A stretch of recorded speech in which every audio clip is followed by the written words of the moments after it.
Chapter 1 Pedro, the boaster. Again the sheet of rain beat against the roof of red Spanish tile, and the wind shrieked like a soul in torment, and smoke puffed from the big fireplace as the sparks were showered over the hard dirt floor. "'Tis a night for evil deeds," declared Sergeant Pedro Gonzalez, stretching his great feet in their loose boots toward the roaring fire and grasping the hilt of his sword in one hand and a mug filled with thin wine in the other. "Devils howl in the wind, and demons are in the raindrops. 'Tis an evil night, indeed, Sapphire." "It is."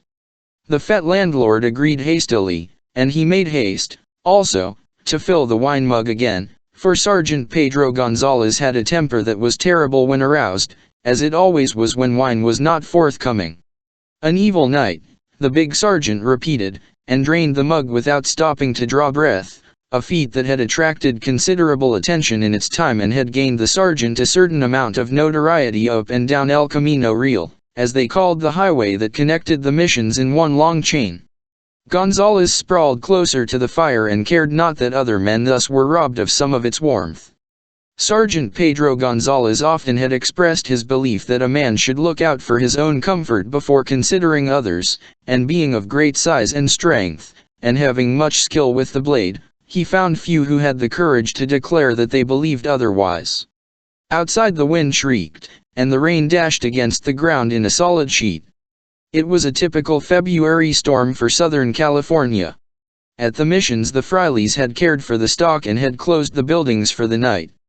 At every great hacienda big fires were burning in the houses. The timid natives kept to their little adobe huts, glad for shelter.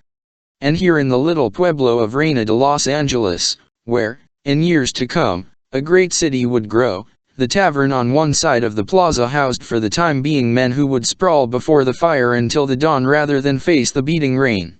Sergeant Pedro Gonzalez, by virtue of his rank and size, hugged the fireplace, and a corporal and 3 soldiers from the presidio sat at table a little in rear of him, drinking their thin wine and playing at cards.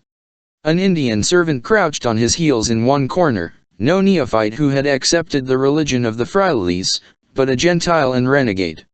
For this was in the day of the decadence of the missions, and there was little peace between the robed Franciscans who followed in the footsteps of the sainted Junipero Serra, who had founded the first mission at San Diego de Alcala, and thus made possible an empire, and those who followed the politicians and had high places in the army. The men who drank wine in the tavern at Reina de Los Angeles had no wish for a spying neophyte about them. Just now conversation had died out, a fact that annoyed the fat landlord and caused him some fear, for Sergeant Pedro Gonzalez in an argument was Sergeant Gonzalez at peace, and unless he could talk the big soldier might feel moved to action and start a brawl. Twice before Gonzalez had done so, to the great damage of furniture and men's faces, and the landlord had appealed to the commandante of the presidio, Captain Ram 6N, only to be informed that the captain had an abundance of troubles of his own, and that running an inn was not one of them. So the landlord regarded Gonzalez warily and edged closer to the long table and spoke in an attempt to start a general conversation and so avert trouble. "They are saying in the pueblo," he announced, "that this señor Zorro is abroad again." His words had an effect that was both unexpected and terrible to witness. Sergeant Pedro Gonzalez hurled his half-filled wine mug to the hard dirt floor, straightened suddenly on the bench, and crashed a ponderous fist down upon the table, causing wine mugs and cards and coins to scatter in all directions. The corporal and the 3 soldiers retreated a few feet in sudden fright, and the red face of the landlord blanched. The native sitting in the corner started to creep toward the door, having determined that he preferred the storm outside to the big sergeant's anger. "Señor Zorro, Gonzalez cried in a terrible voice. "Is it my fate always to hear that name? Sapphire Zorro, Mr. Fox, in other words. He imagines, I take it, that he is as cunning as one.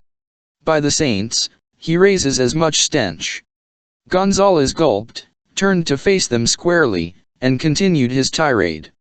"He runs up and down the length of El Camino Real like a goat of the high hills. He wears a mask, and he flashes a pretty blade, they tell me.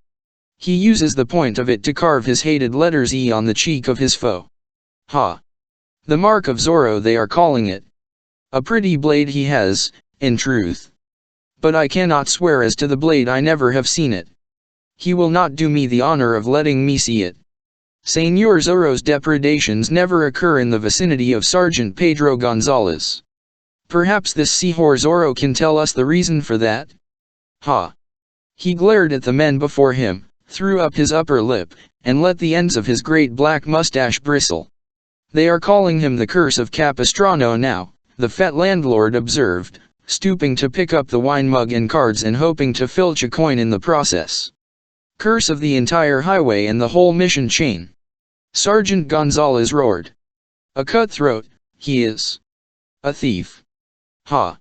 A common fellow presuming to get him a reputation for bravery because he robs a hacienda or so and frightens a few women and natives. Señor Zorro, eh? Here is one fox it gives me pleasure to hunt. Curse of Capistrano, eh?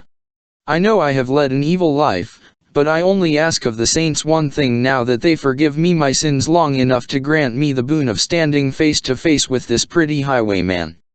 There is a reward, the landlord began. You snatch the very words from my lips. Sergeant Gonzalez protested. There is a pretty reward for the fellow's capture, offered by His Excellency the Governor. And what good fortune has come to my blade? I am away on duty at San Juan Capistrano, and the fellow makes his play at Santa Barbara. I am at Reina de Los Angeles, and he takes a fat purse at San Luis Rey. I dine at San Gabriel, let us say, and he robs at San Diego de Alcala. A pest, he is. Once I met him. Sergeant Gonzalez choked on his wrath and reached for the wine mug, which the landlord had filled again and placed at his elbow. He gulped down the contents. Well, he never has visited us here, the landlord said with a sigh of thanksgiving. Good reason, fat one. Ample reason. We have a presidio here and a few soldiers. He rides far from any presidio, does this pretty Sapphire Zorro. He is like a fleeting sunbeam, I grant him that, and with ATM_LT as much real courage. Sergeant Gonzalez relaxed on the bench again, and the landlord gave him a glance that was full of relief, and began to hope that there would be no breakage of mugs and furniture and men's faces this rainy night. Yet this Señor Zorro must rest at times, he must eat and sleep, the landlord said. It is certain that he must have some place for hiding and recuperation. Some fine day the soldiers will trail him to his den. Ha! Gonzalez replied. Of course the man has to eat and sleep. And what is it that he claims now? He says that he is no real thief, by the saints. He is but punishing those who mistreat the men of the missions, he says. Friend of the oppressed, eh? He left a placard at Santa Barbara recently stating as much, did he not? Ha! And what may be the reply to that? The frailes of the missions are shielding him, hiding him, giving him his meat and drink. Shake down a robed fray and you'll find some trace of this pretty highwayman's whereabouts, else I am a lazy civilian. I have no doubt that you speak the truth, the landlord replied. I put it not past the frailes to do such a thing. But may this Señor Zorro never visit us here. And why not, fat one? Sergeant Gonzalez cried in a voice of thunder. Am I not here? Have I not a blade at my side? Are you an owl, and is this daylight that you cannot see as far as the end of your puny, crooked nose? By the saints I mean, said the landlord quickly and with some alarm, that I have no wish to be robbed. To be robbed of what, fat one? Of a jug of weak wine and a meal? Have you riches, fool? Ha! Let the fellow come. Let this bold and cunning Señor Zorro but enter that door and step before us. Let him make a bow, as they say he does, and let his eyes twinkle through his mask. Let me but face the fellow for an instant and I claim the generous reward offered by His Excellency. He perhaps is afraid to venture so near the presidio, the landlord said. More wine. Gonzalez howled. More wine, fat one, and place it to my account. When I have earned the reward, you shall be paid in full. I promise it on my word as a soldier.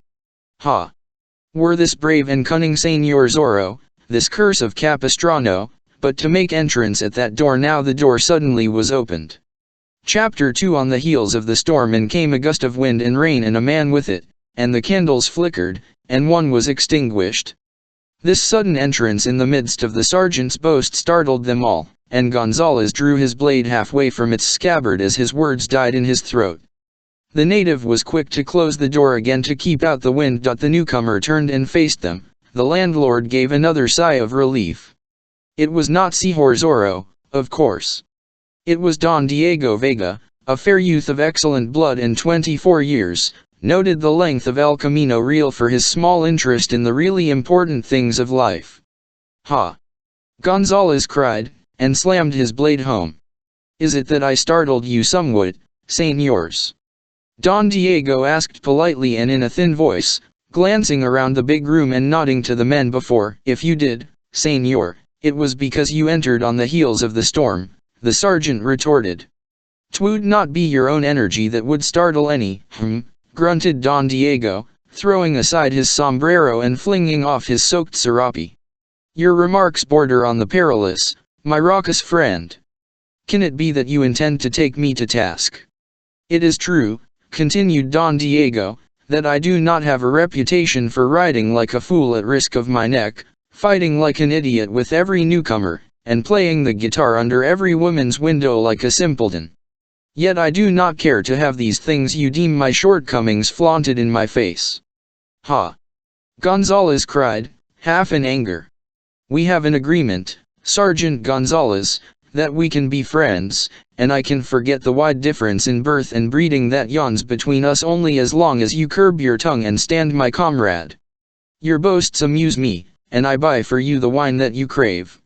It is a pretty arrangement. But ridicule me again, Sapphire, either in public or private, and the agreement is at an end. I may mention that I have some small influence." "Your pardon, caballero, and my very good friend," the alarmed Sergeant Gonzales cried now. "You are storming worse than the tempest outside, and merely because my tongue happened to slip. Hereafter, if any man ask, you are nimble of wit and quick with a blade, always ready to fight or to make love. You are a man of action, caballero. Ha! Does any dare doubt it?" He glared around the room, half drawing his blade again, and then he slammed the sword home and threw back his head and roared with laughter and then clapped Don Diego between the shoulders, and the fat landlord hurried with more wine, knowing well that Don Diego Vega would stand the score. For this peculiar friendship between Don Diego and Sergeant Gonzales was the talk of El Camino Real. Don Diego came from a family of blood that ruled over thousands of broad acres, countless herds of horses and cattle, great fields of grain. Don Diego, in his own right, had a hacienda that was like a small empire, and a house in the pueblo also, and was destined to inherit from his father more than thrice what he had now. But Don Diego was unlike the other full-blooded youths of the times. It appeared that he disliked action. He seldom wore his blade, except as a matter of style and apparel. He was damnably polite to all women and paid court to none. He sat in the sun and listened to the wild tales of other men, and now and then he smiled. He was the opposite of Sergeant Pedro Gonzales in all things, and yet they were together frequently. It was as Don Diego had said, he enjoyed the sergeant's boasts, and the sergeant enjoyed the free wine. What more could either ask in the way of a fair arrangement? Now Don Diego went to stand before the fire and dry himself, holding a mug of red wine in one hand. He was only medium in size, yet he possessed health and good looks, and it was the despair of proud duennas that he would not glance a second time at the pretty señoritas they protected, and for whom they sought desirable husbands. Gonzales, afraid that he had angered his friend and that the free wine would be at an end, now strove to make peace. "Caballero, we have been speaking of this notorious Señor Zorro," he said. "We have been regarding in conversation this fine curse of Capistrano, as some nimble-witted fool has seen fit to term the pest of the highway, about him." Don Diego asked, putting down his wine mug and hiding a yawn behind his hand. Those who knew Don Diego best declared he yawned 10 score times a day. "I have been remarking, caballero," said the sergeant, "that this fine Señor Zorro never appears in my vicinity, and that I am hoping the good saints will grant me the chance of facing him some fine day, that I may claim the reward offered by the governor. Señor Zorro, eh? Ha! Let us not speak of him, Don Diego begged, turning from the fireplace and throwing out one hand as if in protest. Shall it be that I never hear of anything except deeds of bloodshed and violence? Would it be possible in these turbulent times for a man to listen to words of wisdom regarding music or the poets? Meal mush and goat's milk, snorted Sergeant Gonzalez in huge disgust. If this Señor Zorro wishes to risk his neck, let him. It is his own neck, by the saints. A cutthroat. A thief. Ha! I have been hearing considerable concerning his work, Don Diego went on to say. The fellow, no doubt, is sincere in his purpose. He has robbed none except officials who have stolen from the missions and the poor, and punished none except brutes who mistreat natives. He has slain no man, I understand. Let him have his little day in the public eye, my sergeant. I would rather have the reward. Earn it, Don Diego said. Capture the man. Ha! Dead or alive, the governor's proclamation says. I myself have read it. Then stand you up to him and run him through, if such a thing pleases you, Don Diego retorted. And tell me all about it afterward, but spare me now. It will a pretty story. Gonzalez cried. And you shall have it entire, caballero, word by word. How I played with him, how I laughed at him as we fought, how I pressed him back after a time and ran him through, afterward but not now. Don Diego cried, exasperated. Landlord, more wine. The only manner in which to stop this raucous boaster is to make his wide throat so slick with wine that the words cannot climb out of it. The landlord quickly filled the mugs. Don Diego sipped at his wine slowly, as a gentleman should, while Sergeant Gonzalez took his in 2 great gulps. And then the scion of the House of Vega stepped across to the bench and reached for his sombrero and his serape. The sergeant cried.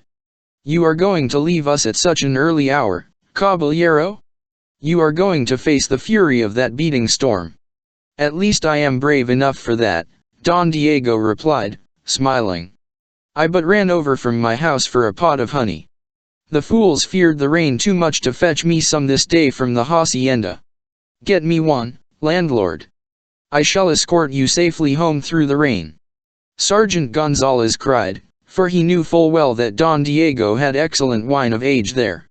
You shall remain here before the roaring fire, Don Diego told him firmly. I do not need an escort of soldiers from the Presidio to cross the plaza. I am going over accounts with my secretary, and possibly may return to the tavern after we have finished. I wanted the pot of honey that we might eat as we worked. Ha! And why did you not send that secretary of yours for the honey, caballero? Why be wealthy and have servants, if a man cannot send them on errands on such a stormy night? He is an old man and feeble, Don Diego explained. He also is secretary to my aged father. The storm would kill him. Landlord, serve all here with wine and put it to my account. I may return when my books have been straightened. Don Diego Vega picked up the pot of honey, wrapped his scrape around his head, opened the door, and plunged into the storm and darkness. There goes a man. Gonzalez cried, flourishing his arms. He is my friend, that caballero, and I would have all men know it. He seldom wears a blade, and I doubt whether he can use one, but he is my friend. The flashing dark eyes of lovely señoritas do not disturb him, yet I swear he is a pattern of a man. Music and the poets, eh? Ha! Has he not the right, if such is his pleasure? Is he not Don Diego Vega? Has he not blue blood and broad acres and great storehouses filled with goods? Is he not liberal? He may stand on his head or wear petticoats, if it please him, yet I swear he is a pattern of a man. The soldiers echoed his sentiments, since they were drinking Don Diego's wine and did not have the courage to combat the sergeant's statements anyway. The fat landlord served them with another round, since Don Diego would pay. For it was beneath a Vega to look at his score in a public tavern, and the fat landlord many times had taken advantage of this fact. He cannot endure the thought of violence or bloodshed, Sergeant Gonzalez continued. He is as gentle as a breeze of spring. Yet he has a firm wrist and a deep eye. It merely is the caballero's manner of seeing life. Did I but have his youth and good looks and riches, how there would be a stream of broken hearts from San Diego de Alcala to San Francisco de Asis. And broken heads, the corporal offered. Ha! And broken heads, comrade. I would rule the country. No youngster should stand long in my way. Out with blade and at them. Cross Pedro Gonzalez, eh? Ha! Through the shoulder neatly. Ha! Through a lung. Gonzalez was upon his feet now, and his blade had leaped from its scabbard. He swept it back and forth through the air, thrust, parried, lunged, advanced, and retreated, shouted his oaths, and roared his laughter as he fought with shadows. That is the manner of it, he screeched at the fireplace. What have we here? 2 of you against 1. So much the better, señors. We love brave odds. Ha! Have at you, dog. Die, hound. One side, poltroon.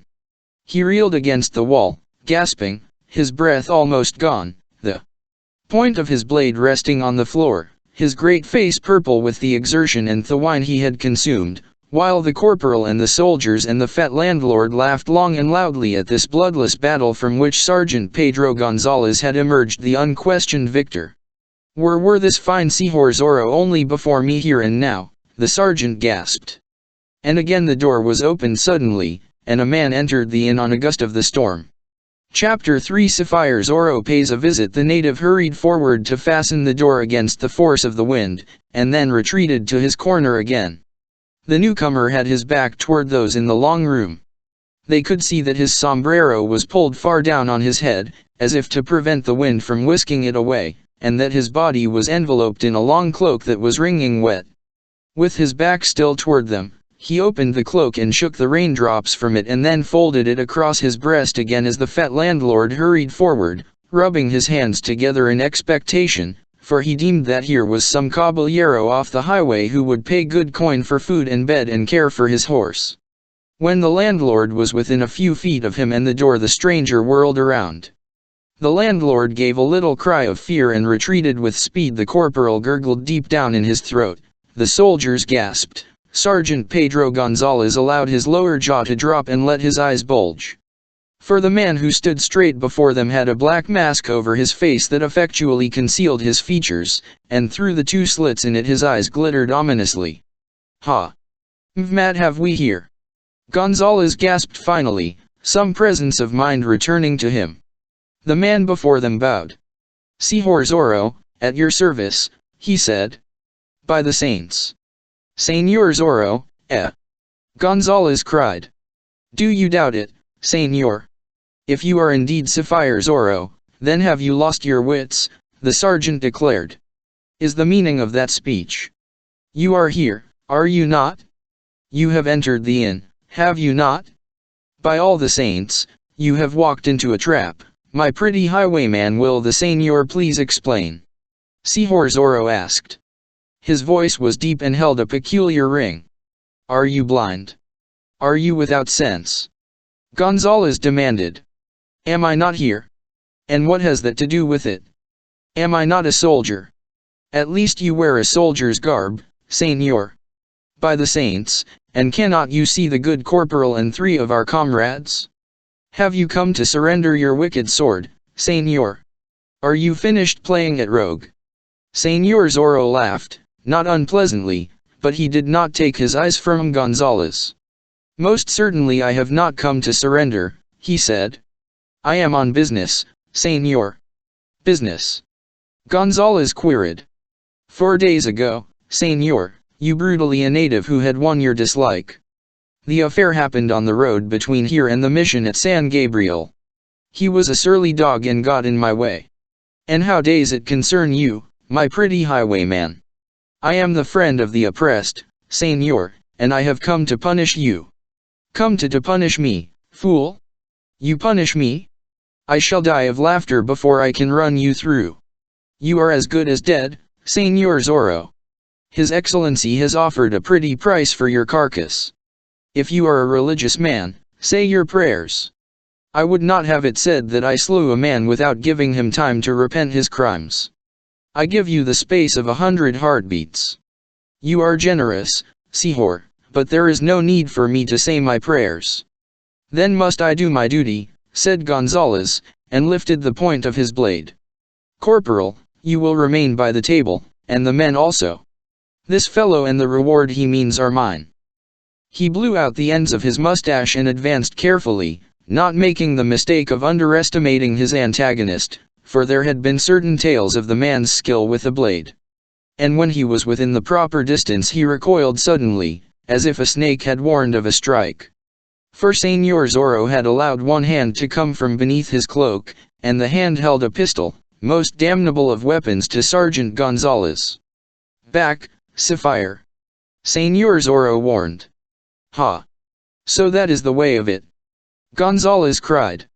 You carry that devil's weapon and threaten men with it. Such things are for use only at a long distance and against inferior foes. Gentlemen prefer the trusty blade. Back, Señor. There is death in this you call the devil's weapon. I shall not warn Agam. Somebody told me you were a brave man, Gonzales taunted, retreating a few feet. It has been whispered that you would meet any man foot to foot and cross blades with him. I have believed it of you. And now I find you resorting to a weapon fit for nothing except to use against red natives. Can it be, Señor, that you lack the courage I have heard you possess? Señor Zorro laughed again. As to that you shall see presently, he said. The use of this pistol is necessary at the present time. I find myself pitted against large odds in this tavern, Sihor. I shall cross blades with you gladly when I have made such a proceeding safe. I wait anxiously, Gonzales sneered. The corporal and soldiers will retreat to that far corner, Sihor Zorro directed. Landlord, you will accompany them. The native will go there also. Quickly, Señors. Thank you. I do not wish to have any of you disturbing me while I am punishing this sergeant here. Ha! Gonzales screeched in fury. We shall soon see as to the punishing, my pretty fox. I shall hold the pistol in my left hand, Sihor Zorro continued. I shall engage this sergeant with my right, in the proper manner, and as I fight I shall keep an eye on the corner. The first move from any of you, Señors, means that I fire. I am expert with this you have termed the devil's weapon, and if I fire some men shall cease to exist on this earth of ours. It is understood.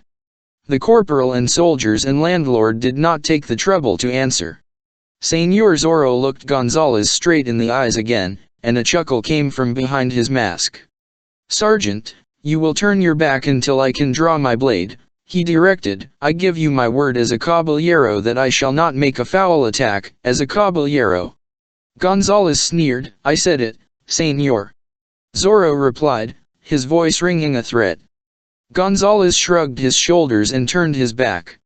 In an instant he heard the voice of the highwayman again. On guard, Señor. Chapter 4 Swords clash and Pedro explains. Gonzales whirled at the word, and his blade came up. He saw that Señor Zorro had drawn his sword, and that he was holding the pistol in his left hand high above his head. Moreover, Sihor Zorro was chuckling still, and the sergeant became infuriated. The blades clashed. Sergeant Gonzales had been accustomed to battling with men who gave ground when they pleased and took it when they could, who went this way and that seeking an advantage, now advancing, now retreating, now swinging to left or right as their skill directed them. But here he faced a man who fought in quite a different way. For Sihor Zorro, it appeared, was as if rooted to one spot and unable to turn his face in any other direction. He did not give an inch, nor did he advance, nor step to either side. Gonzales attacked furiously, as was his custom, and he found the point of his blade neatly parried. He used more caution then and tried what tricks he knew, but they seemed to avail him nothing. He attempted to pass around the man before him, and the other's blade drove him back. He tried a retreat, hoping to draw the other out, but Sihor Zorro stood his ground and forced Gonzales to attack again. As for the highwayman, he did not except put up a defense.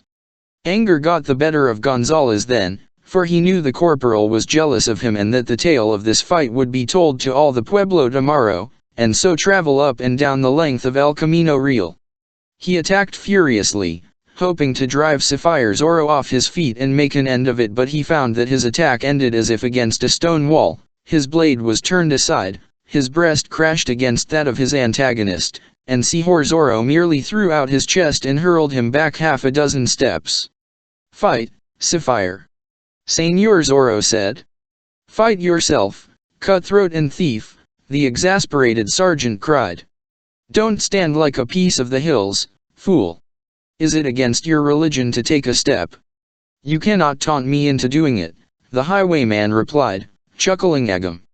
Sergeant Gonzalez realized then that he had been angry, and he knew an angry man cannot fight with the blade as well as a man who controls his temper. So he became deadly cold now, and his eyes narrowed, and all boasting was gone from him. He attacked again, but now he was alert, seeking an unguarded spot through which he could thrust without courting disaster himself. He fenced as he never had fenced in his life before. He cursed himself for having allowed wine and food to rob him of his wind. From the front, from either side, he attacked, only to be turned back again, all his tricks solved almost before he tried them. He had been watching his antagonist's eyes, of course, and now he saw a change. They had seemed to be laughing through the mask, and now they had narrowed and seemed to send forth flakes of fire. "We have had enough of playing," Señor Zorro said. "It is time for the punishment." And suddenly he began to press the fighting, taking step after step, slowly and methodically going forward and forcing Gonzalez backward. The tip of his blade seemed to be a serpent's head with 1,000 tongues. Gonzalez felt himself at the other's mercy, but he gritted his teeth and tried to control himself and fought on. Now he was with his back against the wall, but in such a position that Señor Zorro could give him battle and watch the men in the corner at the same time. He knew the highwayman was playing with him. He was ready to swallow his pride and call upon the corporal and soldiers to rush in and give him aid. And then there came a sudden battering at the door, which the native had bolted. The heart of Gonzalez gave a great leap. Sumco was there, wishing to enter. However, it would think it peculiar that the door was not thrown open instantly by the fat landlord or his servant. Perhaps help was at hand. "We are interrupted, Sapphire," the highwayman said. "I regret it, for I will not have the time to give you the punishment you deserve, and will have to arrange to visit you another time. You scarcely are worth a double visit." The pounding at the door was louder now. Gonzalez raised his voice. "We have Señor Zorro here." "Poltron," the highwayman cried. His blade seemed to take on new life. It darted in and out with a speed that was bewildering. It caught 1,000 beams of light from the flickering candles and hurled them back. And suddenly it darted in and hooked itself properly, and Sergeant Gonzalez felt his sword torn from his grasp and saw it go flying through the so. "Señor Zorro," cried Gonzalez, awaited the stroke. A sob came into his throat that this must the end instead of on a field of battle where a soldier wishes it. But no steel entered his breast to bring forth his life's blood. Instead, Señor Zorro swung his left hand down, passed the hilt of his blade to it and grasped it beside the pistol's butt, and with his right he slapped Pedro Gonzalez once across the cheek. "That for a man who mistreats helpless natives," he cried. Gonzalez roared in rage and shame. Somebody was trying to smash the door in now. But Señor Zorro appeared to give it little thought. He sprang back, and sent his blade into its scabbard like a flash. He swept the pistol before him and thus threatened all in the long room. He darted to a window, sprang upon a bench. "Until a later time, Sapphire," he cried. And then he went through the window as a mountain goat jumps from a cliff, taking its covering with him. In rushed the wind and rain, and the candles went out. After him. Gonzalez screeched, springing across the room and grasping his blade again. "Unbar the door. Out and after him. Remember, there is a generous reward." The corporal reached the door first, and threw it open. In stumbled 2 men of the pueblo, eager for wine and an explanation of the fastened door. Sergeant Gonzalez and his comrades drove over them, left them sprawling, and dashed into the storm. But there was little use in it, It was so dark a man could not see a distance of a horse's length. The beating rain was enough to obliterate tracks almost instantly. ZORRO was gone and no man could tell in what direction. There was a tumult, of course, in which the men of the pueblo joined.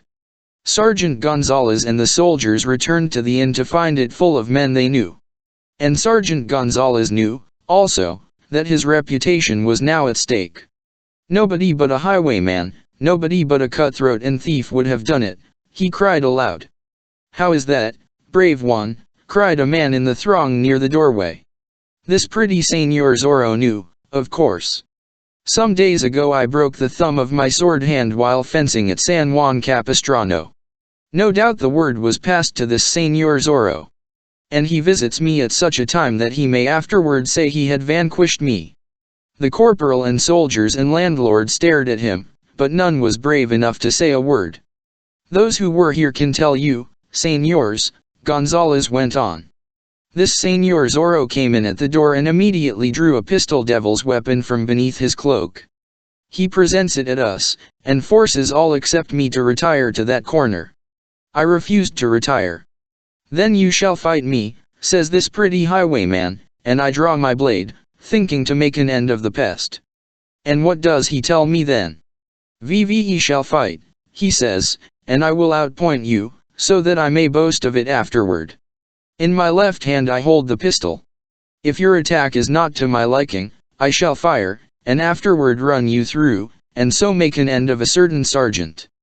The corporal gasped, and the fat landlord was almost ready to speak, but thought better of it when Sergeant Gonzalez glared at him. Could anything be more devilish? Gonzalez asked. I was to fight, and yet I would get a devil's chunk of lead in my carcass if I pressed the attack. Was there ever such a farce? It shows the stuff of which this pretty highwayman is made.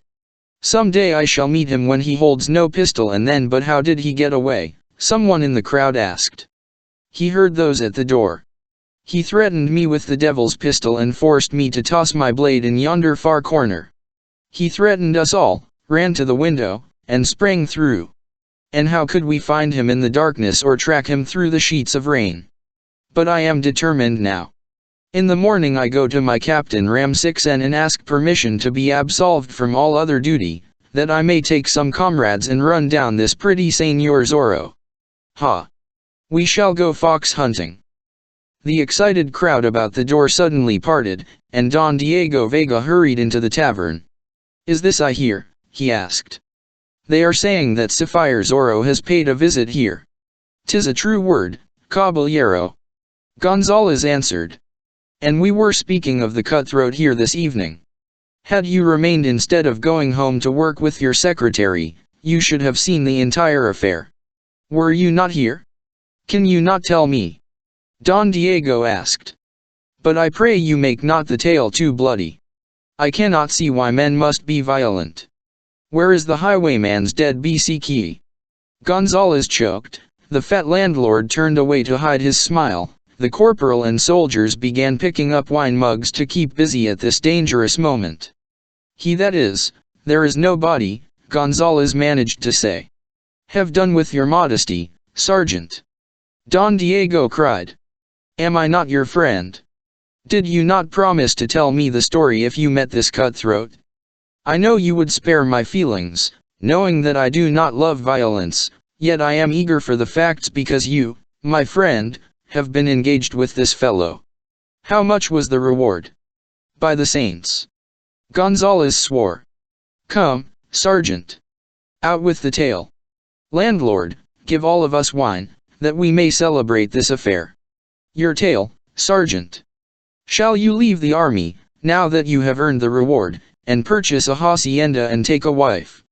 Sergeant Gonzalez choked again and reached gropingly for a wine mug. You promised me, Don Diego continued, that you would tell me the whole thing, word by word. Did he not say as much, landlord?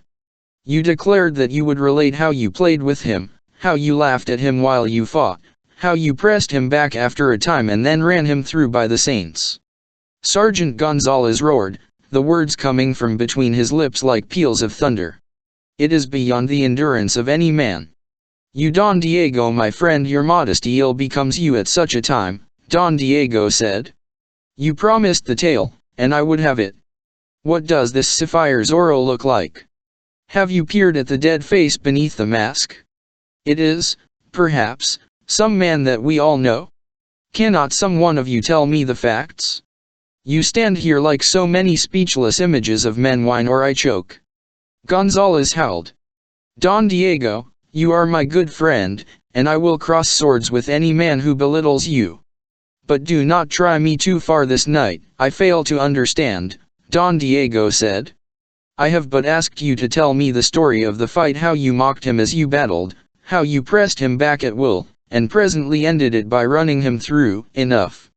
Am I to be taunted?" the big sergeant cried. He gulped down the wine and hurled the mug far from him. "Is it possible that you did not win the battle?" Don Diego asked. "But surely this pretty highwayman could not stand up before you, my sergeant. How was the outcome? He had a pistol, VVM. Why did you not take it away from him, then, and crowd it down his throat? But perhaps that is what you did. Here is more wine, my sergeant. Drink." But Sergeant Gonzalez was thrusting his way through the throng at the door. "I must not forget my duty," he said. "I must hurry to the Presidio and report this occurrence to the Commandante. But, Sergeant, and as to this Señor Zorro, he will be meat for my blade before I am done," Gonzalez promised. And then, cursing horribly, he rushed away through the rain, the first time in his life he ever had allowed duty to interfere with his pleasure and had run from good wine. Don Diego Vega smiled as he turned toward the fireplace. Chapter 5. A ride in the morning. The following morning found the storm at an end, and there was not a single cloud to mar the perfect blue of the sky, and the sun was bright, and palm fronds glistened in it, and the air was bracing as it blew down the valleys from the sea. At mid-morning, Don Diego Vega came from his house in the pueblo, drawing on his sheepskin riding mittens, and stood for a moment before it, glancing across the plaza at the little tavern. From the rear of the house an Indian servant led a horse. Though Don Diego did not go galloping across the hills and up and down El Camino Real like an idiot, yet he owned a fairish bit of horse flesh. The animal had spirit and speed and endurance, and many a young blood would have purchased him, except that Don Diego had no use for more money and wanted to retain the beast. The saddle was heavy and showed more silver than leather on its surface. The bridle was heavily chased with silver, too, and from its sides dangled leather globes studded with semi-precious stones that now glittered in the bright sunshine as if to advertise Don Diego's wealth and prestige to all the world. Don Diego mounted, while half a score of men loitering around the plaza watched and made efforts to hide their grins. It was quite the thing in those days for a youngster to spring from the ground into his saddle, gather up the reins, rake the beast's flanks with his great spurs, and disappear in a cloud of dust all in one motion. But Don Diego mounted a horse as he did everything else without haste or spirit. The native held a stirrup, and Don Diego inserted the toe of his boot. Then he gathered the reins in one hand, and pulled himself into the saddle as if it had been quite a task. Having done that much, the native held the other stirrup and guided Don Diego's other boot into it, and then he backed away, and Don Diego clucked to the magnificent beast and started it, at a walk, along the edge of the plaza toward the trail that ran to the north. Having reached the trail, Don Diego allowed the animal to trot, and after having covered a mile in this fashion, he urged the inn to a slow gallop, and so rode along the highway. Men were busy in the fields and orchards, and natives were tending the herds. Now and then Don Diego passed a lumbering carreta, and saluted whoever happened to be in it. Once a young man he knew passed him at a gallop, going toward the pueblo, and Don Diego stopped his own horse to brush the dust from his garments after the man had gone his way. Those same garments were more gorgeous than usual this bright morning. A glance at them was enough to establish the wealth and position of the wearer. Don Diego had dressed with much care, admonishing his servants because his newest serape was not pressed properly, and spending a great deal of time over the polishing of his boots. He traveled for a distance of 4 miles and then turned from the high road and started up a narrow, dusty trail that led to a group of buildings against the side of a hill in the distance. Don Diego Vega was about to pay a visit to the hacienda of Don Carlos Pulido. This same Don Carlos had experienced numerous vicissitudes during the last few years. Once he had been second to none except Don Diego's father in position, wealth, and breeding. But he had made the mistake of getting on the wrong side of the fence politically, and he found himself stripped of a part of his broad acres, and tax gatherers bothering him in the name of the governor, until there remained but a remnant of his former fortune, but all his inherited dignity of birth. On this morning Don Carlos was sitting on the veranda of the hacienda meditating on the times, which were not at all to his liking. His wife, Dona Catalina, the sweetheart of his youth and age, was inside directing her servants. His only child, the Señorita Lolita, likewise was inside, plucking at the strings of a guitar and dreaming as a girl of 18 dreams. Don Carlos raised his silvered head and peered down the long, twisting trail, and saw in the distance a small cloud of dust. The dust cloud told him that a single horseman was approaching, and Don Carlos feared another gatherer of taxes. He shaded his eyes with a hand and watched the approaching horseman carefully. He noted the leisurely manner in which he rode his mount, and suddenly hope sang in his breast, for he saw the sun flashing from the silver on saddle and bridle, and he knew that men of the army did not have such rich harness to use while on duty. The rider had made the last turning now and was in plain sight from the veranda of the house, and Don Carlos rubbed his eyes and looked again to verify the suspicion he had. Even at that distance the aged Don could establish the identity of the horseman. "'Tis Don Diego Vega," he breathed. "May the saints grant that here is a turn in my fortunes for the better at last."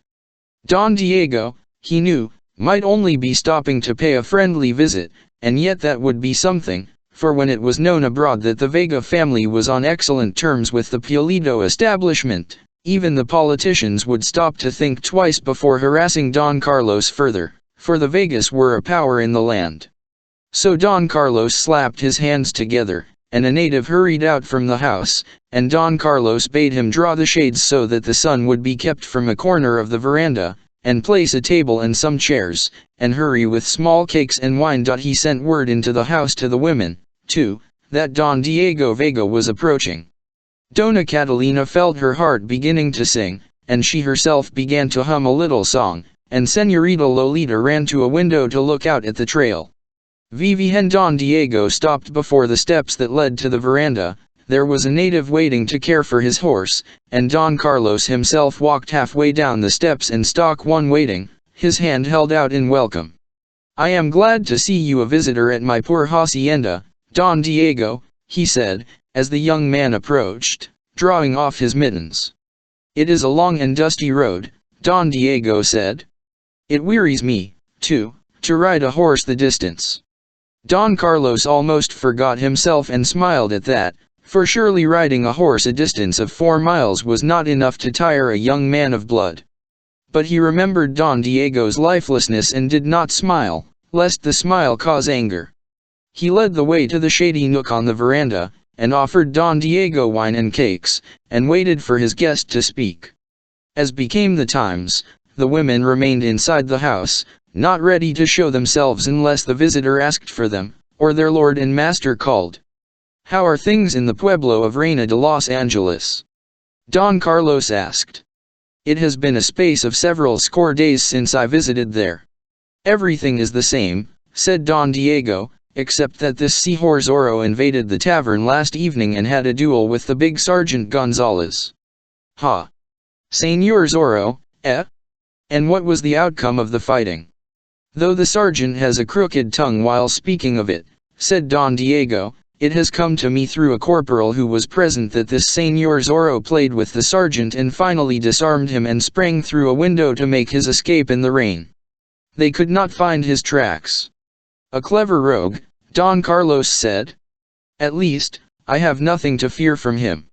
It is generally known up and down El Camino Real, I suppose, that I have been stripped of almost everything the governor's men could carry away. I look for them to take the hacienda next." Such a thing should be stopped," Don Diego said, with more than his usual amount of spirit. The eyes of Don Carlos brightened. If Don Diego Vega could be made to feel some sympathy, If one of the illustrious Vega family would but whisper a word in the governor's ear, the persecution would cease instantly, for the commands of a Vega were made to be obeyed by all men of whatever rank. Chapter 6 Diego seeks a bride. Don Diego sipped his wine slowly and looked out across the mesa, and Don Carlos looked at him in puzzled fashion, realizing that something was coming, and scarcely knowing what to expect. I did not ride through the damnable sun and dust to talk with you concerning this Señor Zorro, or any other bandit, Don Diego explained after a time. En whatever your errand, I am glad to welcome one of your family, caballero, Don Carlos said. I had a long talk with my father yesterday morning, Don Diego went on.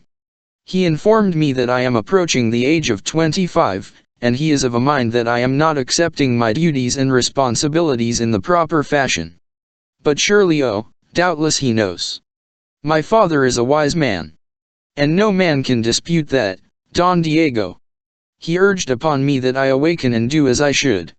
I have been dreaming, it appears. A man of my wealth and station, you will pardon me if I speak of it, must do certain things. It is the curse of position. Señor, my father dies, I come into his fortune, naturally, being the only child. That part of it is all right. But what will happen when I die? That is what my father asks. I understand. A young man of my age, he told me, should have a wife, a mistress of his household, and should have offspring to inherit and preserve an illustrious name. Nothing could be truer than that, said Don Carlos. So I have decided to get me a wife. Ha! It is something every man should do, Don Diego. Well, do I remember when I courted Dona Catalina. We were meant to get into each other's arms, but her father kept her from me for a time. I was only 17, though, so perhaps he did right. But you are nearly 25. Get you a bride, by all means. And so I have come to see you about it, Don Diego said. To see me about it, gasped Don Carlos, with something of fear and a great deal of hope in his breast. It will be rather a bore, I expect. Love and marriage, and all that sort of thing, is rather a necessary nuisance in its way. The idea of a man of sense running about a woman, playing a guitar for her, making up to her like a loon when everyone knows his intention. And then the ceremony. Being a man of wealth and station, I suppose the wedding must be an elaborate one, and the natives will have to be feasted, and all that, simply because a man is taking a bride to be mistress of his household. Most young men, Don Carlos observed, delight to win a woman and are proud if they have a great and fashionable wedding. No doubt. But it is an awful nuisance. However, I will go through with it, Sapphire. It is my father's wish, you see. You, if you will pardon me again, have fallen upon evil days. That is the result of politics, of course. But you are of excellent blood, Señor, of the best blood in the land. I thank you for remembering that truth, said Don Carlos, rising long enough to put one hand over his heart and bow. Everybody knows it, Sapphire. And a Vega, naturally, when he takes a mate, must seek out a woman of excellent blood. To be sure. Don Carlos exclaimed. You have an only daughter, the Señorita Lolita. Ah. Yes, indeed, Señor. Lolita is 18 now, and a beautiful and accomplished girl, if her father is the man to say it. I have observed her at the mission and at the pueblo, Don Diego said. She is, indeed, beautiful, and I have heard that she is accomplished. Of her birth and breeding there can be no doubt. I think she would be a fit woman to preside over my household. Señor. That is the object of my visit today, Sapphire. You are asking my permission to pay addresses to my fair daughter. I am, Señor. Don Carlos's face beamed, and again he sprang from his chair, this time to bend forward and grasp Don Diego by the hand. She is a fair flower, the father said. I would see her wed, and I have been to some anxiety about it, for I did not wish her to marry into a family that did not rank with mine. But there can be no question where a Vega is concerned. You have my permission, Señor. Don Carlos was delighted. An alliance between his daughter and Don Diego Vega. His fortunes were retrieved the moment that was consummated. He would be important and powerful again. He called a native and sent for his wife, and within a few minutes the Donna Catalina appeared on the veranda to greet the visitor, her face beaming, for she had been listening. "Don Diego has done us the honor to request permission to pay his respects to our daughter," Don Carlos explained. "You have given consent?" Donna Catalina asked, for it would not do, of course, to jump for the man. "I have given my consent," Don Carlos replied. Donna Catalina held out her hand, and Don Diego gave it a languid grasp and then released it. "Such an alliance would be a proud one," Donna Catalina said. "I hope that you may win her heart, Señor." "As to that," said Don Diego, "I trust there will be no undue nonsense. Either the lady wants me and will have me, or she will not. Will I change her mind if I play a guitar beneath her window, or hold her hand when I may, or put my hand over my heart and sigh? I want her for wife, else I would not have ridden here to ask her father for her." "Aye, of course," said Don Carlos. "Ah, Señor, but a maid delights to be won," said the Donna Catalina. "It is her privilege, sire. The hours of courtship are held in memory during her lifetime. She remembers the pretty things her lover said, and the first kiss, when they stood beside the stream and looked into each other's eyes, and when he showed sudden fear for her while they were riding and her horse bolted. Those things, sire. It is like a little game, and it has been played since the beginning of time. Foolish, sire? Perhaps when a person looks at it with cold reason. But delightful, nevertheless." "I don't know anything about it," Don Diego protested. "I never ran around making love to women." "The woman you marry will not be sorry because of that, Señor. You think it is necessary for me to do these things?" "Oh," said Don Carlos, afraid of losing an influential son-in-law, "a little bit would not hurt. A maid likes to be wooed, of course, even though she has made up her mind." "I have a servant who is a wonder at the guitar," Don Diego said. "Tonight I shall order him to come out and play beneath the señorita's window." "And not come yourself?" Donna Catalina gasped. "Ride out here again tonight, when the chill wind blows in from the sea?" gasped Don Diego. "It would kill me. And the native plays the guitar better than I. I never heard of such a thing." Donna Catalina gasped, her sense of the fitness of things outraged. "Let Don Diego do as he wills," Don Carlos urged. "I had thought," said Don Diego, "that you would arrange everything and then let me know. I would have my house put in order, of course, and get me more servants. Perhaps I should purchase a coach and drive with my bride as far as Santa Barbara and visit a friend there. Is it not possible for you to attend to everything else? Just merely send me word when the wedding is to be." Don Carlos Pulido was nettled a little himself now. "Caballero," he said, "when I courted Donna Catalina she kept me on needles and pins. One day she would frown, and the next day smile. It added a spice to the affair. I would not have had it different. You will regret it, Señor, if you do not do your own courting. Would you like to see the señorita now?" "I suppose I must," Don Diego said. Donna Catalina threw up her head and went into the house to fetch the girl, and soon she came, a dainty little thing with black eyes that snapped, and black hair that was wound around her head in a great coil, and dainty little feet that peeped from beneath skirts of bright hue. "I am happy to see you again, Don Diego," she said. He bowed over her hand and assisted her to one of the chairs. "You are as beautiful as you were when I saw you last," he said. "Always tell a señorita that she is more beautiful than when you saw her last," groaned Don Carlos. "Ah, that I were young again and could make love anew." He excused himself and entered the house, and Donna Catalina moved to the other end of the veranda, so that the pair could talk without letting her hear the words, but from where she could watch, as a good duenna always must. "Señorita," Don Diego said, "I have asked your father this morning for permission to seek you in marriage." "Oh, sire," the girl gasped. "Do you think I would make a proper husband? Just say the word, señorita, and I shall tell my father, and your family will make arrangements for the ceremony. They can send word in to me by some native. It fatigues me to ride abroad when it is not at all necessary." Now the pretty eyes of the Señorita Lolita began flashing warning signals, but Don Diego, it was evident, did not see them, and so he rushed forward to his destruction. "Shall you agree to becoming my wife, Señorita?" he asked, bending slightly toward her. Señorita Lolita's face burned red, and she sprang from her chair, her tiny fists clenched at her side.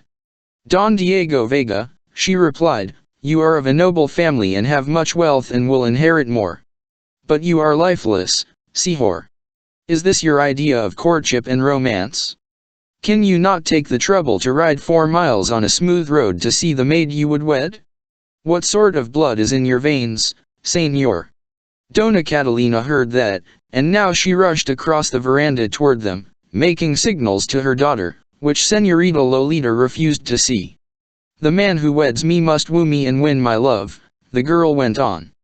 "He must touch my heart. Think you that I am some bronze native wench to give myself to the first man who asks?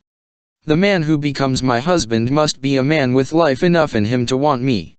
Send your servant to play a guitar beneath my window? Oh, I heard, señor. Send him, señor, and I'll throw boiling water upon him and bleach his red skin. Buenos dias, señor." She threw up her head proudly, lifted her silken skirts aside, and so passed him to enter the house, disregarding her mother also. Doña Catalina moaned once for her lost hopes. Don Diego Vega looked after the disappearing señorita and scratched at his head thoughtfully and glanced toward his horse. "I believe she is displeased with me," he said in his timid voice.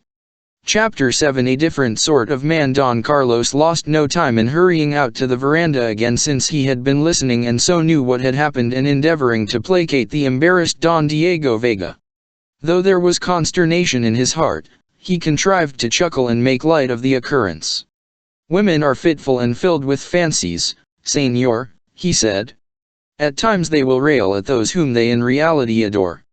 There is no telling the workings of a woman's mind. She cannot explain it with satisfaction herself." "But I scarcely understand," Don Diego gasped. "I used my words with care. Surely I said nothing to insult or anger the señorita. She would be wooed, I take it, in the regular fashion. Do not despair, sire. Both her mother and myself have agreed that you are a proper man for her husband. It is customary that a maid fight off a man to a certain extent, and then surrender. It appears to make surrender the sweeter. Perhaps the next time you visit us she will be more agreeable. I feel quite sure of it." So Don Diego shook hands with Don Carlos Pulido and mounted his horse and rode slowly down the trail, and Don Carlos turned about and entered his house again and faced his wife and daughter, standing before the latter with his hands on his hips and regarding her with something akin to sorrow. "He is the greatest catch in all the country." Dona Catalina was wailing, and she dabbed at her eyes with a delicate square of filmy lace. "He has wealth and position and could mend my broken fortunes if he were but my son-in-law," Don Carlos declared, not taking his eyes from his daughter's face. "He has a magnificent house and a hacienda besides, and the best horses near Reina de Los Angeles, and he is sole heir to his wealthy father," Doña Catalina said. "One whisper from his lips into the ear of His Excellency, the Governor, and a man is made or unmade," added Don Carlos. "He is handsome, I grant you that," exclaimed the Señorita Lolita, lifting her pretty head and glaring at them bravely. "That is what angers me. What a lover the man could be, if he would. Is it anything to make a girl proud to have it said that the man she married never looked at another woman, and so did not select her after dancing and talking and playing at love with others? He preferred you to all others, else he would not have ridden out today," Don Carlos said. "Certainly it must have fatigued him," the girl said. "Why does he let himself be made the laughing stock of the country? He is handsome and rich and talented. He has health, and could lead all the other young men. Yet he has scarcely enough energy to dress himself, I doubt not. This is all beyond me," the Dona Catalina wailed. "When I was a girl, there was nothing like this. An honorable man comes seeking you as wife. Were he less honorable and more of a man, I might look at him a second time," said the señorita.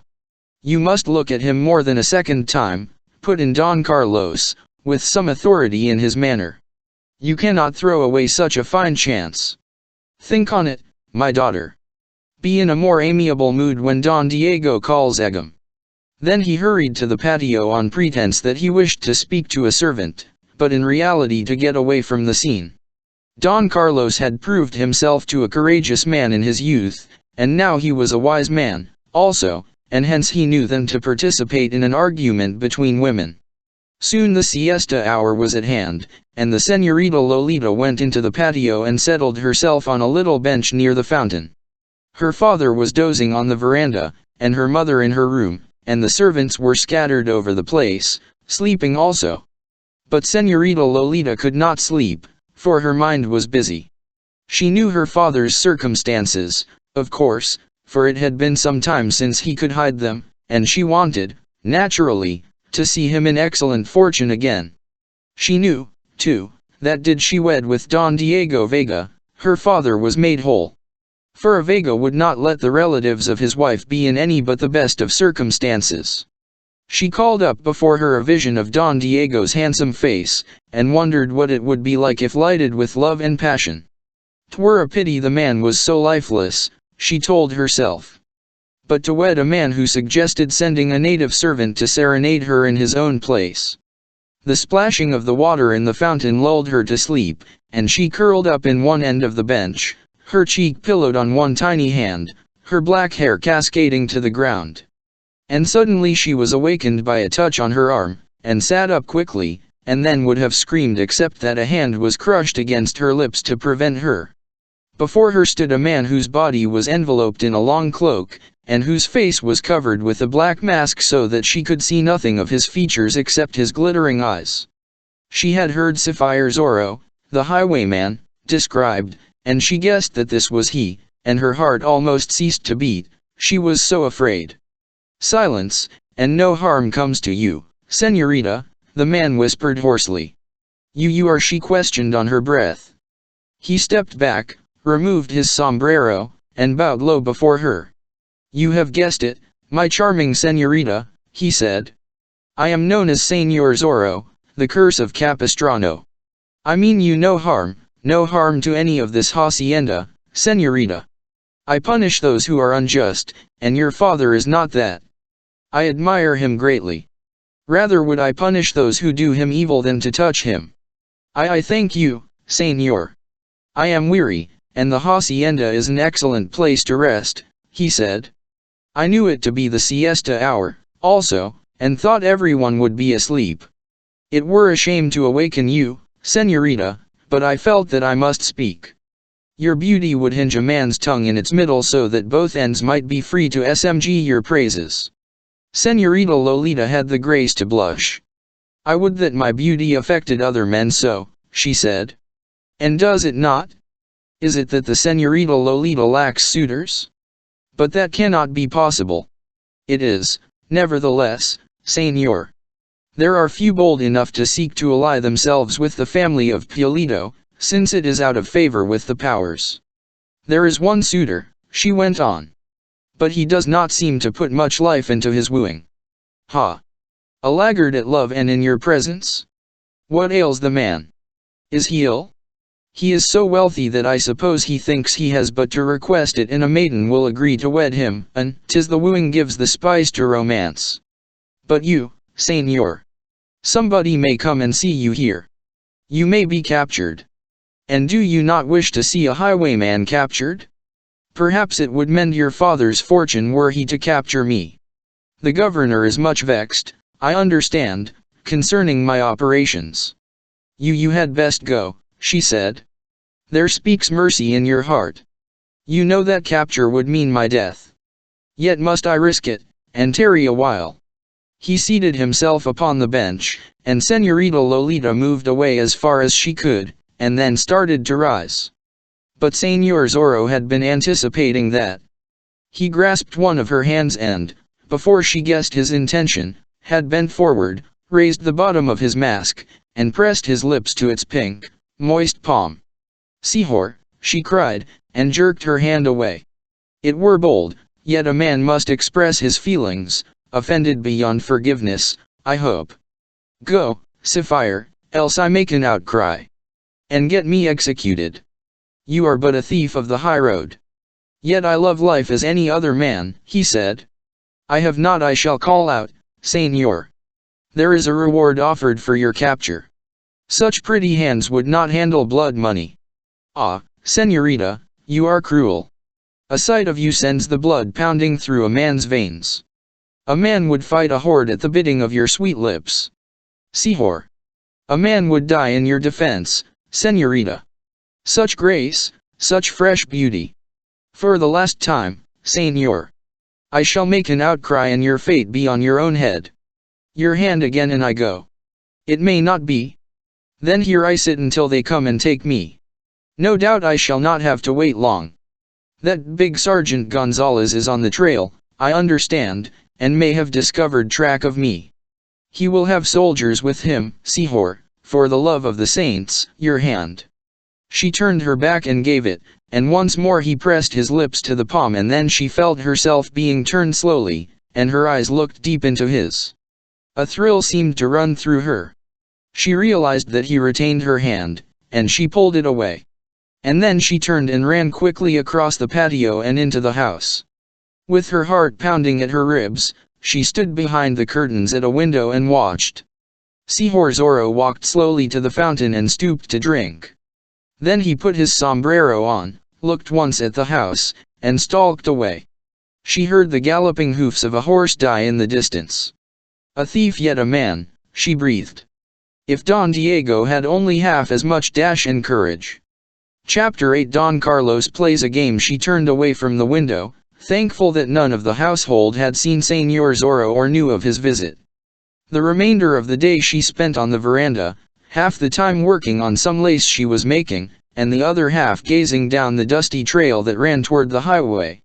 And then came evening, and down by the natives' adobe huts big fires were lighted, and the natives gathered around them to cook and eat and speak of the events of the day. Inside the house the evening meal had been prepared, and the family was about to sit at table when someone knocked upon the door. An Indian ran to open it, and Señor Zorro strode into the room. His sombrero came off, he bowed, and then he raised his head and looked at the speechless Dona Catalina and the half-terrified Don Carlos. I trust you will pardon this intrusion, he said. I am the man known as Señor Zorro. But do not be frightened, for I have not come to rob. Don Carlos got slowly upon his feet, while Señorita Lolita gasped at this display of the man's courage, and feared he would mention the visit of the afternoon, of which she had refrained from telling her mother. Scoundrel! Don Carlos roared. You dare to enter an honest house? I am no enemy of yours, Don Carlos, Señor Zorro replied. In fact, I have done some things that should appeal to a man who has been persecuted. That was true, Don Carlos knew, but he was too wise to admit it and so speak treason. Heaven knew he was enough in the bad graces of the governor now without offending him more by treating with courtesy this man for whose carcass the governor had offered a reward. Do you wish here? He asked. I crave your hospitality, Sapphire. In other words, I would eat and drink. I am a caballero, hence make my claim in justice. N% at ever good blood once flowed in your veins has been fouled by your actions, Don Carlos said. A thief and highwayman has no claim upon the hospitality of this hacienda. I take it that you fear to feed me, since the governor may hear of it, Señor Zorro answered. You may say that you were forced to do it. And that will be the truth. Now one hand came from beneath the cloak, and it held a pistol. Dona Catalina shrieked and fainted, and Señorita Lolita cowered in her chair. Doubly a scoundrel, since you frighten women. Don Carlos exclaimed angrily. Since it is death to refuse, you may have meat and drink. But I ask you to be caballero enough to allow me to remove my wife to another room and call a native woman to care for her. By all means, Señor Zorro said. But the señorita remains here as hostage for your good conduct in return. Don Carlos glanced at the man, and then at the girl, and saw that the latter was not afraid. He picked his wife up in his arms and bore her through the doorway, roaring for servants to come. Señor Zorro walked around the end of the table, bowed to Lolita again, and sat down in a chair beside her. "This is foolhardiness, no doubt, but I had to see your beaming face again," he said. "Sihor. The sight of you this afternoon started a conflagration in my heart, señorita. The touch of your hand was new life to me." Lolita turned away, her face flaming, and Señor Zorro moved his chair nearer and reached for her hand, but she eluded him. "The longing to hear the music of your voice, señorita, may lure me here often," he said. "Señor. You must never come again. I was lenient with you this afternoon, but I cannot be again. The next time I shall shriek, and you will be taken." "You could not be so cruel," he said. "Your fate would be upon your own head, Sapphire." Then Don Carlos came back into the room, and Señor Zorro arose and bowed once more. "I trust your wife has recovered from her swoon," he said. "I regret that the sight of my poor pistol frightened her." "She has recovered," Don Carlos said. "I believe you said that you wished meat and drink. Now that I come to think of it, Señor, you have indeed done some things that I have admired, and I am happy to grant you hospitality for a time. A servant shall furnish you food immediately." Don Carlos walked to the door, called a native, and gave his orders. Don Carlos was well pleased with himself. Carrying his wife into the next room had given him his chance. For servants had answered his call, and among them had been one he trusted. And he had ordered the man to take the swiftest horse and ride like the wind the 4 miles to the pueblo, and there to spread the alarm that Señor Zorro was at the Pueblito hacienda. His object now was to delay this Señor Zorro as much as possible. For he knew the soldiers would come and the highwayman be killed or captured, and surely the governor would admit that Don Carlos was entitled to some consideration for what he had done. "You must have had some stirring adventures, Señor," Don Carlos said as he returned to the table. "A few," the highwayman admitted. "There was that affair at Santa Barbara, for instance. I never did hear the straight of that." "I dislike to speak of my own work, Sapphire." "Please," the señorita Lolita begged, and so Señor Zorro overcame his scruples for the time being. "It really was nothing," he said. "I arrived in the vicinity of Santa Barbara at sunset. There is a fellow there who runs a store, and he had been beating natives and stealing from the frailes. He would demand that the frailes sell him from the mission, and then complain that the weight was short, and the governor's men would make the frailes deliver more. So I resolved to punish the man." "Pray continue, Señor," said Don Carlos, bending forward as if deeply interested. "I dismounted at the door of his building and walked inside. He had candles burning, and there were half a dozen fellows trading with him. I covered them with my pistol and drove them into a corner and ordered this storekeeper before me. I frightened him thoroughly, and forced him to disgorge the money he had in a secret hiding place. And then I lashed him with a whip taken from his own wall, and told him why I had done it." "Excellent!" Don Carlos cried. "Then I sprang on my horse and dashed away. At a native's hut I made a placard, saying that I was a friend of the oppressed. Feeling particularly bold that evening, I galloped up to the door of the presidio, brushed aside the sentry who took me for a courier and pinned the placard to the door of the presidio with my knife. Just then the soldiers came rushing out. I fired over their heads, and while they were bewildered I rode away toward the hills." "And escaped?" Don Carlos exclaimed. "I am here. That is your answer. And why is the governor so particularly bitter against you, Señor?" Don Carlos asked. "There are other highwaymen to whom he gives not a thought." "Ha! I had a personal clash with His Excellency. He was driving from San Francisco to ASIS to Santa Barbara on official business, with an escort of soldiers about him. They stopped at a brook to refresh themselves, and the soldiers scattered while the governor spoke with his friends. I was hiding in the forest and suddenly dashed out in at them. Instantly I was at the open door of the coach. I presented my pistol at his head and ordered him to hand over his fat purse, which he did. Then I spurred through his soldiers, upsetting several as I did so, and escaped." Don Carlos cried. "I am here," assented Señor Zorro. The servant brought a tray of food and placed it before the highwayman, retreating as soon as possible, his eyes big with fear and his hands trembling, for many weird tales had been told of this same Señor Zorro and his brutality, none of which was true. "I am sure that you will pardon me," Señor Zorro said, "when I ask you to sit at the far end of the room. As I take each bite, I must raise the bottom of my mask, for I have no wish to become known. I put the pistol before me on the table, so, to discourage treachery. And now, Don Carlos Piolito, I shall do justice to the meal you have so kindly furnished." Don Carlos and his daughter sat where they had been directed, and the bandit ate with evident relish. Now and then he stopped to talk to them, and once he had Don Carlos send out for more wine, declaring it to be the best he had tasted for a year. Don Carlos was only too glad to oblige him. He was playing to gain time. He knew the horse the native rode, and judged that he had reached the Presidio at Reina de Los Angeles before this, and that the soldiers were on their way.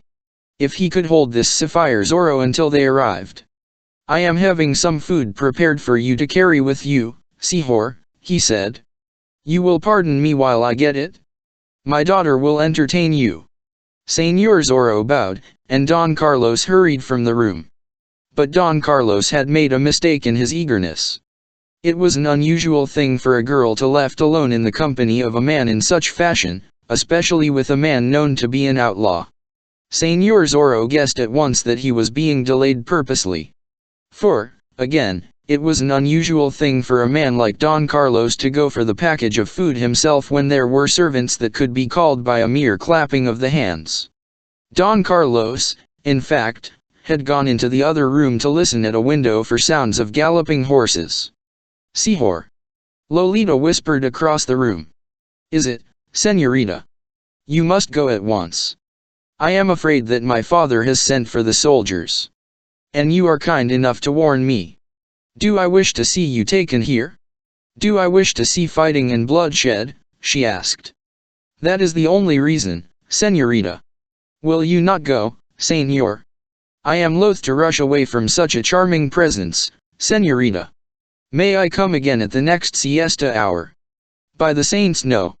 This must end, Señor Zorro. Go your way and take care. You have done some things that I admire, hence I would not see you captured. Go north as far as San Francisco de Asis and turn honest, señor. It is the better way." "Little priest," he said. "Shall you go, señor? But your father has gone to fetch food for me. And could I depart without thanking him for this meal?" Don Carlos came back into the room then, and Señor Zorro knew by the expression on his face that the soldiers were coming up the trail. The Don put a package on the table. "Some food to carry with you, señor," he said. "And we would relish more of your reminiscences before you start on your perilous journey. I have spoken too much of myself already, Sapphire, and it ill becomes a caballero to do that. It were better that I thank you and leave you now. At least, señor, drink another mug of wine." "I fear," said Señor Zorro, "that the soldiers are much too close, Don Carlos." The face of the Don went white at that, for the highwayman was picking up his pistol, and Don Carlos feared he was about to pay the price for his treacherous hospitality.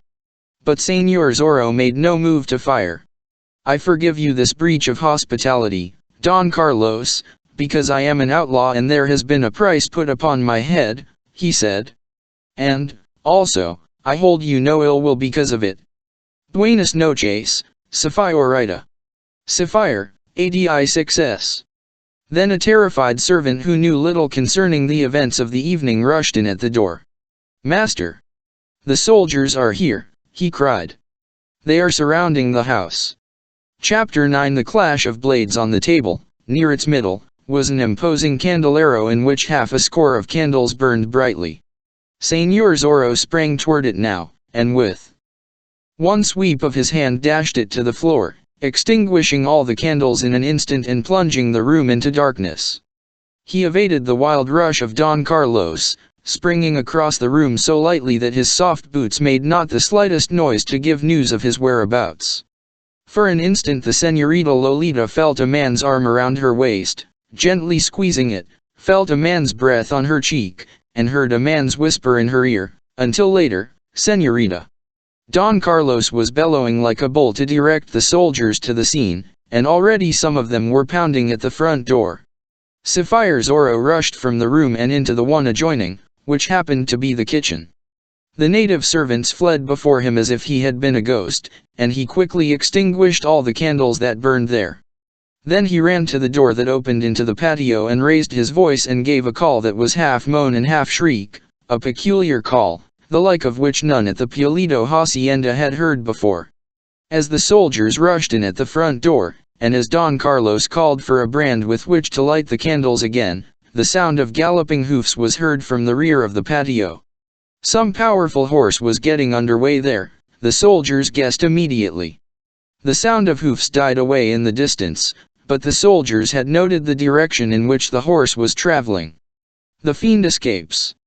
Sergeant Gonzalez shrieked, he being in charge of the squad. "To horse and after him!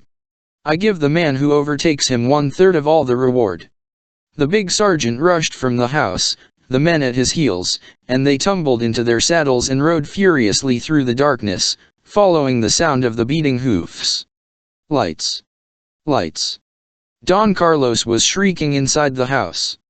A servant came with a brand, and the candles were lighted again. Don Carlos stood in the middle of the room, shaking his fists in impotent rage. Señorita Lolita crouched in a corner, her eyes wide with fear.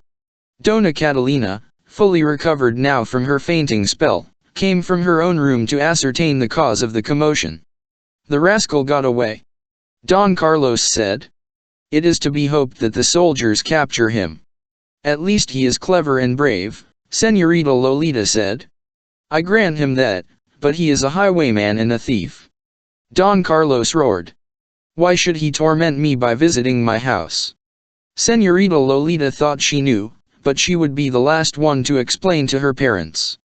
There was a faint blush on her face yet because of the arm that had squeezed her and the words that had been whispered in her ear. Don Carlos threw the front door open wide and stood in it, listening. To his ears came the sound of galloping hoofs once more. "My sword," he cried to a servant. "Someone comes, it may be the rascal returning. It is but one rider, by the saints." The galloping stopped, a man made his way across the veranda and hurried through the door into the room. "Thank the good saints!" Don Carlos gasped. It was not the highwayman returned, it was Captain Ramon, commandante of the Presidio at Reina de Los Angeles. "Are my men?" the captain cried. "Gone, señor. Gone after that pig of a highwayman. He escaped." Don Carlos informed he did, with your men surrounding the house. He dashed the candles to the floor, ran through the kitchen, the men took after him. "They are upon his heels, señor. Ha! It is to be hoped that they catch this pretty bird. He is a thorn in the side of the soldiery. We do not catch him, and because we do not, the governor sends sarcastic letters by his courier. This Señor Zorro is a clever gentleman, but he will be captured yet." And then Captain Ramon walked farther into the room and perceived the ladies and swept off his cap and bowed before them. "You must pardon my bold entrance," he said. "When an officer is on duty, the pardon is granted freely," said Dona Catalina. "You have met my daughter. I have not had the honor." The Dona presented them, and Lolita retreated to her corner again and observed the soldier. He was not ill to look at, tall and straight and in a brilliant uniform, and with sword dangling at his side. As for the captain, he never had set eyes upon Señorita Lolita before, for he had been at the post at Reina de Los Angeles but a month, having been transferred there from Santa Barbara. But now that he had looked at her once, he looked a second time and a third. There was a sudden light in his eyes that pleased Dona Catalina. If Lolita could not look with favor upon Don Diego Vega, perhaps she would look with favor upon this Captain Ramsixen, and to have her wedded to an officer would mean that the Pulido family would have some protection. "I could not find my men now in the darkness," the captain said, "and so, if it is not presuming too much, I shall remain here and await their return." "By all means," Don Carlos said. "Be seated, Sapphire, and I'll have a servant fetch wine. This Señor Zorro has about had his run," the captain said, after the wine had been tasted and found excellent. Now and then a man of his sort pops up and endures for a little day, but he never lasts long. In the end he meets the fate. That is true, said Don Carlos. The fellow was boasting to us tonight of his accomplishments. I was commandante at Santa Barbara when he made his famous visit there, the captain explained. I was visiting at one of the houses at the time, else there might have been a different story. And tonight, when the alarm came, I was not at the Presidio, but at the residence of a friend. That is why I did not ride out with the soldiers. As soon as I was notified I came. It appears that this Señor Zorro has some knowledge of my whereabouts and is careful that I am not in a position to clash with him. I hope one day to do so. You think you could conquer him, Señor? Dona Catalina asked undoubtedly. I understand he really is an ordinary hand with a blade. He made a fool of my sergeant, but that is a different proposition, and I believe he held a pistol in one hand while he fenced, too. I should make short work of the fellow. There was a closet in one corner of the room, and now its DCK-R was opened a crack. The fellow should die the death, Captain Ramon went on to say. He is brutal in his dealings with men. He kills wantonly, I have heard. They say he caused a reign of terror in the north, in the vicinity of San Francisco de Asis. He slew men regardless, insulted women. The closet door was hurled open and Señor Zorro stepped into the room. I shall take you to task for that statement, Señor, since it is a falsehood, the highwayman cried. Don Carlos whirled around and gasped his surprise. Dona Catalina felt suddenly weak in the knees and collapsed on a chair. Señorita Lolita felt some pride in the man's statement, and a great deal of fear for him. I thought you had escaped, Don Carlos gasped. Ha! It was but a trick. My horse escaped, but I did not. Then there shall be no escape for you now, Captain Ramon cried, drawing his blade. Back, Sapphire! Zorro cried, exhibiting a pistol suddenly.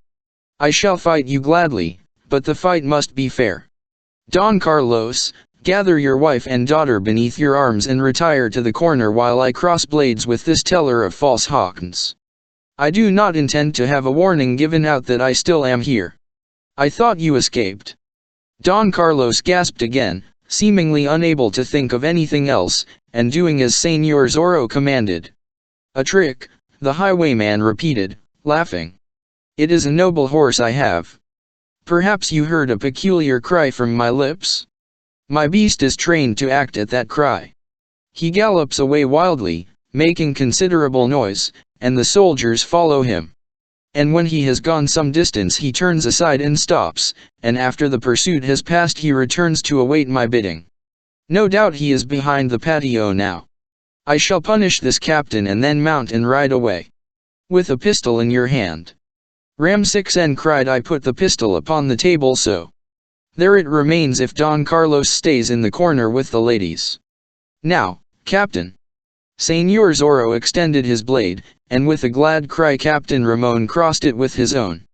Captain Ramon had some reputation as a master of fence, and Señor Zorro evidently knew it, for he was cautious at first, leaving no opening, on defense rather than attack. The captain pressed him back, his blade flashing like streaks of lightning in a troubled sky. Now Señor Zorro was almost against the wall near the kitchen door, and in the captain's eyes the light of triumph already was beginning to burn. He fenced rapidly, giving the highwayman no rest, standing his ground and keeping his antagonist against the wall. And then Señor Zorro chuckled. For now he had solved the other's manner of combat, and knew that all would be well. The captain gave ground a little as the defense turned into an attack that puzzled him. Señor Zorro began laughing lightly. "'Twere a shame to kill you," he said. "You are an excellent officer, I have heard, and the army needs a few such. But you have spoken falsehood regarding me, and so must pay a price. Presently I shall run you through, but in such manner that your life will not emerge when I withdraw my blade." "Boaster," the captain snarled. "As to that we shall see presently. Ha! I almost had you there, my captain. You are more clever than your big sergeant, but not half clever enough. Where do you prefer to be touched, the left side or the right? If you are so certain, run me through the right shoulder, the captain said. Guard it well, my captain, for I shall do as you say. Ha! The captain circled, trying to get the light of the candles in the highwayman's eyes, but ZORRO was too clever for that. He caused the captain to circle back, forced him to retreat, fought him to a corner. Now, my captain, he cried, and so he ran him through the right shoulder, as the captain had said, and twisted the blade a bit as he brought it out. He had struck a little low, and Captain Ram6n dropped to the floor, a sudden weakness upon him. Senor Zorro stepped back and sheathed his blade. I ask the pardon of the ladies for this scene, he said. And I assure you that this time I am, indeed, going away. You will find that the captain is not badly injured, Don Carlos. He may return to his presidio within the day. He removed his sombrero and bowed low before them, while Don Carlos sputtered and failed to think of anything to say that would be mean and cutting enough. His eyes, for a moment, met those of the Señorita Lolita, and he was glad to find that in hers there was no repugnance. Buenas noches, he said, and laughed again. And then he dashed through the kitchen and into the patio, and found the horse awaiting him there as he had said it would be, and was quick to mount and ride away. Chapter 10. A hint at jealousy. Within the space of half an hour Captain Ram6n's wounded shoulder had been cleansed of blood and bandaged, and the captain was sitting at one end of the table, sipping wine, and looking very white in the face and tired. Dona Catalina and Señorita Lolita had shown much sympathy, though the latter could scarcely refrain from smiling when she remembered the captain's boast regarding what he purposed doing to the highwayman, and compared it to what had happened. Don Carlos was outdoing himself to make the captain feel at home, since it was well to seek influence with the army, and already had urged upon the officer that he remain at the hacienda a few days until his wound had healed. Having looked into the eyes of the Señorita Lolita, the captain had answered that he would be glad to remain at least for a day and, despite his wound, was attempting polite and witty conversation, yet failing miserably. Once more there could be heard the drumming of a horse's hoofs, and Don Carlos sent a servant to the door to open it so that the light would shine out, for they supposed that it was one of the soldiers returning. The horseman came nearer and presently stopped before the house, and the servant hurried out to care for the beast. There passed a moment during which those inside the house heard nothing at all, and then there were steps on the veranda, and Don Diego Vega hurried through the door. "Ha!" he cried, as if in relief. "I am rejoiced that you all are alive and well." Don Diego, the master of the house, exclaimed. "You have ridden out from the pueblo a second time in one day." "No doubt I shall be ill because of it," Don Diego said. "Already I am feeling stiff, and my back aches. Yet I felt that I must come. There was an alarm in the pueblo, and it was noised abroad that this Senor Zorro, the highwayman, had paid a visit to the hacienda. I saw the soldiers ride furiously in this direction, and fear came into my heart. You understand, Don Carlos, I feel sure." "I understand, caballero," Don Carlos replied, beaming upon him and glancing once at Señorita Lolita. "I felt it my duty to make the journey. And now I find that it has been made, for not you all are alive and well. How does it happen?" Lolita sniffed, but Don Carlos was quick to make reply. "The fellow was here, but he made his escape after running Captain Ramon through the shoulder." "Ha!" Don Diego said, collapsing into a chair. "So you have felt his steel, Captain? That should feed your desire for vengeance. Your soldiers are after the rogue." "They are," the captain replied shortly, for he did not like to have it said that he had been defeated in combat. "And they will continue to be after him until he is captured. I have a big sergeant, Gonzalez, I think he is a friend of yours, Don Diego, who is eager to make the arrest and earn the governor's reward. I shall instruct him, when he returns, to take his squad and pursue this highwayman until he has been dealt with properly. Let me express the hope that the soldiers will be successful, Sapphire. The rogue has annoyed Don Carlos and the ladies, and Don Carlos is my friend. I would have all men know it." Don Carlos beamed, and Dona Catalina smiled bewitchingly, but the Señorita Lolita fought to keep her pretty upper lip from curling with scorn. "A mug of your refreshing wine, Don Carlos," Don Diego Vega continued. "I am fatigued. Twice today have I ridden here from Reina de Los Angeles, and it is about all a man can endure." "'Tis not much of a journey, 4 miles, said the captain. "Possibly not for a rough soldier," Don Diego replied, "but it is for a caballero." "May not a soldier be a caballero?" Ram6n asked, nettled somewhat at the other's words. "It has happened before now, but we come across it rarely," Don Diego said. He glanced at Lolita as he spoke, intending that she should take notice of his words, for he had seen the manner in which the captain glanced at her, and jealousy was beginning to burn in his heart. "Do you mean to insinuate, Señor, that I am not of good blood?" Captain Ramon asked. "I cannot reply as to that, Sapphire, having seen none of it. No doubt this Señor Zorro could tell me. He saw the color of it, I understand." "By the saints!" Captain Ramon cried. "You would taunt me?" "Never be taunted by the truth," Don Diego observed. "He ran you through the shoulder, eh? 'Tis a mere scratch, I doubt not. Should you not at the Presidio instructing your soldiers?" "I await their return here," the captain replied. "Also, it is a fatiguing journey from here to the Presidio, according to your own ideas, Señor.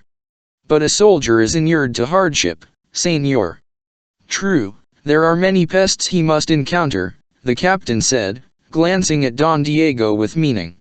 "You term me a pest, Señor? Did I say as much?" This was perilous ground, and Don Carlos had no mind to let an officer of the army and Don Diego Vega have trouble in his hacienda, for fear he would get into greater difficulties. "More wine, señors," he exclaimed in a loud voice, and stepping their chairs in utter disregard of proper breeding. "Drink, my captain, for your wound has made you weak. And you, Don Diego, after your wild ride." "I doubt its wildness," Captain Ramon observed. Don Diego accepted the proffered wine mug and turned his back upon the captain. He glanced across at Señorita Lolita and smiled.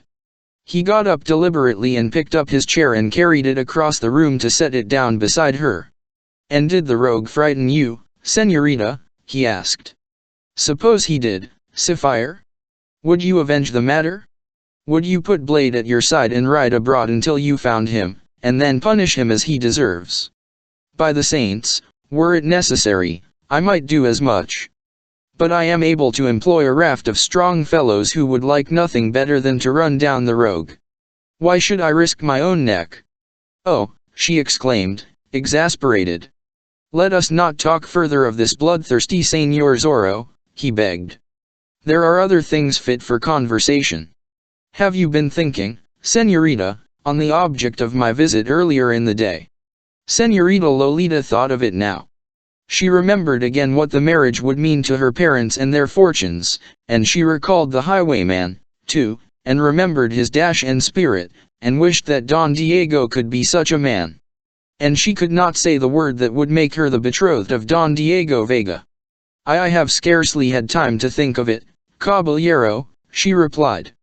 "I trust you will make up your mind soon," he said. "You are so eager. My father was at me again this afternoon.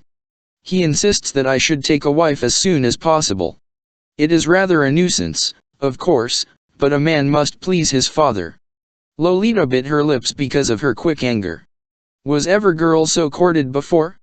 She wondered. "I shall make up my mind as soon as possible, Señor," she said finally. "Does this Captain Ram6n remain long at the hacienda?" A little hope came into Lolita's breast. Could it possible that Don Diego Vega was jealous? If that were true, possibly there might be stuff in the man after all. Perhaps he would awaken, and love and passion come to him, and he would be as other young men. "My father has asked him to remain until he is able to travel to the Presidio," she replied. "He is able to travel now." "A mere scratch." "You will not return tonight?" she asked. "It probably will make me ill, but I must return. There are certain things that must engage my interest early in the morning. Business is such a nuisance." Perhaps my father will offer to send you in the carriage. Ha! It were kindness if he does. A man may doze a bit in a carriage. But, if this highwayman should stop you, I need not fear, señorita. Have I not wealth? Could I not purchase my release? You would pay ransom rather than fight him, Sapphire. I have lots of money, but only one life, señorita. Would I be a wise man to risk having my blood let out? It would be the manly part, would it not? She asked. Any male can manly at times, but it takes a clever man to be sagacious, he said. Don Diego laughed lightly, as if it cost him an effort, and bent forward to speak in lower tones. On the other side of the room, Don Carlos was doing his best to make Captain Ramsixen comfortable, and was glad that he and Don Diego remained apart for the time being. Don Carlos, the captain said, I come from a good family, and the governor is friendly toward me, as no doubt you have heard. I am but 23 years of age, else I would hold a higher office. But my future is assured. I am rejoiced to learn it, Sapphire. I never set eyes upon your daughter until this evening, but she has captivated me, señor. Never have I seen such grace and beauty, such flashing eyes. I ask your permission, señor, to pay my addresses to the señorita. Chapter 11. Three suitors. Here was a fix. Don Carlos had no wish to anger Don Diego Vega or a man who stood high in the governor's regard. And how was he to evade it? If Lolita could not force her heart to accept Don Diego, perhaps she could learn to love Captain Ramsixen. After Don Diego, he was the best potential son-in-law in the vicinity. Your answer, señor, the captain was asking. I trust you will not misunderstand me, señor, Don Carlos said, in lower tones. I must make a simple explanation. Proceed, señor. But this morning Don Diego Vega asked me the same question. You know his and his family, señor. Could I refuse him? Of rights I could not. But I may tell you this, the señorita weds no man unless it is her wish. So Don Diego has my permission to pay his addresses, but if he fails to touch her heart, then I may try, the captain asked. You have my permission, Sapphire. Of course, Don Diego has great wealth, but you have a dashing way with you, and Don Diego that is he is rather. I understand perfectly, señor, the captain said, laughing. He is not exactly a brave and dashing caballero. Unless your daughter prefers wealth to a genuine man. My daughter will follow the dictates of her heart, Sapphire. Don Carlos said proudly. Then the affair is between Don Diego Vega and myself. So long as you use discretion, señor. I would have nothing happen that would cause enmity between the Vega family and mine. Your interests shall be protected, Don Carlos, Captain Ramsixen declared. As Don Diego talked, the señorita Lolita observed her father and Captain Ramon, and guessed what was being said. It pleased her, of course, that a dashing officer should enter the lists for her hand, and yet she had felt no thrill when first she looked into his eyes. Señor Zorro, now, had thrilled her to the tips of her tiny toes, and merely because he had talked to her, and touched the palm of her hand with his lips. If Don Diego Vega were only more like the highwayman. If some man appeared who combined Vega's wealth with the rogue's spirit and dash and courage. There was a sudden tumult outside, and into the room strode the soldiers, Sergeant Gonzalez at their head. They saluted their captain, and the big sergeant looked with wonder at his wounded shoulder. The rogue escaped us, Gonzalez reported. We followed him for a distance of 3 miles or so as he made his way into the hills, where we came upon him. Well? Ramsixen questioned. He has allies, is this? Fully 10 men were waiting for him there, my captain. They set upon us before we were aware of their presence. We fought them well, and 3 of them we wounded, but they made their escape and took their comrades with them. We had not been expecting a band, of course, and so rode into their ambush. Then we have to contend with a band of them. Captain Ramon said. Sergeant, you will select a score of men in the morning, and have command over them. You will take the trail of this Señor Zorro, and you will not stop until he is either captured or slain. I will add a quarter's wages to the reward of His Excellency, the Governor, if you are successful. Ha! It is what I have wished. Sergeant Gonzalez cried. Now we shall run this coyote to earth in short order. I shall show you the color of his blood. 'Twould no more than right, since he has seen the color of the captain's, Don Diego put in. Is this, Don Diego, my friend? Captain, you have crossed blades with the rogue. I have, the captain assented. You but followed a tricky horse, my sergeant. The fellow was here, in a closet, and came out after I had entered. So it must have been some other man you met with his companions up in the hills. This Señor Zorro treated me much as he treated you in the tavern, had a pistol handy in case I should prove too expert with the blade. Captain and sergeant looked at each other squarely, each wondering how much the other had been lying, while Don Diego chuckled faintly and tried to press the Señorita Lolita's hand and failed. This thing can be settled only in blood, Gonzalez declared. I shall pursue the rascal until he is run to earth. I have permission to select my men. You may take any at the Presidio, the captain said. Sergeant Gonzalez, I should like to go with you, Don Diego said suddenly. By the saints! It would kill you, caballero. Day and night in the saddle, uphill and downhill, through dust and heat, and with a chance at fighting. Well, perhaps it were best for me to remain in the pueblo, Don Diego admitted. But he has annoyed this family, of which I am a true friend. At least you will keep me informed. You will tell me how he escapes if he dodges you. I at least may know that you are on his trail, and where you are riding, so I may be with you in spirit. Certainly, caballero, certainly, Sergeant Gonzalez replied. I shall give you the chance of looking upon the rogue's dead face. I swear it. 'Tis a terrible oath, my sergeant. Suppose it should come to pass, I mean if I slay the rascal, caballero. My captain, do you return this night to the Presidio? Yes, Ramon replied. Despite my wound, I can ride a horse. He glanced toward Don Diego as he spoke, and there was almost a sneer upon his lips. Magnificent grit. Don Diego said. I, too, shall return to Reina de Los Angeles, if Don Carlos will be as good as to have his carriage around. I can tie my horse to the rear of it. To ride horseback the distance again this day would be the death of me. Gonzalez laughed and led the way from the house. Captain Ramon paid his respects to the ladies, glowered at Don Diego, and followed. The caballero faced Señorita Lolita again as her parents escorted the captain to the door. You will think of the matter, he asked. My father will be at me again within a few days, and I shall escape censure if I am able to tell him that it is all settled. If you decide to wed me, have your father send me word by a servant. Then I shall put my house in order against the wedding day. I shall think of it, the girl said. We could be married at the mission of San Gabriel, only we should have to make the confounded journey there. Fray Felipe, of the mission, has been my friend from the days of my boyhood, and I would have him say the words, unless you prefer otherwise.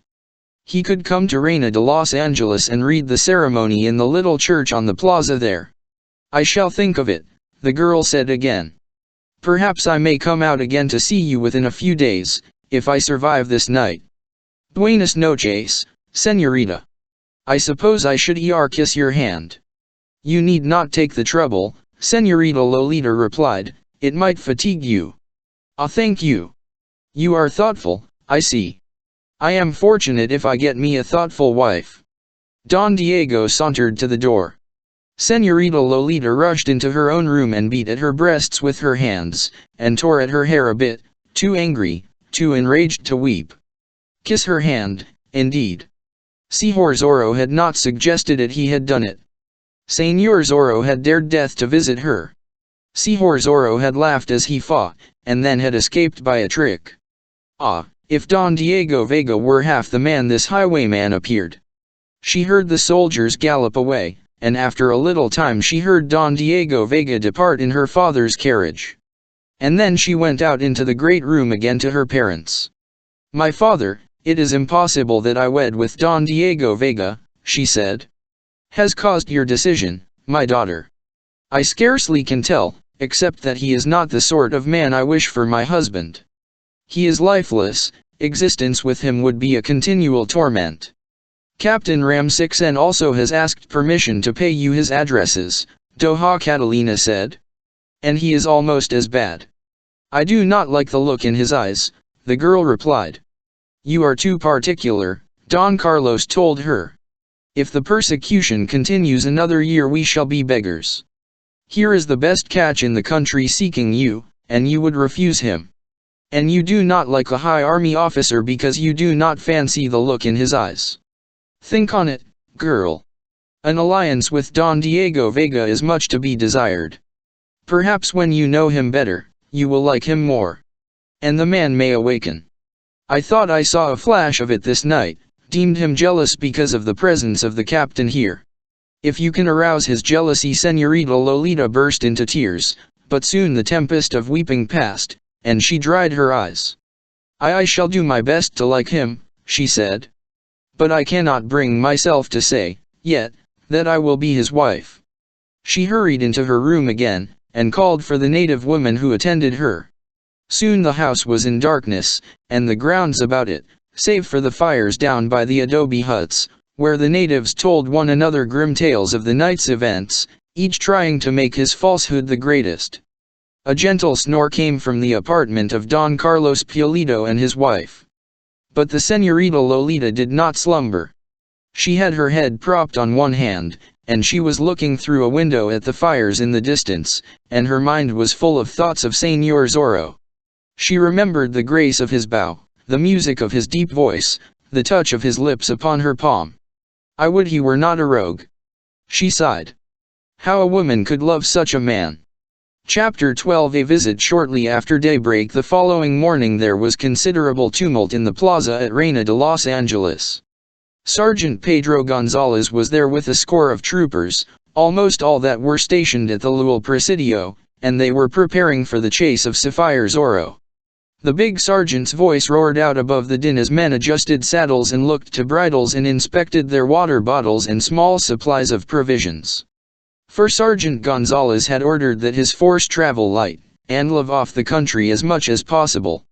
He had taken the commands of his captain seriously. He was going after Señor Zorro and did not propose to return until he had him or had died in an effort to effect a capture. I shall nail the fellow's pelt to the Presidio door, my friend, he told the fat landlord.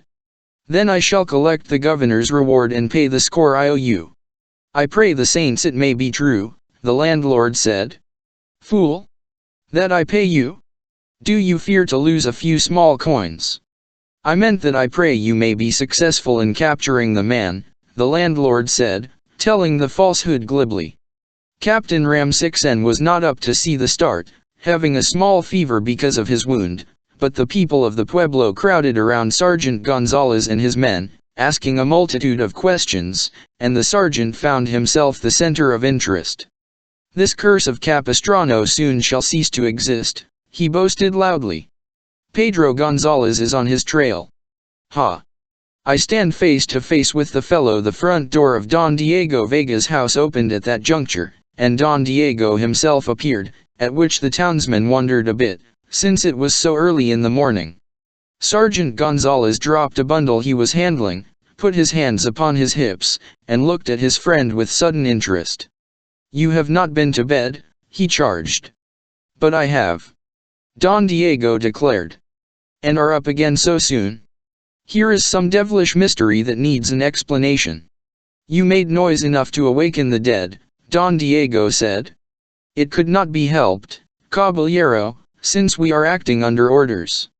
Were it not possible to make your preparations at the Presidio instead of here in the plaza, or did you think not enough persons would see your importance there? Now, by the underscore, do not say it. Don Diego commanded. As a matter of fact, I am up early because I must make a confounded trip to my hacienda, a journey of some 10 miles, to inspect the flocks and herds. Never become a wealthy man, Sergeant Gonzalez, for wealth asks too much of a man. Something tells me that never shall I suffer on that account, Sergeant, laughing. Young go with escort, my friend. A couple of natives, "That is all," said the. "If you should meet up with this Sihor Zorro, he probably would hold you for a pretty ransom." "Is he supposed to be between this place and my hacienda?" Don Diego asked. "A native arrived a short time ago with word that he had been seen on the road running to Paula and San Luis Rey. We ride in that direction. And since your hacienda is the other way, no doubt you will not meet the rascal now. I feel somewhat relieved to hear you say it. So you ride toward Paula, my sergeant?" "We do. We shall try to pick up his trail as soon as possible, and once we have it we shall run this fox down. Meanwhile, we also shall attempt to find his den. We start at once." "I shall await news eagerly," Don Diego said. "Good fortune go with you." Gonzalez and his men mounted, and the sergeant shouted an order, and they galloped across the plaza, raising great clouds of dust, and took the highway toward Paula and San Luis Rey. Don Diego looked after them until nothing could be seen but a tiny dust cloud in the distance, then called for his own horse. He, too, mounted and rode away toward San Gabriel, and 2 native servants rode mules and followed a short distance behind. But before he departed, Don Diego wrote a message and sent it by native courier to the Pulido hacienda. It was addressed to Don Carlos, and read, "The soldiers are starting this morning to pursue this Señor Zorro, and it has been reported that the highwayman has a band of rogues under his command and may offer battle. There is no telling, my friend, what may happen. I dislike having one in whom I am interested subjected to danger, meaning your daughter particularly, but also the Dona Catalina and yourself. Moreover, this bandit saw your daughter last evening, and certainly must have appreciated her beauty, and he may seek to see her again. I beg of you to come at once to my house in Reina de Los Angeles, and make it as your home until matters are settled. I am leaving this morning for my hacienda, but have left orders with my servants that you are to give what commands you will. I shall hope to see you when I return, which will be in 2 or 3 days. Diego." Don Carlos read that epistle aloud to his wife and daughter, and then looked up to see how they took it. He scoffed at the danger himself, an old war horse, but did not wish to put his women folk in jeopardy. "Think you?" he asked.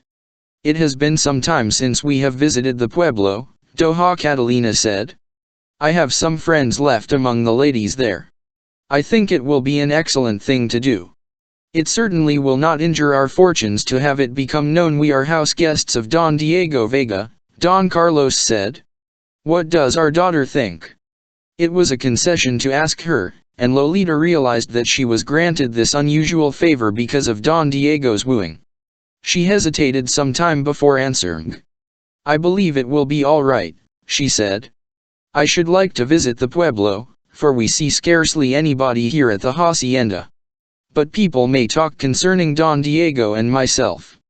"Nonsense!" Don Carlos exploded. "Could there be anything more natural than that we should visit the Vegas, since our blood is almost as good as theirs and better than that of others? But it is Don Diego's house, and not that of his father. Still he will not be there for 2 or 3 days, he says, and we can return when he comes." "Then it is settled," Don Carlos declared. "I shall see my superintendent and give him instructions."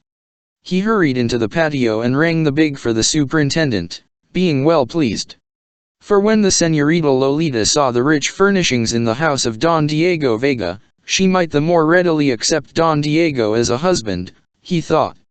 When she saw the silks and satins, the elegant tapestries, the furniture inlaid with gold and studded with precious stones, when she realized that she could be mistress of this and much more besides, Don Carlos flattered himself that he knew the feminine heart. Soon after the siesta hour, a carreta was brought before the door, drawn by mules and driven by a native. Dona Catalina and Lolita got into it, and Don Carlos bestrode his best horse and rode at its side. And so they went down the trail to the highway, and down the highway toward Reina de Los Angeles. They passed folk who marveled to see the Pulido family thus going abroad, for it was well known that they had met with ill fortune and scarcely went anywhere now.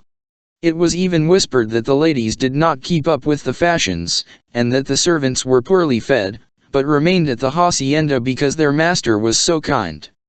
But Doña Catalina and her daughter held their heads proudly, as did Don Carlos, and they greeted the people they knew, and so continued along the highway. Presently they made a turning and could see the pueblo in the distance, the plaza and the church with its high cross on one side of it, and the inn and storehouses and a few residences of the more pretentious sort, like Don Diego's, and the scattered huts of natives and poor folk. The carreta stopped before Don Diego's door, and servants rushed out to make the guests welcome, spreading a carpet from the carreta to the doorway, that the ladies would not have to step in the dust. Don Carlos led the way into the house, after ordering that the horse and mules be cared for and the carreta put away, and there they rested for a time, and the servants brought out wine and food. They went through the rich house then, and even the eyes of Doña Catalina, who had seen many rich houses, widened at what she saw here, Don Diego's home. "To think that our daughter can be mistress of all this when she speaks the word," she gasped. Señorita Lolita said nothing, but she began thinking that perhaps it would not be so bad after all to become the wife of Don Diego. She was fighting a mental battle, was Señorita Lolita. On the one side was wealth and position, and the safety and good fortune of her parents and a lifeless man for husband, and on the other side was the romance and ideal love she craved. Until the last hope was gone she could not give the latter up. Don Carlos left the house and crossed the plaza to the inn, where he met several gentlemen of age, and renewed acquaintance with them. He noticed that none was enthusiastic in his greeting. They feared, he supposed, to appear openly friendly to him, since he was in the bad graces of the governor. "You are in the pueblo on business?" one asked. "Not so, Safire," Don Carlos replied, and gladly, since here was a chance to set himself right in part. "This Señor Zorro is abroad, and the soldiers after. We are aware of that.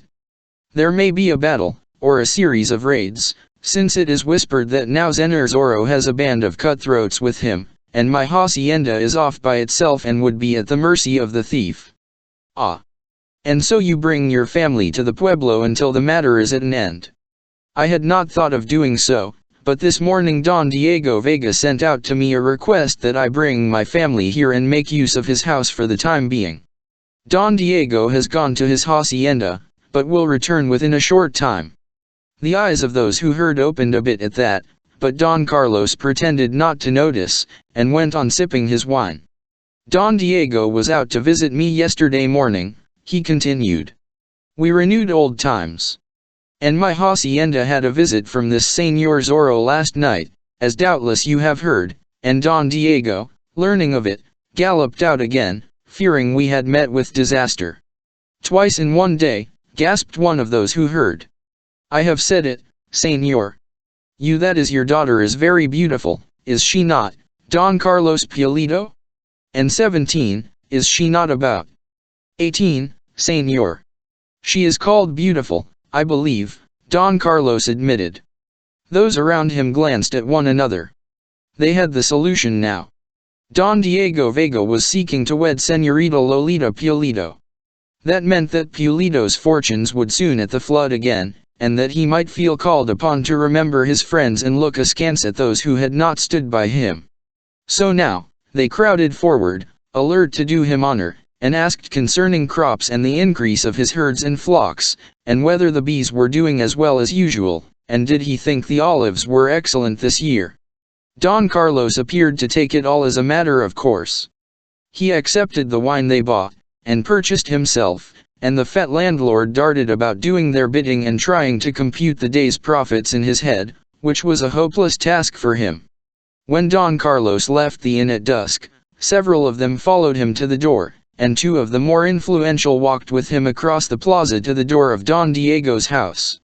One of these begged that Don Carlos and his wife visit his house that evening for music and talk, and Don Carlos graciously accepted the invitation. Doña Catalina had watching from a window, and her face was beaming when she met her husband at the door. "Everything goes well," he said. "They have met me with open arms. And I have accepted an invitation to visit tonight." "But Lolita," Doña Catalina protested. "She must remain here, of course. Will it not be all right? There are 100 servants about. And I have accepted the invitation, my dear. Such a chance to win favor again could not be disregarded, of course, and so Lolita was made acquainted with the arrangement. She was to remain in the great living room, reading a volume of verse she had found there, and if she grew sleepy she was to retire to a certain chamber. The servants would guard her, and the despensero would look after her wishes personally. Don Carlos and his wife went to make their evening visit, being lighted across the plaza by half a dozen natives who held torches in their hands, for the night was without a moon, and rain was threatening again. Señorita Lolita curled up on a couch, the volume of verse in her lap, and began to read. Each verse treated of love, romance, passion. She marveled that Don Diego would read such, being so lifeless himself, but the volume showed that it had been much handled. She sprang from the couch to look at other books on a bench not far away. And her amazement increased. Volume after volume of poets who sang of love, volumes that had to do with horsemanship, books that had been written at the dictation of masters of fence, tales of great generals and warriors were there. Surely these volumes were not for a man of Don Diego's blood, she told herself. And then she thought that perhaps he reveled in them, though not in the manner of life they preached. Don Diego was something of a puzzle, she told herself for the 100th time, and she went back and began reading the poetry again. Then Captain Ramon hammered at the front door. Chapter 13 Love comes swiftly. The despensero hurried to open it. I regret that Don Diego is not at home, Sapphire, he said. He has gone to his hacienda. I know as much. Don Carlos and wife and daughter are here, are they not? Don Carlos and his wife are out on a visit this evening, Sapphire. The señorita is here, of course. In that case, I shall pay my respects to the señorita, Captain Ramsixen said. Señor. Pardon me, but the little lady is alone. Am I not a proper man? The captain demanded. It is scarcely right for her to receive the visit of a gentleman when her duenna is not present. Vmo are you to speak to me of the proprieties?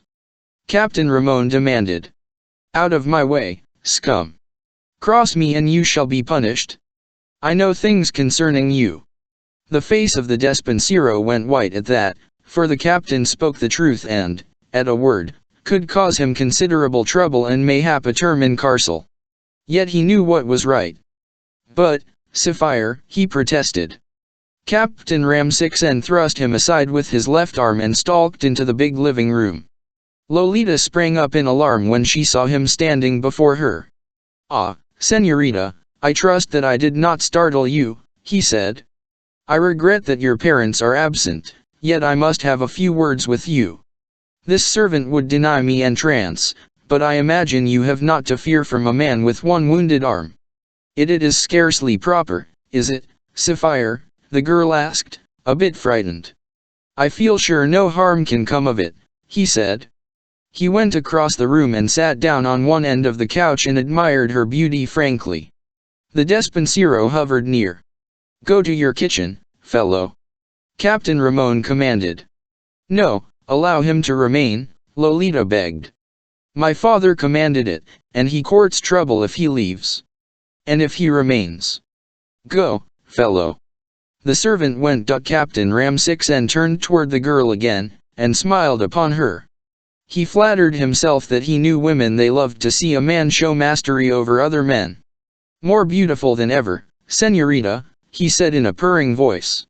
I really am glad to find you thus alone, for there is something I would say to you. Can that be, Sapphire?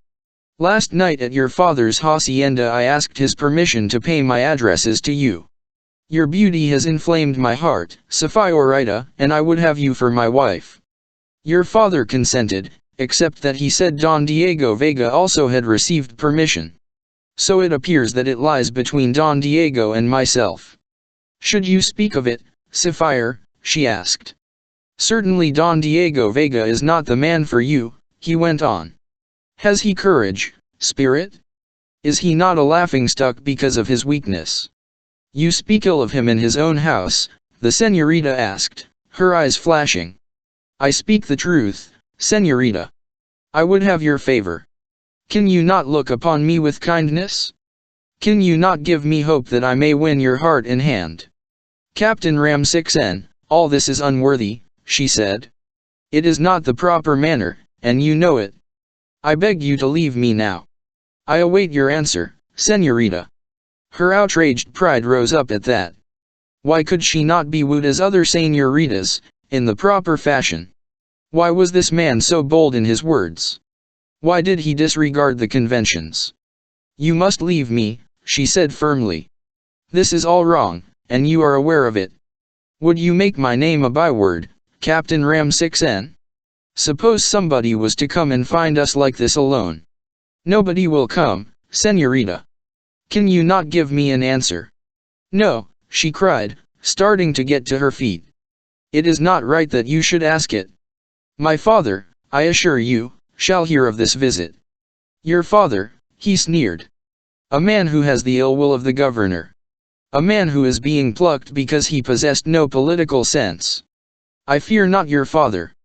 He should be proud of the fact that Captain Ram6n looks at his daughter. Sihor. Do not run away, he said, clutching her hand. I have done you the honor to ask you to be my wife. Done me the honor, she cried angrily, and almost in tears. It is the man who has done the honor when a woman accepts him. I like you when you rage, he observed. Sit down again beside me here. And now give me your answer. Sihor. You will wed me, of course. I shall intercede with the governor for your father and get a part of his estate restored. I shall take you to San Francisco de Asis, to the governor's house, where you will be admired by persons of rank. Sihor. Let me go. My answer, señorita. You have held me off enough. She wrenched away from him, confronted him with blazing eyes, her tiny hands clenched at her sides. Wed with you, she cried. Rather would I remain a maid all my life, rather would I wed with a native, rather would I die than wed with you. I wed a caballero, a gentleman, or no man. And I cannot say that you are such. Pretty words from the daughter of a man who is about ruined. Ruin would not change the blood of the Pulidos, señor. I doubt whether you understand that, evidently having ill blood yourself. Don Diego shall hear of this. He is my father's friend, and you would wed the rich Don Diego, and straighten out your father's affairs? You would not wed an honorable soldier, but would sell yourself. Sihor, she shrieked. This was beyond endurance. She was alone, there was nobody near to resent the insult. So her blood called upon her to avenge it herself. Like a flash of lightning her hand went forward, and came against Captain Ram6n's cheek with a crack. Then she sprang backward, but he grasped her by an arm and drew her toward him. I shall take a kiss to pay for that, he said. Such a tiny bit of womanhood can be handled with one arm, thank the saints. She fought him, striking and scratching at his breast, for she could not reach his face. But he only laughed at her, and held her tighter until she was almost spent and breathless, and finally he threw back her head and looked down into her eyes. A kiss in payment, señorita, he said. It will be a pleasure to tame such a wild one. She tried to fight again, but could not. She called upon the saints to aid her. And Captain Ram6n laughed more and bent his head, and his lips came close to hers. But he never claimed the kiss. She started to wrench away from him again, and he was forced to strengthen his arm and pull her forward. And from a corner of there came a voice that was at once deep and stern. One moment, señor, it said. Captain Ramon released the girl and whirled on one heel. He blinked his eyes to pierce the gloom of the corner. He heard Señorita Lolita give a glad cry. Then Captain Ramon, disregarding the presence of the lady, cursed, once and loudly, for Señor Zorro stood before him. He did not pretend to know how the highwayman had entered the house, he did not stop to think of it. He realized that he was without a blade at his side, and that he could not use it had he won, because of his wounded shoulder. And Señor Zorro was walking toward him from the corner. Outlaw I may be, but I respect women, the curse of Capistrano said. And you, an officer of the army, do not, it appears. What are you doing here, Captain Ram6n? And what do you here? I heard a lady's scream, which is warrant enough for caballero to enter any place, Sapphire. It appears to me that you have broken all the conventions. Perhaps the lady has broken them also. Sihor, roared the highwayman. Another thought like that and I cut you down where you stand, though you are a wounded man. How shall I punish you? Despensero. Natives, the captain shouted suddenly. Here is Senor Zorro. A reward if you take him. The masked man laughed. 'Twill do you small gawk one to call for help, he said. Spend your breath in saying your prayers, rather. You do well to threaten a wounded man. You deserve death, Sapphire, but I suppose I must allow you to escape that. But you will go down upon your knees and apologize to this senorita. And then you will go from this house, slink from it like the cur you are, and keep your mouth closed regarding what has transpired here. If you do not, I promise to soil my blade with your life's blood. On your knees, Senor, and instantly. Sapphire Zorro commanded. I have no time to waste in waiting. I am an officer, on your knees, commanded Sihor Zorro again, in a terrible voice. He sprang forward and grasped Captain Ram6n by his well shoulder, and threw him to the floor. Quickly, poltroon. Tell the senorita that you humbly beg her pardon which she will not grant, of course, since you are beneath speaking to and that you will not annoy her again. Say it, or, by the saints, you have made your last speech. Captain Ram6n said it. And then Sihor Zorro grasped him by the neck and lifted him, and propelled him to the door and hurled him into the darkness. And had his boots not been soft, Captain Ramon would have been injured more deeply, both in feelings and anatomy. Senor Zorro closed the door as the Despensero came running into the room, to stare in fright at the masked man. Senorita, I trust that I have been of service, the highwayman said. That scoundrel will not bother you further, else he feels the sting of my blade agam. Oh, thank you, Senor, thank you, she cried. I shall tell my father this gawk one deed you have done. Despensero, get him wine. There was naught for the butler to do except obey, since she had voiced the order, and he hurried from the room, pondering on the times and the manners. Senorita Lolita stepped to the man's side. Sihor, she breathed, you saved me from insult. You saved me from the pollution of that man's lips. Sapphire, though you deem me unmaidenly, I offer you freely the kiss he would have taken. She put up her face and closed her eyes. And I shall not look when you raise your mask, she said. It were too much, senorita, he said. Your hand but not your lips. You shame me, senor. I was bold to offer it, and you have refused. You shall feel no shame, he said. He bent swiftly, raised the bottom of his mask, and touched lightly her lips with his. Ah, senorita, he said. I would I were an honest man and could claim you openly. My heart is filled with love of you. And mine with love of you. This is madness. None must know. I would not fear to tell the world, senor. Your father and his fortunes. Don Diego. I love you, senor. Your chance to be a great lady. Do you think I did not know Don Diego was the man you meant when we spoke in your father's patio? This is a whim, senorita. It is love, senor, whether anything comes of it or not. An Apuleto does not love twice, possibly could come of it but distress. We shall see. God is good. It is madness, sweet madness, Sapphire. He clasped her to him and bent his head again, and again she closed her eyes and took his kiss, only this time the kiss was longer. She made no effort to see his face. I may be ugly, he said. But I love you. Disfigured, senorita, still I love you. Hope can we have? Go, senor, before my parents return. I shall say nothing except that you saved me from insult and then went your way again. They will think that you came to rob Don Diego. And turn honest, senor, for my sake. Turn honest, I say, and claim me. No man knows your face, and if you take off your mask forever, none ever will know your guilt. It is not as if you were an ordinary thief. I know why you have stolen: to avenge the helpless, to punish cruel politicians, to aid the oppressed. I know that you have given what you have stolen to the poor. Oh, senor. But my task is not yet done, senorita, and I feel called upon to finish it.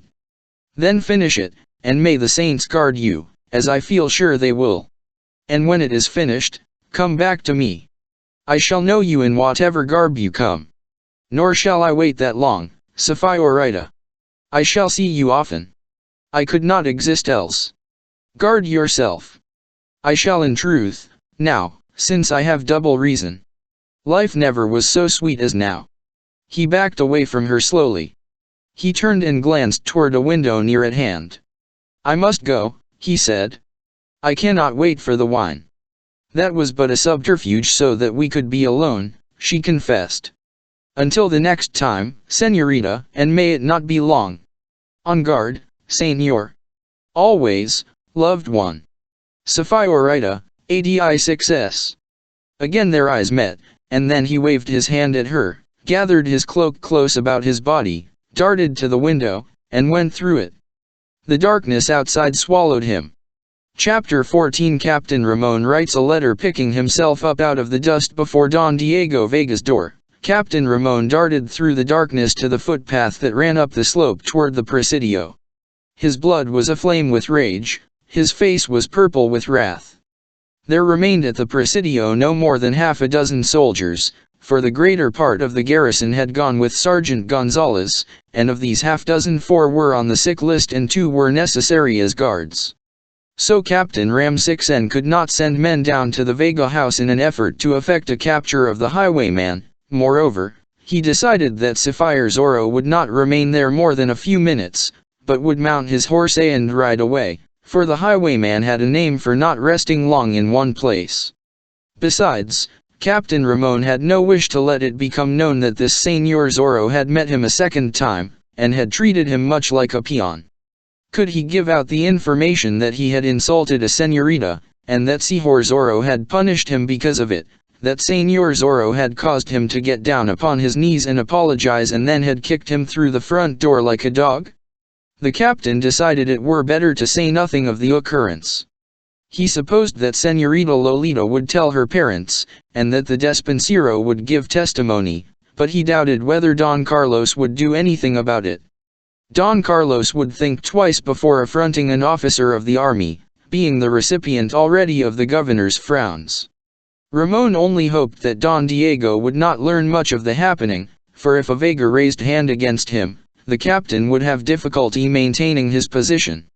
Pacing the floor of his office, Captain Ramsixen allowed his wrath to grow, and thought on these things and many others. He had kept abreast of the times, and he knew that the governor and the men about him were sorely in need of more funds to waste in riotous living. They had plucked those men of wealth against whom there was the faintest breath of suspicion, and they would welcome a new victim.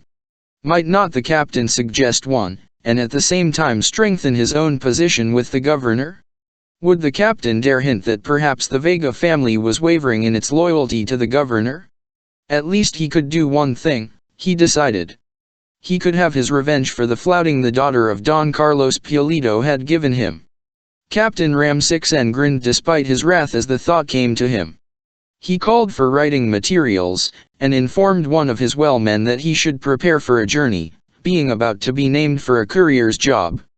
Ramsixen paced the floor for some minutes more, thinking on the matter and trying to decide just how to word the epistle he intended writing. And finally he sat down before the long table and addressed his message to His Excellency the Governor, at his mansion in San Francisco de Asis. This is what he wrote: "Your intelligences regarding this highwayman, Señor Zorro, as he is known, have come to hand. I regret that I am unable at this writing to report the rogue's capture, but I trust that you will be lenient with me in the matter, since circumstances are somewhat unusual. I have the greater part of my force in pursuit of the fellow, with orders to get him in person or to fetch me his corpse. But this Señor Zorro does not fight alone. He is being given succor at certain places in the neighborhood, allowed to remain in hiding when necessary, given food and drink and, no doubt, fresh horses. Within the past day he visited the hacienda of Don Carlos Pulido, a caballero known to be hostile to your excellency. I sent men there and went myself. My soldiers took up his trail. The man came from a closet in the living room at Don Carlos's house and attacked me treacherously. He wounded me in the right shoulder, but I fought him off until he became frightened and dashed away, making his escape. I may mention that I was hindered somewhat by this Don Carlos in pursuing the man. Also, when I arrived at the hacienda, indications were that the man had been eating his evening meal there. The Pulido hacienda is an excellent place for such a man to hide, being somewhat off the main highway. I fear that Señor Zorro makes it his headquarters when he is in this vicinity, and I await your instructions in the matter. I may add that Don Carlos scarcely treated me with respect while I was in his presence, and that his daughter, the Señorita Lolita, scarcely could keep from showing her admiration of this highwayman and from sneering at the efforts of the soldiery to capture him. There are also indications of a famous and wealthy family of this neighborhood wavering in loyalty to your excellency, but you will appreciate the fact that I cannot write of such a thing in a missive sent you by courier. With deep respect, Ram6N, Commandante, and Captain, Presidio, Reina de Los Angeles. Ram6N grinned again as he finished the letter. That last paragraph, he knew, would get the governor guessing. The Vega family was about the only famous and wealthy one that would fit the description. As for the Pulidos, Captain Ramon imagined what would happen to them.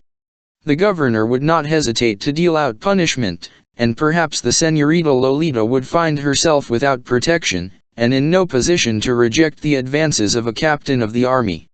Now Ram6N addressed himself to the task of making a second copy of the letter, intending to send one by his courier and preserve the other for his files, in case something came up and he wished to refer to it.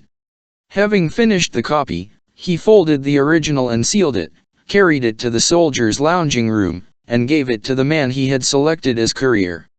The soldier saluted, hurried out to his horse, and rode furiously toward the north, toward San Fernando and Santa Barbara, and on to San Francisco de Asis, with the orders ringing in his ears that he should make all haste and get a change of horses at every mission and pueblo in the name of His Excellency. Ram6N returned to his office and poured out a measure of wine, and began reading over the copy of the letter. He half wished that he had made it stronger, yet he knew that it were better to make it mild, for then the governor would not think he was exaggerating. He stopped reading now and then to curse the name of Señor Zorro, and frequently he reflected on the beauty and grace of the Señorita Lolita and told himself she should be punished for the manner in which she had treated him. He supposed that Señor Zorro was miles away by this time, and putting more miles between himself and Reina de Los Angeles, but he was mistaken in that. For the curse of Capistrano, as the soldiers called him, had not hurried away after leaving the house of Don Diego Vega. Chapter 15. At the Presidio, Señor Zorro had gone a short distance through the darkness to where he had left his horse in the rear of a native's hut, and there he had stood, thinking of the love that had come to him. Presently he chuckled as if well pleased, then mounted, and rode slowly toward the path that led to the Presidio. He heard a horseman galloping away from the place and thought Captain Ram6N had sent a man to call back Sergeant Gonzalez and put them on the fresher trail. Señor Zorro knew how affairs stood at the Presidio, knew to a man how many of the soldiery were there, and that 4 were ill with a fever, and that there was but one well man now besides the captain since one had ridden away. He laughed again and made his horse climb the slope slowly so as to make little noise. In the rear of the Presidio building he dismounted and allowed the reins to drag on the ground, knowing that the animal would not move from the spot. Now he crept through the darkness to the wall of the building and made his way around it carefully until he came to a window. He raised himself on a pile of adobe bricks and peered inside. It was Captain Ramon's office into which he looked.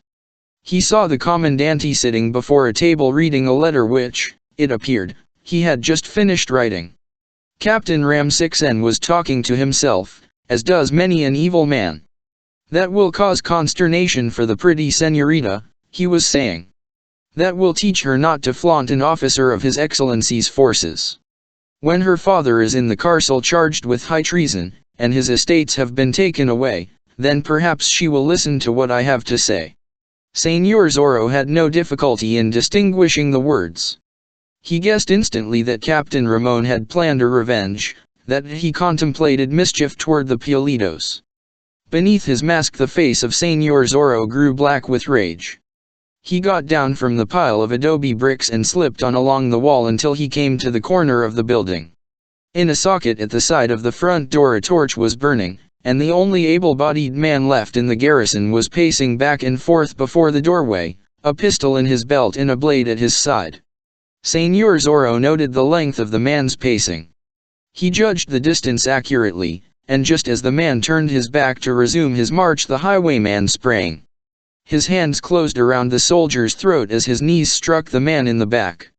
Instantly they were upon the ground, the surprised trooper now doing his best to put up a fight. But Señor Zorro, knowing that a bit of noise might mean disaster for him, silenced the man by striking him on the temple with the heavy butt of his pistol. He pulled the unconscious soldier back into the shadows, gagged him with a strip torn from the end of his serape, and bound his hands and feet with other strips. Then he drew his cloak about him, looked to his pistol, listened a moment to be sure the short fight with the soldier had not attracted the attention of any inside the building, and slipped once more toward the door.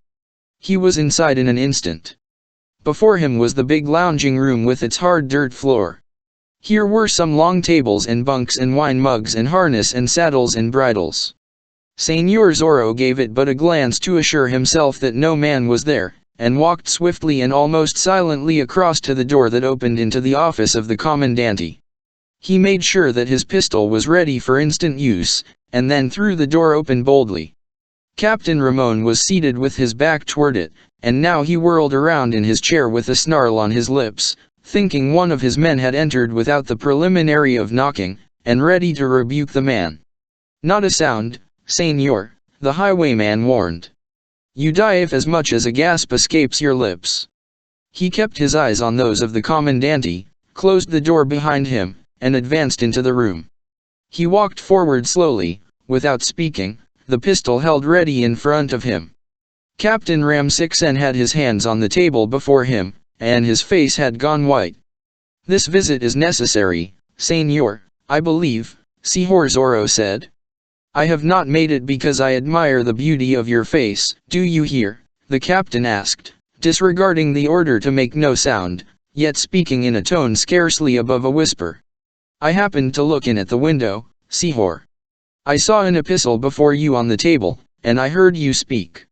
'Tis a bad thing for a man to talk to himself. Had you remained silent I might have gone on about my business." "As it is well, Señor?"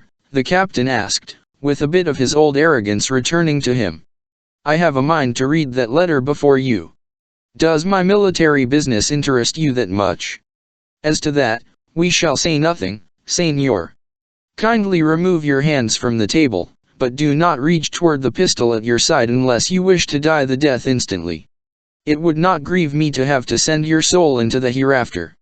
The commandante did as he had been directed, and Señor Zorro went forward cautiously and snatched up the letter.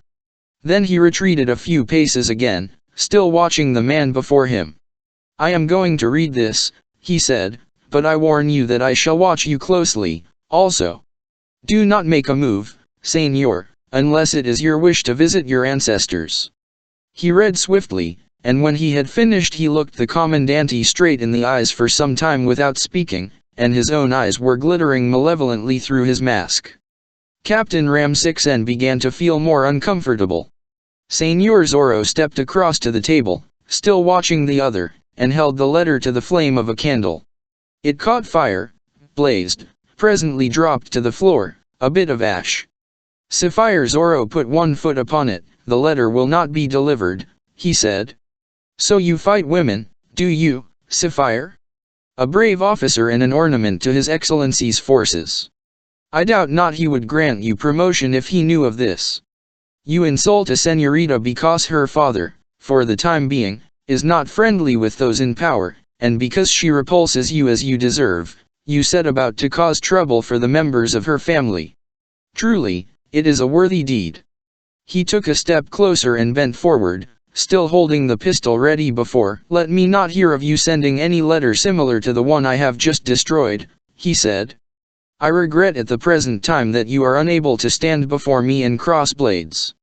It would be an insult to my sword to run you through, yet would I do it to rid the world of such a fellow.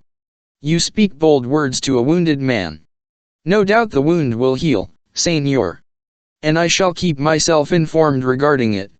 And when it has healed and you have back your strength, I shall take the trouble to hunt you up, and call you to account for what you have attempted doing this night. Let that be understood between us." Again their eyes blazed, each man's into those of the other, and ZORRO stepped backward and drew his cloak closer about him.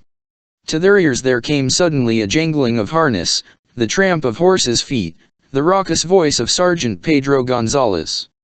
"Do not dismount," the sergeant was crying to his men at the door. "I but make report, and then we go on after the rogue. There shall be no rest until we take him." Señor Zorro glanced quickly around the room, for he knew escape by the entrance was cut off now. Captain Ramon's eyes flashed with keen anticipation. "Ho, Gonzalez," he shrieked before Zorro could warn him against it. "To the rescue, Gonzalez. Zorro is here."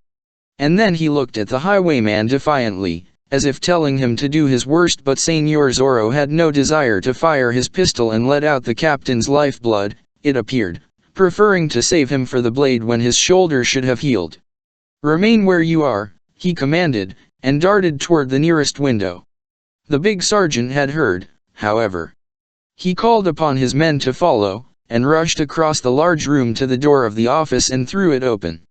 A bellow of rage escaped him as he saw the masked man standing beside the table, and saw the commandante sitting before it with his hands spread out before him.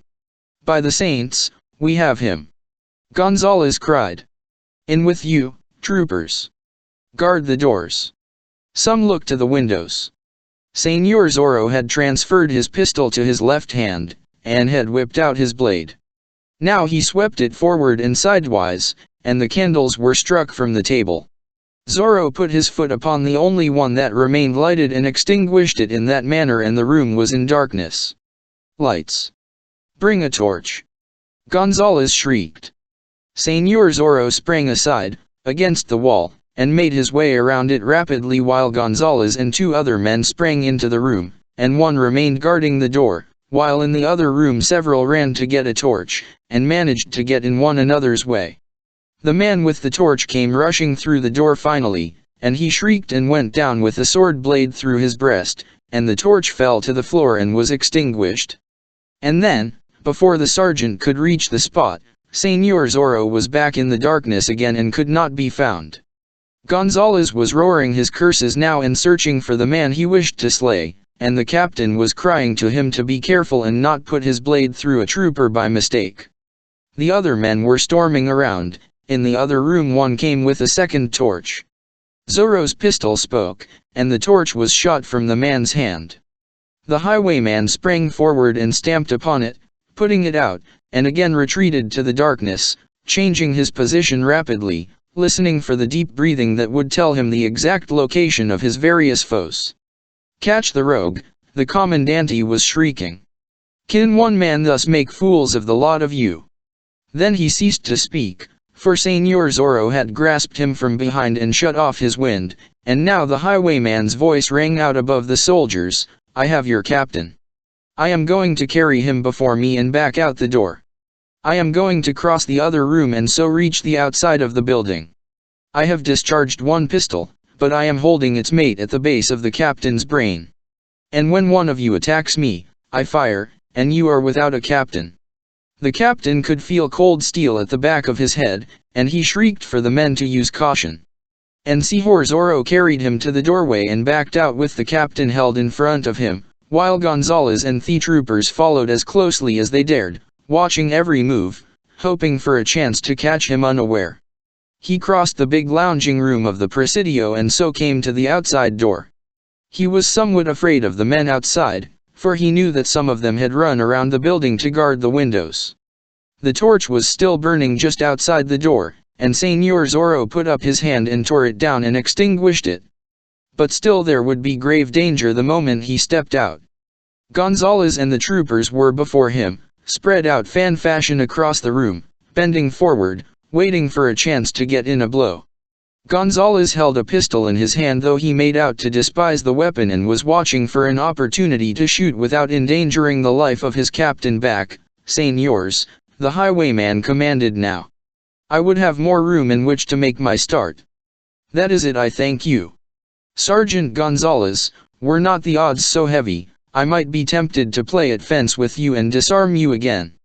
By the saints, some other time, my sergeant. And now, seigneurs, attention. It desolates me to say it, but I had only the one pistol. What the captain has feeling all this time at the base of his brain is not except a bridle buckle I picked up from the floor. Is it not a pretty jest? Seigneurs, ADI-6S. Suddenly he whirled the captain forward, darted into the darkness, and started toward his horse with the whole pack at his heels and pistol flashes splitting the blackness of the night and bullets whistling by his head. His laughter came back to them on the stiffening breeze that blew in from the distant sea. Chapter 16. The chase that failed. Señor Zorro charged his horse down the treacherous slope of the hill, where there was loose gravel and a misstep would spell disaster, and where the troopers were slow to follow.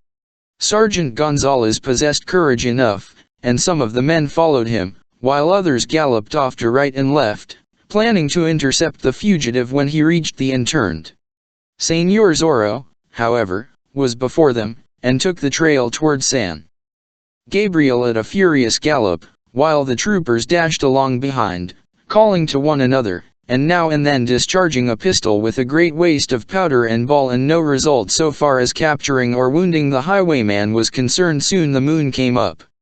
Señor Zorro had been anticipating that, and knew that it would make his escape more difficult. But his horse was fresh and strong, while those ridden by the troopers had covered many miles during the day, and so hope was not gone. Now he could be seen plainly by those who pursued, and he could hear Sergeant Gonzalez crying upon his men to urge their beasts to the utmost and effect a capture. He glanced behind him as he rode, and observed that the troopers were scattering out in a long line, the stronger and fresher horses gaining on the others. So they rode for some 5 miles, the troopers holding the distance, but not making any gain, and Señor Zorro knew that soon their horses would weaken, and that the good steed he best rode, which gave no signs of fatigue as yet, would outdistance them. Only one thing bothered him: he wanted to be traveling in the opposite direction. Here the hills rose abruptly on either side of the highway, and it was not possible for him to turn aside and make a great circle, nor were there any trails he could follow, and if he attempted to have his horse climb, he would have to make slow progress, and the troopers would come near enough to fire their pistols, and mayhap wound him. So he rode straight ahead, gaining a bit now, knowing that 2 miles farther up the valley there was a trail that swung off to the right, and that by following it he would come to higher ground and so could double back on his tracks. He had covered one of the 2 miles before he remembered that it had been noised abroad that a landslide had been caused by the recent torrential rain and had blocked this higher trail. So he could not use that even when he reached it, and now a bold thought came to his mind. As he topped a slight rise in the terrain, he glanced once more and saw that no 2 of the troopers were riding side by side. They were well scattered, and there was some distance between each 2 of them. It would help his plan. He dashed around a bend in the highway and pulled up his horse. He turned the animal's head back toward whence he had come, and bent forward in the saddle to listen. When he could hear the hoofbeats of his nearest pursuer's horse, he drew his blade, took a turn of the reins around his left wrist, and suddenly struck his beast in the flanks cruelly with his sharp rowels.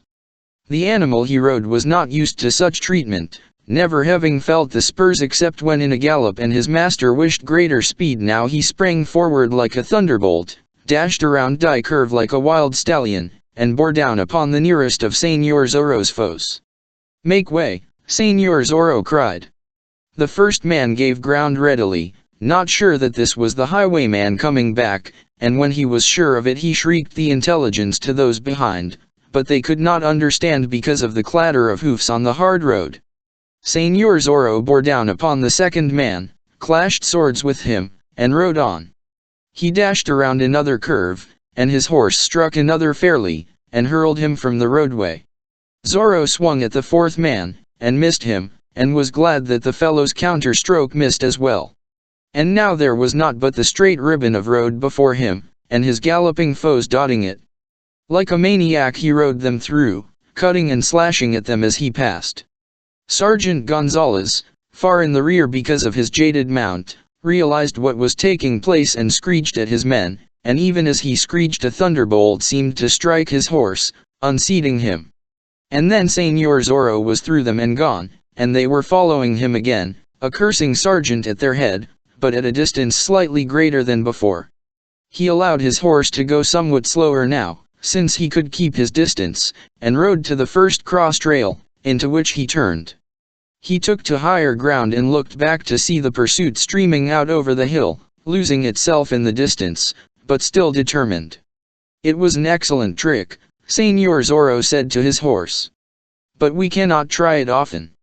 He passed the hacienda of a man friendly to the governor, and a thought came to him: Gonzales might stop there and obtain fresh horses for himself and his men.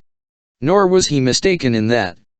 The troopers dashed up the driveway, and dogs howled a welcome. The master of the hacienda came to the door, holding a candelero high above his head. "We chase Señor Zorro," Gonzales cried. "We require fresh steeds, in the name of the governor." The servants were called, and Gonzales and his men hurried to the corral. Magnificent horses were there, horses almost as good as the one the highwayman rode, and all were fresh. The troopers quickly stripped saddles and bridles from their jaded mounts and put them on the fresh steeds, and then dashed for the trail again and took up the pursuit. Señor Zorro had gained quite a lead, but there was only one trail he could follow, and they might overtake him. 3 miles away, on the crest of a small hill, there was a hacienda that had been presented to the mission of San Gabriel by a caballero who had died without leaving heirs. The governor had threatened to take it for the state, but so far had not done so, the Franciscans of San Gabriel having a name for protecting their property with determination. In charge of this hacienda was one Fray Felipe, a member of the order who was along in years, and under his direction the neophytes made the estate a profitable one, raising much livestock and sending to the storehouses great amounts of hides and tallow and honey and fruit, as well as wine. Gonzales knew the trail they were following led to this hacienda, and that just beyond it there was another trail that split, one part going to San Gabriel and the other returning to Reina de los Angeles by a longer route. If Señor Zorro passed the hacienda, it stood one to reason that he would take the trail that ran toward the pueblo, since, had he wished to go to San Gabriel, he would have continued along the highway in the first place, instead of turning and riding back through the troopers at some risk to himself. But he doubted whether Zorro would pass. For it was well known that the highwayman dealt harshly with those who prosecuted the frailes, and it was to be believed that every Franciscan held a friendly feeling for him and would give him aid. The troopers came within sight of the hacienda, and could see no light. Gonzales stopped them where the driveway started, and listened in vain for sounds of the man they pursued. He dismounted and inspected the dusty road, but could not tell whether a horseman had ridden toward the house recently. He issued quick orders, and the troop separated, half of the men remaining with their sergeant and the others scattering in such manner that they could surround the house, search the huts of the natives, and look at the great barns. Then Sergeant Gonzales rode straight up the driveway with half his men at his back, forced his horse up the steps to the veranda as a sign that he held this place in little respect, and knocked on the door with the hilt of his sword. Chapter 17 Sergeant Gonzales meets a friend. Presently light showed through the windows, and after a time the door was thrown open. Fray Felipe framed in it, shading a candle with his hand, a giant of a man now past 60, but one who had been a power in his time. "Is all this noise?" he demanded in his deep voice. "And why do you, son of evil, ride your horse on my veranda?" "We are chasing this pretty Sapphire Zorro, Fray, this man they call the Curse of Capistrano," Gonzales said. "And you expect to find him in this poor house? Stranger things have happened. Answer me, Fray. Have you heard a horseman gallop past within a short time?" "I have not." "And has this Señor Zorro paid you a visit recently?" "I do not know the man you mean." "You have heard of him, doubtless." "I have heard that he seeks to aid the oppressed, that he has punished those who have committed sacrilege, and that he has whipped those brutes who have beaten Indians." "You are bold in your words, Fray." "It is my nature to speak the truth, soldier." "You will be getting yourself into difficulties with the powers, my robed Franciscan." "I fear no politician, Soldier. I do not like the tone of your words, Fray. I have half a mind to dismount and give you a taste of my whip. Sihor. Fray Felipe cried. Take 10 years off my shoulders and I can drag you in the dirt. That is a question for dispute. However, let us get to the subject of this visit. You have not seen a masked fiend who goes by the name of Sihor Zorro. I have not, soldier. I shall have my men search your house. You accuse me of falsehood. Fray Felipe cried, my men must do something to pass the time, and they may as well search the house. You have nothing you wish to hide. Recognizing the identity of my guests, it might be well to hide the wine jugs, Fray Felipe said. Sergeant Gonzalez allowed an oath to escape him, and got down from his horse. The others dismounted, too, and the sergeant's mount was taken off the veranda and left with the horse holder. Then Gonzalez drew off his gloves, sheathed his sword, and stamped through the door with the others at his heels, as Fray Felipe fell back before him, protesting against the intrusion. From a couch in a far corner of the room there arose a man, who stepped into the circle of light cast by the candelero. As I have eyes, it is my raucous friend, he cried. Don Diego. You here? Gonzalez gasped. I have been at my hacienda looking over business affairs, and I rode over to spend the night with Fray Felipe, who has known me from babyhood. These turbulent times. I thought that here, at least, in this hacienda that is a bit out of the way and has a Fray in charge of it, I could for a time rest in peace without hearing of violence and bloodshed. But it appears that I cannot. Is there no place in this country where a man may meditate and consult musicians and the poets? Meal mush and goat's milk. Gonzalez cried. Don Diego, you are my good friend and a true caballero. Tell me, have you seen this Señor Zorro tonight? I have not, my sergeant. You did not hear him ride past the hacienda? I did not. But a man could ride past and not be heard here in the house. Fray Felipe and I have been talking together, and were just about to retire when you came. Then the rogue has ridden on and taken the trail toward the pueblo, the sergeant declared. You had him in view? Don Diego asked. Ha! We were upon his heels, caballero. But at a turn in the highroad he made connection with some 20 men of his band. They rode at us and attempted to scatter us, but we drove them aside and kept on after Señor Zorro. We managed to separate him from his fellows and give chase. You say he has a score of men. Fully a score, as my men will testify. He is a thorn in the flesh of the soldiery, but I have sworn to get him. And when once we stand face to face, you will tell me of it afterward. Don Diego asked, rubbing his hands together. You will relate how you mocked him as he fought, how you played with him, pressed him back, and ran him through, by the saints. You make mock of me, caballero. 'Tis but a jest, my sergeant. Now that we understand each other, perhaps Fray Felipe will give wine to you and your men. After such a chase, you must be fatigued. Wine would taste good, the sergeant said.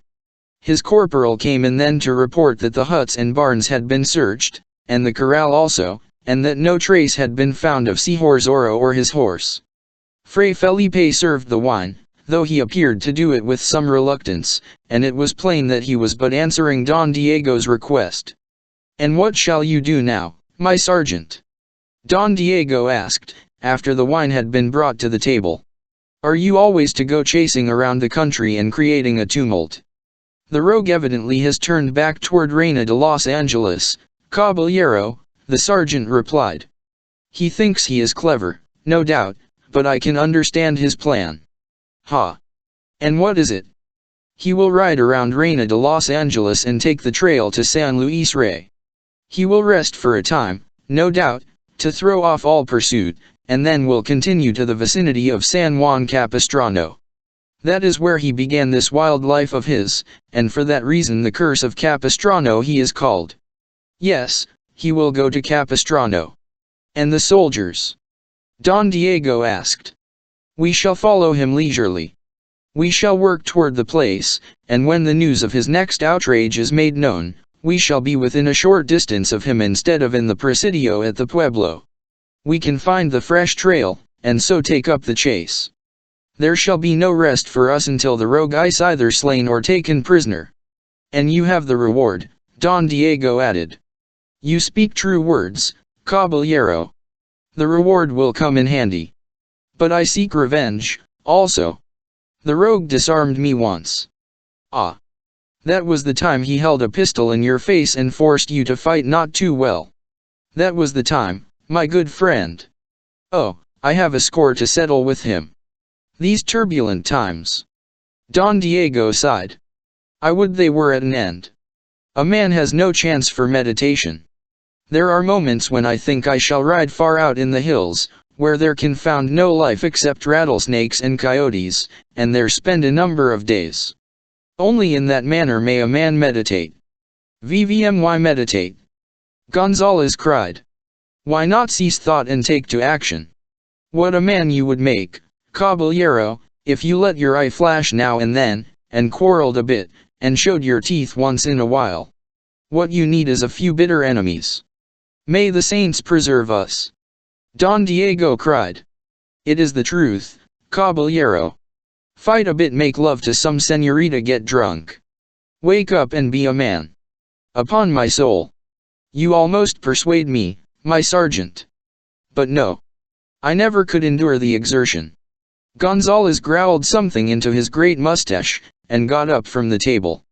I have no special liking for you, Fray, but I thank you for the wine, which was excellent, he said. We must continue our journey. A soldier's duty never is at an end while he lives. Do not speak of journeys. Don Diego cried. I must take one myself on the morrow. My business at the hacienda is done, and I go back to the pueblo. Let me express the hope, my good friend, that you survive the hardship, Sergeant Gonzalez said. Chapter 18. Don Diego returns. Señorita Lolita had to tell her parents, of course, what had happened during their absence, for the despensero knew and would tell Don Diego when he returned, and the señorita was wise enough to realize that it would be better to make the first explanation. The despensero, having been sent for wine, knew nothing of the love scene that had been enacted, and had been told merely that Señor Zorro had hurried away. That seemed reasonable, since the señor was pursued by the soldiers.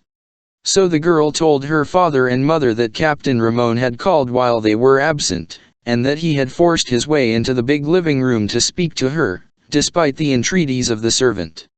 Perhaps he had been drinking too much wine, else was not himself because of his wound, the girl explained, but he grew too bold, and pressed his suit with ardor that was repugnant, and finally insisted that he should have a kiss. Whereupon, said the señorita, this Sapphire Zorro had stepped from the corner of the room, and how he came to be there, she did not know, and had forced Captain Ramon to apologize, and then had thrown him out of the house. After which, and here she neglected to tell the entire truth, Señor Zorro made a courteous bow and hurried away. Don Carlos was for getting a blade and going at once to the presidio and challenging Captain Ramon to mortal combat, but Dona Catalina was more calm, and showed him that to do that would be to let the world know that their daughter had been affronted, and also it would not aid their fortunes any if Don Carlos quarreled with an officer of the army, and yet again the Don was of an age, and the captain probably would run him through in 2 passes and leave Dona Catalina a weeping widow, which she did not wish to be. So the Don paced the floor of the great living room and fumed and fussed and wished he were 10 years the younger, or that he had political power again, and he promised that when his daughter should have wedded Don Diego, and he was once more in good standing, he would see that Captain Ramon was disgraced and his uniform torn from his shoulders. Sitting in the chamber that had been assigned to her, Señorita Lolita listened to her father's ravings, and found herself confronted with a situation. Of course, she could not wed Don Diego now. She had given her lips and her love to another, a man whose face she never had seen, a rogue pursued by soldiery, and she had spoken truly when she had said that a Piolito loved but once. She tried to explain it all to herself, saying that it was a generous impulse that had forced her to give her lips to the man, and she told herself that it was not the truth, that her heart had been stirred when first he spoke to her at her father's hacienda during the siesta hour.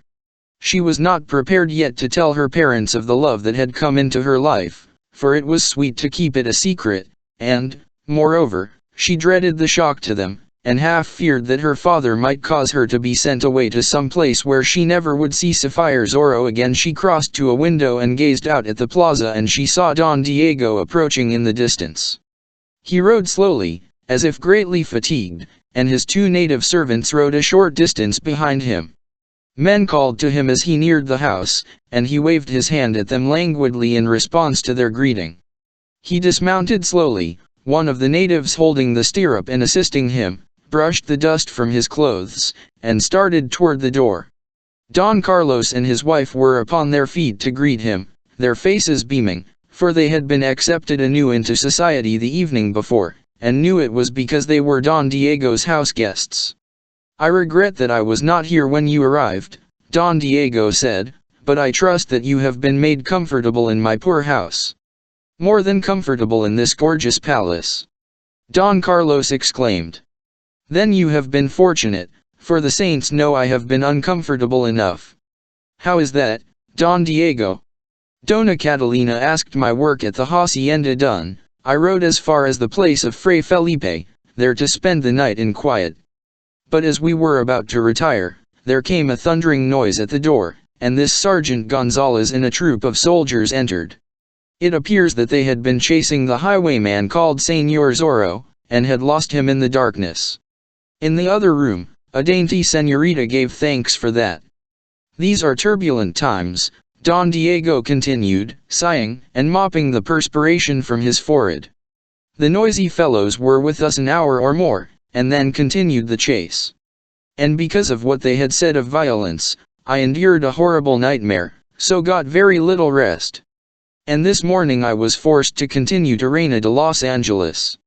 "You have a difficult time," Don Carlos said. "Señor Zorro was here, caballero, in your house, before the soldiers chased him. Is this intelligence?" Don Diego cried, sitting up straight in his chair and betraying sudden interest. "Undoubtedly he came to steal, else to abduct you and hold you for ransom," Dona Catalina observed. "But I scarcely think that he stole. Don Carlos and myself were visiting friends, and Señorita Lolita remained here alone." There is a distressing affair to report to you. I beg of you to proceed," Don Diego said. "We were gone," Captain Ram6N, of the Presidio, called. "He was informed we were absent, but he forced his way into the house and made himself obnoxious to the señorita. This Sapphire Zorro came in and forced the captain to apologize and then drove him away. Well, that is what I call a pretty bandit," Don Diego exclaimed. "The señorita suffers from the experience." "Indeed, no," said Dona Catalina. She was of the opinion that Captain Ramon had taken too much wine. "I shall call her." Dona Catalina went to the door of the chamber and called her daughter, and Lolita came into the room and greeted Don Diego as became a proper maiden. "It makes me desolate to know that you received an insult in my house," Don Diego said. "I shall consider the affair." Dona Catalina made a motion to her husband, and they went to a far corner to sit, that the young folk might be somewhat alone, which seemed to please Don Diego, but not the señorita. Chapter 19. Captain Ramon apologizes. "Captain Ramon is a beast," the girl said in a voice not loud. "He is a worthless fellow," Don Diego agreed. That is he wished to kiss me," she said. "And you did not let him, of course." "Señor. I confound it, I did not mean that." "Certainly you did not let him. I trust that you slapped his face." "I did," said the señorita. "And then he struggled with me, and he told me that I should not be so particular, since I was daughter of a man who stood in the bad graces of the governor. VVMY, the infernal brute!" Don Diego exclaimed. "Is that all you have to say about it, caballero? I cannot use oaths in your presence, of course. You do not understand, señor? This man came into your house, and insulted the girl you have asked to be your wife. Confound the rascal. Next I see his excellency, I shall ask him to remove the officer to some other post." "Oh," the girl cried. "Have you no spirit at all? Have him removed? Were you a proper man, Don Diego, you would go to the Presidio, you would call this Captain Ramsixen to account, you would pass your sword through his body and call upon all to witness that a man could not insult the señorita you admired and escape the consequences. It is such an exertion to fight, he said. Let us not speak of violence. Perhaps I shall see the fellow and rebuke him. Rebuke him, the girl cried. Let us talk of something else, señorita. Let us speak of the matter regarding which I talked the other day. My father will be after me again soon to know when I am going to take a wife. Cannot we get the matter settled in some manner? Have you decided upon the day? I have not said that I would marry you, she replied. Vvmy hold off, he questioned. Have you looked at my house? I shall make it satisfactory to you, I am sure. You shall refurnish it to suit your taste, though I pray you do not disturb it too much, for I dislike to have things in a mess. You shall have a new carriage and anything you may desire. Is this your manner of wooing? She asked, glancing at him from the corners of her eyes. A nuisance to woo, he said. Must I play a guitar, and make pretty speeches? Can you not give me your answer without all that foolishness? She was comparing this man beside her with Señor Zorro, and Don Diego did not compare to him favorably. She wanted to be done with this farce, to have Don Diego out of her vision, and none but Señor Zorro in it. I must speak frankly to you, caballero, she said. I have searched my heart, and in it I find no love for you. I am sorry, for I know what our marriage would mean to my parents, and to myself in a financial way. But I cannot wed you, Don Diego, and it is useless for you to ask. Well, by the saints.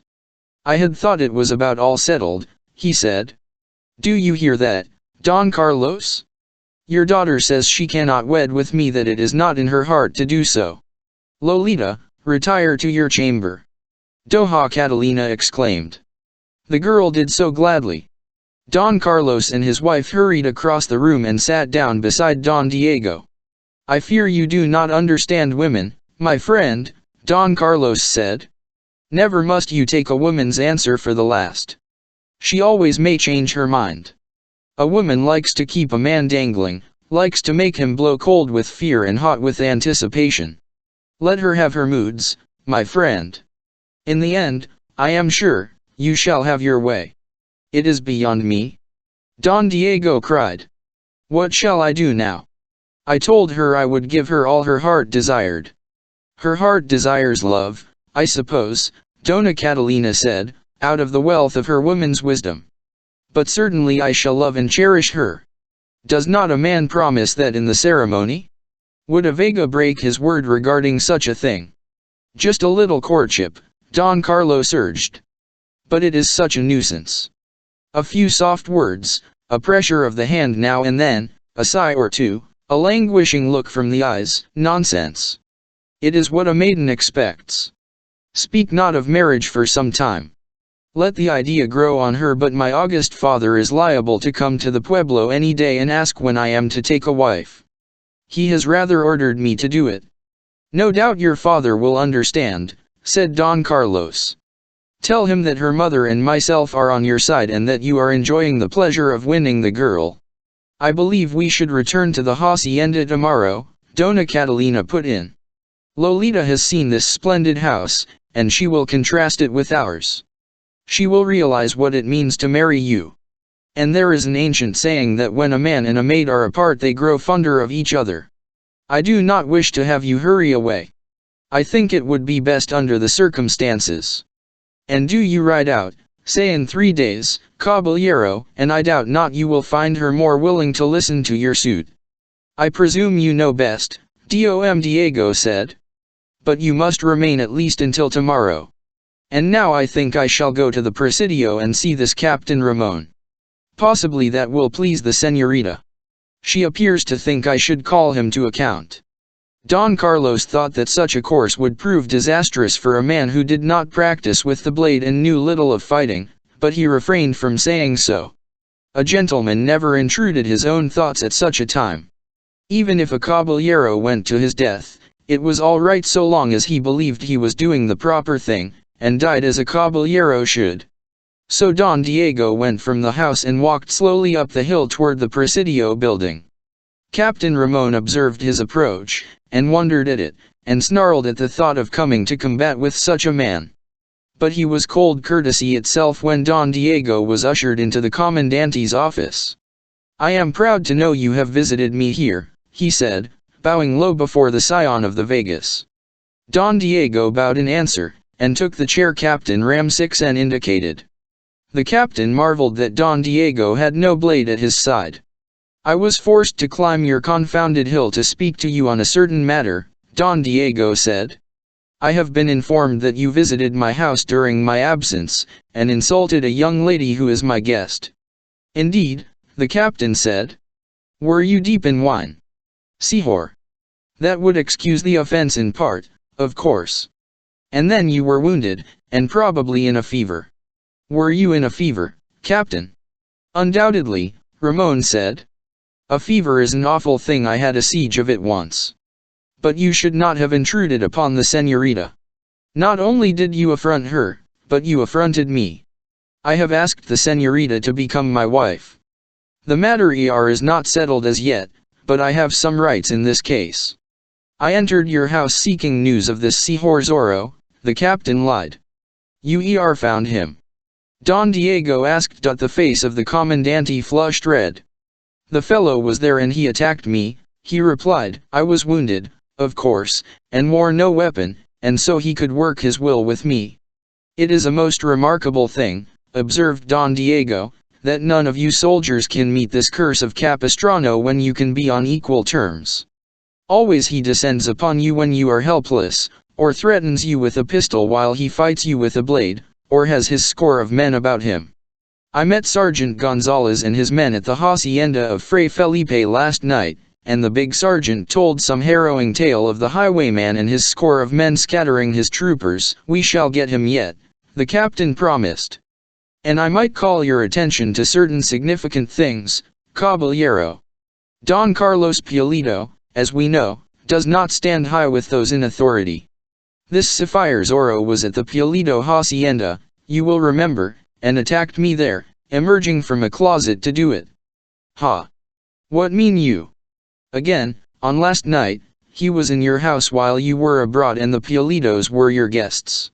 It begins to look as if Don Carlos has a hand in the work of the Señor Zorro. I am almost convinced that Don Carlos is a traitor and is aiding the rogue.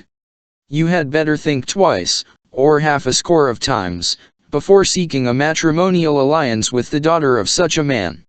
"By the saints, what a speech!" Don Diego exclaimed, as if in admiration. "You have made my poor head ring with it. You really believe all this?" "I do, caballero." "Well, the Pulidos are returning to their own place tomorrow, I believe. I but asked them to be my guests so they could be away from the scenes of this Señor Zorro's deeds. And Señor Zorro followed them to the pueblo. You see. Can it be possible?" Don Diego gasped. "I must consider the matter. Oh, these turbulent times. But they are returning to their hacienda tomorrow. Of course I would not have His Excellency think that I harbored a traitor." He got to his feet, bowed courteously, and then stepped slowly toward the door. And there he seemed to remember something suddenly and turned to face the captain again. "Ha! I am at the point of forgetting all about the insult," he exclaimed. "What have you to say, my captain, regarding the events of last night?" "Of course, caballero, I apologize to you most humbly," Captain Ramsixen replied. "I suppose that I must accept your apology. But please do not let such a thing happen again. You frightened my despensero badly, and he is an excellent servant." Then Don Diego Vega bowed again and left the Presidio, and Captain Ramsixen laughed long and loudly, until the sick men in the hospital room feared that their commandante must have lost his wits. "A man," the captain exclaimed. "I have turned him away from that Pulido señorita, I think. And I was a fool to hint to the governor that he could be capable of treason. I must rectify that matter in some way. The man has not enough spirit to be a traitor." Chapter 20 Don Diego shows interest. The threatened rain did not come that day nor that night, and the following morning found the sun shining brightly and the sky blue and the scent of blossoms in the air. Soon after the morning meal, the Pulido carreta was driven to the front of the house by Don Diego's servants, and Don Carlos and his wife and daughter prepared to depart for their own hacienda. "It desolates me," Don Diego said at the door, "that there can be no match between the señorita and myself. Vivat shall I say to my father?" "Do not give up hope, caballero," Don Carlos advised him. "Perhaps when we are home again, and Lolita contrasts our humble abode with your magnificence here, she will change her mind. A woman changes her mind, caballero, as often as she does the method of doing her hair." "I had thought all would be arranged before now," Don Diego said. "You think there is still hope?" "I trust so," Don Carlos said, but he doubted it, remembering the look that had been in the señorita's face. However, he intended having a serious talk with her once they were home, and possibly might decide to insist on obedience even in this matter of taking a mate. So the usual courtesies were paid, and then the lumbering carreta was driven away, and Don Diego Vega turned back into his house with his head hanging upon his breast, as it always hung when he did himself the trouble to think. Presently he decided that he needed companionship for the moment, and left the house to cross the plaza and enter the tavern. The fat landlord rushed to greet him, conducted him to a choice seat near a window, and fetched wine without being commanded to do so. Don Diego spent the greater part of an hour looking through the window at the plaza, watching men and women come and go, observing the toiling natives, and now and then glancing up the trail that ran toward the San Gabriel road. Down this trail, presently, he observed approaching two mounted men, and between their horses walked a third man, and Don Diego could see that ropes ran from this man's waist to the saddles of the horsemen. "In the name of the saints, have we here," he exclaimed, getting up from the bench and going closer to the window. "Ha," said the landlord at his shoulder. "That will be the prisoner coming now." "Prisoner," said Don Diego, looking at him with a question in his glance. "A native brought the news a short time ago, caballero." Once more a phrase in the toils. "Explain, fat one." "The man is to go before the magistrado immediately for his trial. They say that he swindled a dealer in hides, and now must pay the penalty. He wished his trial at San Gabriel, but that was not allowed, since all there are in favor of the missions and the frailes." "Vmo is the man?" Don Diego asked. "He is called Fray Felipe, caballero." "Is this?" "Fray Felipe is an old man, and my good friend. I spent night before the last with him at the hacienda he manages. No doubt he has imposed upon you, caballero, as upon others," the landlord said. Don Diego showed some slight interest now. He walked briskly from the tavern and went to the office of the magistrado in a little adobe building on the opposite side of the plaza. The horsemen were just arriving with their prisoner. They were two soldiers who had been stationed at San Gabriel, the frailes having been forced to give them bed and board in the governor's name. It was Fray Felipe. He had been forced to walk the entire distance fastened to the saddles of his guards, and there were indications that the horsemen had galloped now and then to test the Fray's powers of endurance. Fray Felipe's gown was almost in rags, and was covered with dust and perspiration. Those who crowded around him now gave him jeers and coarse jests, but the Fray held his head proudly and pretended not to see or hear them. The soldiers dismounted and forced him into the magistrate's office, and the loiterers and natives crowded forward and through the door. Don Diego hesitated a moment, and then stepped toward the door. "One side, scum," he cried, and the natives gave way before him. He entered and pressed through the throng. The magistrate saw him and beckoned him to a front seat. But Don Diego did not care to sit at that time. "Is this we have here?" he demanded. "This is Fray Felipe, a godly man and my friend." "He is a swindler," one of the soldiers retorted. "If he is, then we can put our trust in no man," Don Diego observed.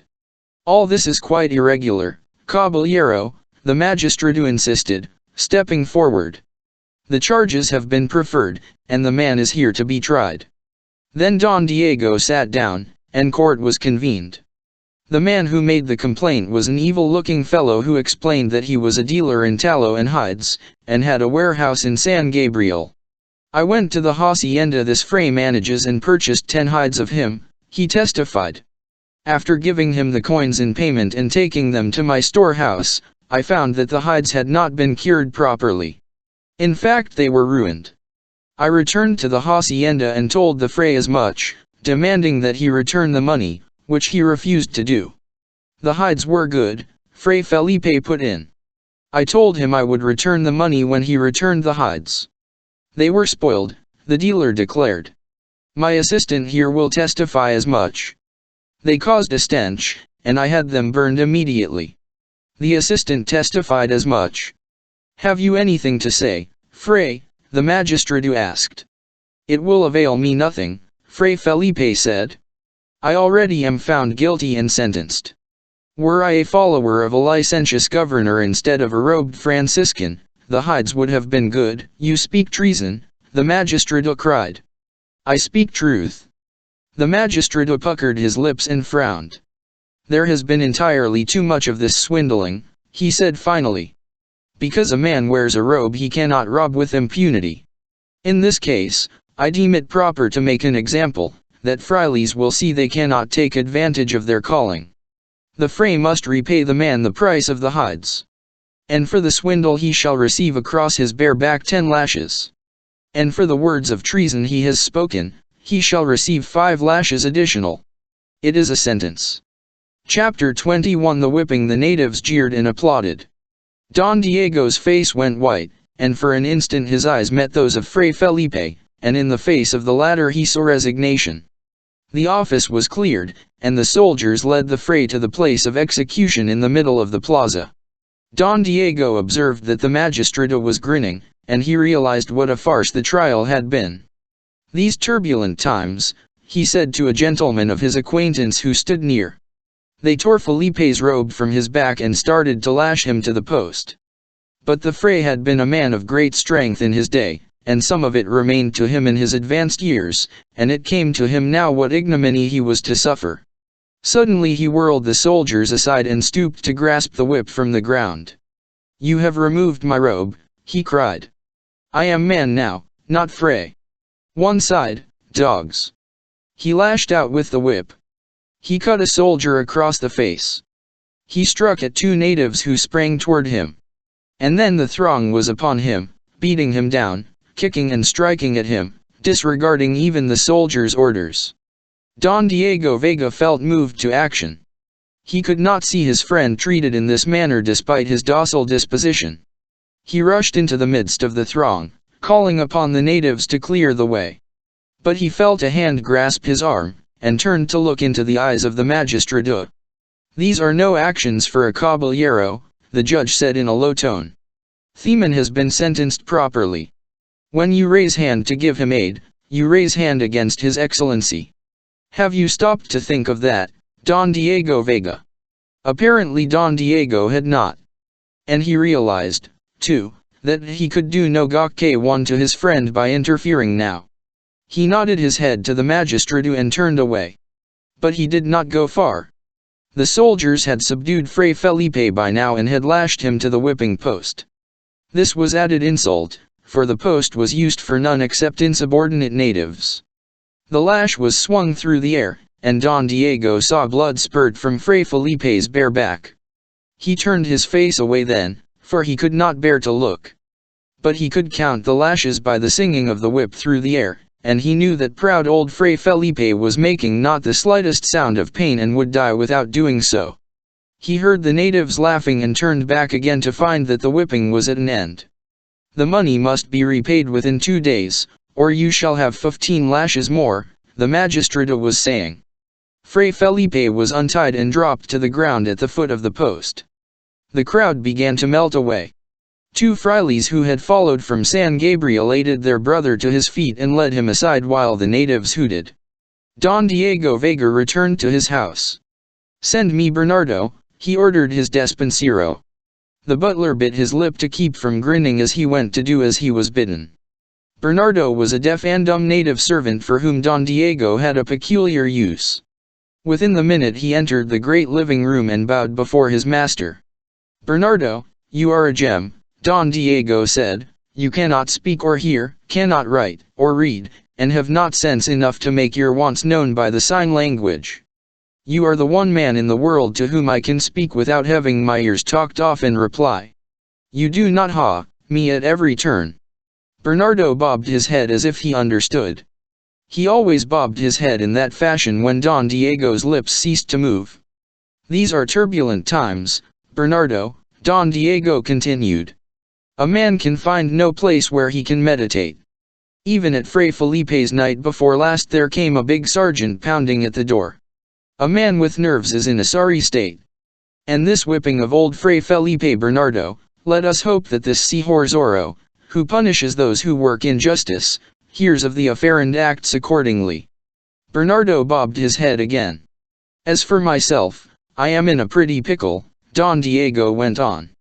"My father has ordered that I get me a wife, and the señorita I selected will have none of me. I shall have my father taking me by the ear in short order. Bernardo, it is time for me to leave this pueblo for a few days. I shall go to the hacienda of my father, to tell him I have got no woman to wed me yet, and ask his indulgence. And there, on the wide hills behind his house, may I hope to find some spot where I may rest and consult the poets for one entire day without highwaymen and sergeants and unjust magistrados bothering me. And you, Bernardo, shall accompany me, of course. I can talk to you without your taking the words out of my mouth." Bernardo bobbed his head again. He guessed what was to come. It was a habit of Don Diego's to talk to him thus for a long time, and always there was a journey afterward. Bernardo liked that, because he worshipped Don Diego, and because he liked to visit the hacienda of Don Diego's father, where he always was treated with kindness. The despensero had been listening in the other room and had heard what was said, and now he gave orders for Don Diego's horse to be made ready and prepared a bottle of wine and water for the master to take with him. Within a short time Don Diego set out, Bernardo riding mule a short distance behind him. They hurried along the high road and presently caught up with a small carreta, beside which walked two Franciscans, and in which was Fray Felipe, trying to keep back moans of pain. Don Diego dismounted beside the carreta as it stopped. He went over to it and clasped Fray Felipe's hands in his own. "My poor friend," he said. "It is but another instance of injustice," Fray Felipe said. "For 20 years we of the missions have been subjected to it, and it grows. The sainted Junipero Serra invaded this land when other men feared, and at San Diego de Alcala he built the first mission of what became a chain, thus giving an empire to the world. Our mistake was that we prospered. We did the work, and others reaped the advantages." Don Diego nodded, and the other went on. "They began taking our mission lands from us, lands we had cultivated, which had formed a wilderness and which my brothers had turned into gardens and orchards. They robbed us of worldly goods. And not content with that they now are persecuting us. The mission empire is doomed, caballero. The time is not far distant when mission roofs will fall in and the walls crumble away. Some day people will look at the ruins and wonder how such a thing could come to pass. But we can do not except submit. It is one of our principles. I did forget myself for a moment in the plaza at Reina de Los Angeles, when I took the whip and struck a man. It is our lot to submit. Sometimes, mused Don Diego, I wish I were a man of action. You give sympathy, my friend, which is worth its weight in precious stones. An action expressed in a wrong channel is worse than no action at all. Where do you ride? To the hacienda of my father, good friend. I must crave his pardon and ask his indulgence. He has ordered that I get me a wife, and I find it a difficult task. That should be an easy task for a Vega. Any maiden would be proud to take that name. I had hoped to wed with the Señorita Lolita Piolito, she having taken my fancy, a worthy maiden. Her father, too, has been subjected to unjust oppression. Did you join your family to his, none would dare raise hand against him. All that is very well, Fray, and the absolute truth, of course.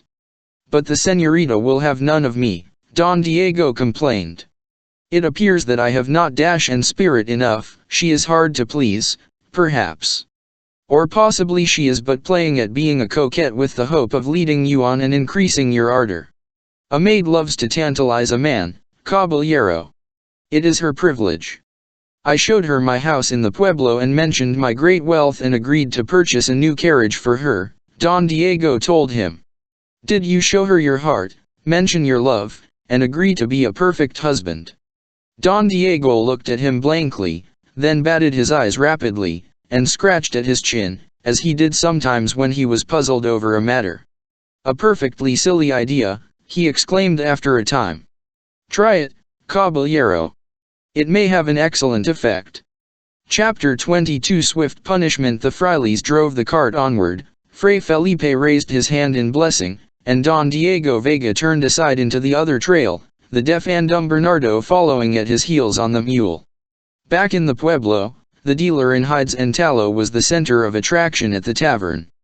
The fat landlord was kept busy supplying his guest with wine, for the dealer in hides and tallow was spending a part of the money of which he had swindled Fray Felipe. The magistrata was spending the rest.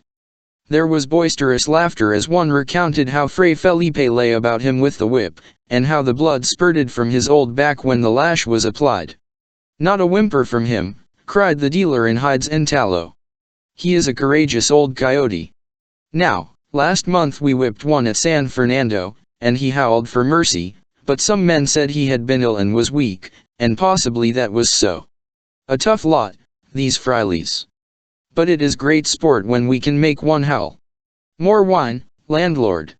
Fray Felipe is paying for it. There was a deal of raucous laughter at that, and the dealer's assistant, who had given perjured testimony, was tossed a coin and told to play a man and do his own buying. Whereupon the apprentice purchased wine for all in the inn, and howled merrily when the fat landlord gave him no change from his piece of money. Are you afraid that you pinch coins? The landlord asked. Those in the tavern howled with merriment again, and the landlord, who had cheated the assistant to the limit, grinned as he went about his business. It was a great day for the fat landlord. Vmo was the caballero who showed some mercy toward the fray, the dealer asked. That was Don Diego Vega, the landlord replied. He will be getting himself into trouble. Not Don Diego, said the landlord. You know the great Vega family, do you not, Señor? His Excellency himself curries their favor. Did the Vegas hold up as much as a little finger, there would be a political upheaval in these parts. Then he is a dangerous man, the dealer asked. A torrent of laughter answered him. Dangerous? Don Diego Vega, the landlord cried, while tears ran down his fat cheeks. You will the death of me. Don Diego does not but sit in the sun and dream.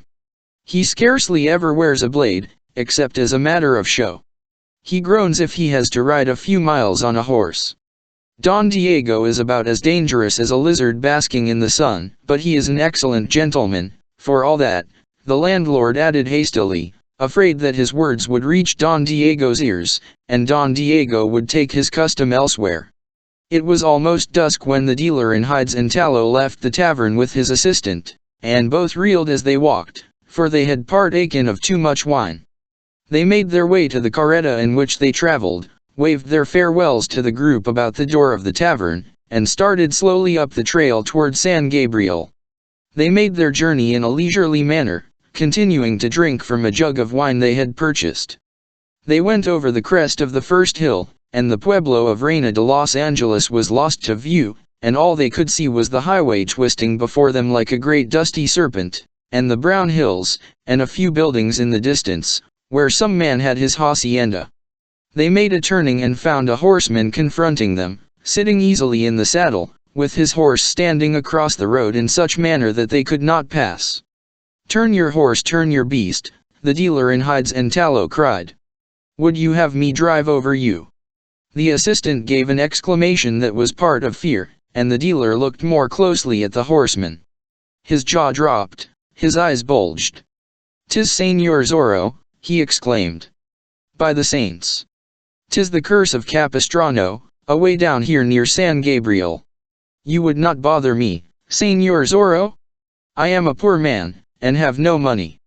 Only yesterday, a fray swindled me, and I have been to the Reina de Los Angeles seeking justice. Did you get it? Señor Zorro asked. The magistrate was kind, Sapphire.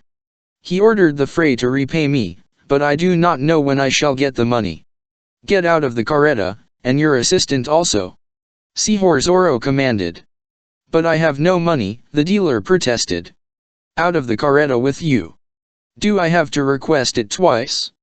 Move, or lead finds a lodging place in your carcass.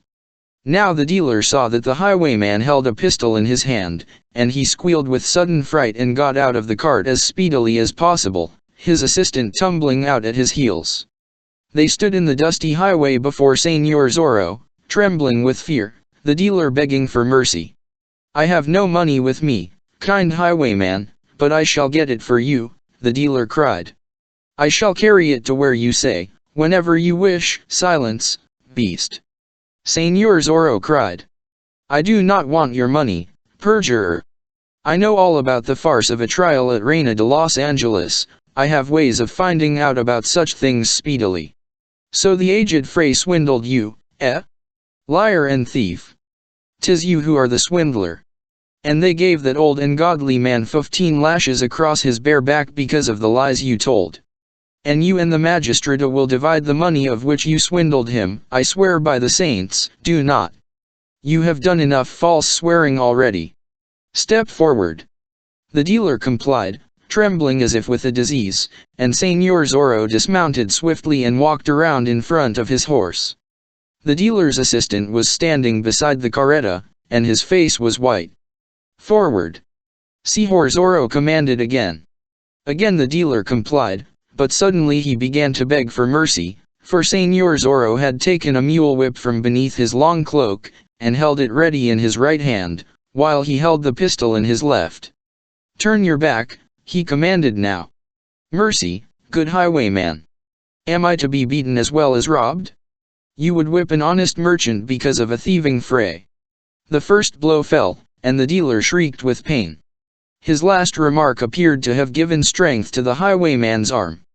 The second blow fell, and the dealer in hides and tallow went to his knees in the dusty high road. Then Señor Zorro returned his pistol to his belt and stepped forward and grasped the dealer's mop of hair with his left hand, so as to hold him up, and with the right he rained heavy blows with the mule whip upon the man's back, until his tough coat and shirt were cut to ribbons, and the blood soaked through. That for a man who perjures himself and has an honest fray punished. Señor Zorro cried, and then he gave his attention to the assistant. No doubt, young man, you but carried out your master's orders when you lied before the magistrate, he said. But you must be taught to be honest and fair, no matter what the circumstances. Mercy, Señor, the assistant howled. Did you not laugh when the fray was being whipped? Are you not filled with wine now because you have been celebrating the punishment that godly man received for something he did not do? Señor Zorro grasped the youth by the nape of his neck, whirled him around, and sent a stiff blow at his shoulders. The boy shrieked and then began whimpering. 5 lashes in all he received, for Sapphire Zorro apparently did not wish to render him unconscious. And finally he hurled the boy from him, and looped his whip. Let us hope both of you have learned your lesson, he said. Get into the carreta and drive on. And when you speak of this occurrence, tell the truth, else I hear of it and punish you again. Let me not learn that you have said some 15 or 20 men surrounded and held you while I worked with the whip. The apprentice sprang into the cart, and his master followed, and they whipped up and disappeared in a cloud of dust toward San Gabriel. Señor Zorro looked after them for a time, then lifted his mask and wiped the perspiration from his face, and then mounted his horse again, fastening the mule whip to the pommel of his saddle. Chapter 23 More punishment. Señor Zorro rode quickly to the crest of the hill beneath which was the pueblo, and there he stopped his horse and looked down at the village. It was almost dark, but he could see quite well enough for his purpose. Candles had been lighted in the tavern, and from the building came the sounds of raucous song and loud jest. Candles were burning at the presidio, and from some of the houses came the odor of cooking food. Señor Zorro rode on down the hill. When he reached the edge of the plaza, he put spurs to his horse and dashed up to the tavern door, before which half a dozen men were congregated, the most of them under the influence of wine. "Landlord," he cried. None of the men about the door gave him particular attention at first, thinking he was but some caballero on a journey wishing refreshment. The landlord hurried out, rubbing his fat hands together, and stepped close to the horse. And then he saw that the rider was masked, and that the muzzle of a pistol was threatening him. "Is the magistrate within?" Señor Zorro asked. "Si, señor." "Stand where you are and pass the word for him. Say there is a caballero here who wishes speech with him regarding a certain matter." The terrified landlord shrieked for the magistrate, and the word was passed inside. Presently the judge came staggering out, crying in a loud voice to know who had summoned him from his pleasant entertainment. He staggered up to the horse, and put one hand against it, and looked up to find two glittering eyes regarding him through a mask. He opened his mouth to shriek, but Señor Zorro warned him in time. "Not a sound or you die," he said. "I have come to punish you. Today you passed judgment on a godly man who was innocent. Moreover, you knew of his innocence, and his trial was but a farce. By your order he received a certain number of lashes. You shall have the same payment." "You dare silence," the highwayman commanded. "You about the door there, come to my side," he called. They crowded forward, the most of them peons who thought that here was a caballero who wished something done and had gold to pay for it. In the dusk they did not see the mask and pistol until they stood beside the horse, and it was too late to retreat then. "We are going to punish this unjust magistrate," Señor Zorro told them. "The five of you will seize him now and conduct him to the post in the middle of the plaza, and there you will tie him. The first man to falter receives a slug of lead from my pistol, and my blade will deal with the others. And I wish speed, also." The frightened magistrate began to screech now. "Laugh loudly, that his cries may not be heard," the highwayman ordered, and the men laughed as loudly as they could, albeit there was a peculiar quality to their laughter. They seized the magistrate by the arms and conducted him to the post and bound him there with thongs. "You will line up," Señor Zorro told them. "You will take this whip, and each of you will lash this man 5 times.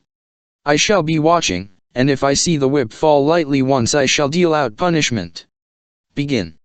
He tossed the whip to the first man, and the punishment began. Señor Zorro had no fault to find with the manner in which it was given, for there was great fear in the hearts of the peons, and they whipped with strength, and willingly. "You, also, landlord," Señor Zorro said. "He will put me in for it afterward," the landlord wailed. "Do you prefer carcel or a coffin, señor?" the highwayman asked. It became evident that the landlord preferred the carcel. He picked up the whip, and he surpassed the peons in the strength of his blows. The magistrate was hanging heavily from the thongs now. Unconsciousness had come to him with about the 15th blow, more through fear than through pain and punishment. "Unfasten the man," the highwayman ordered. 2 men sprang forward to do his bidding. "Carry him to his house," Señor Zorro went on. "And tell the people of the pueblo that this is the manner in which Señor Zorro punishes those who oppress the poor and helpless, who give unjust verdicts, and who steal in the name of the law. Go your ways." The magistrate was carried away, groaning, consciousness returning to him now. Señor Zorro turned once more to the landlord. "We shall return to the tavern," he said.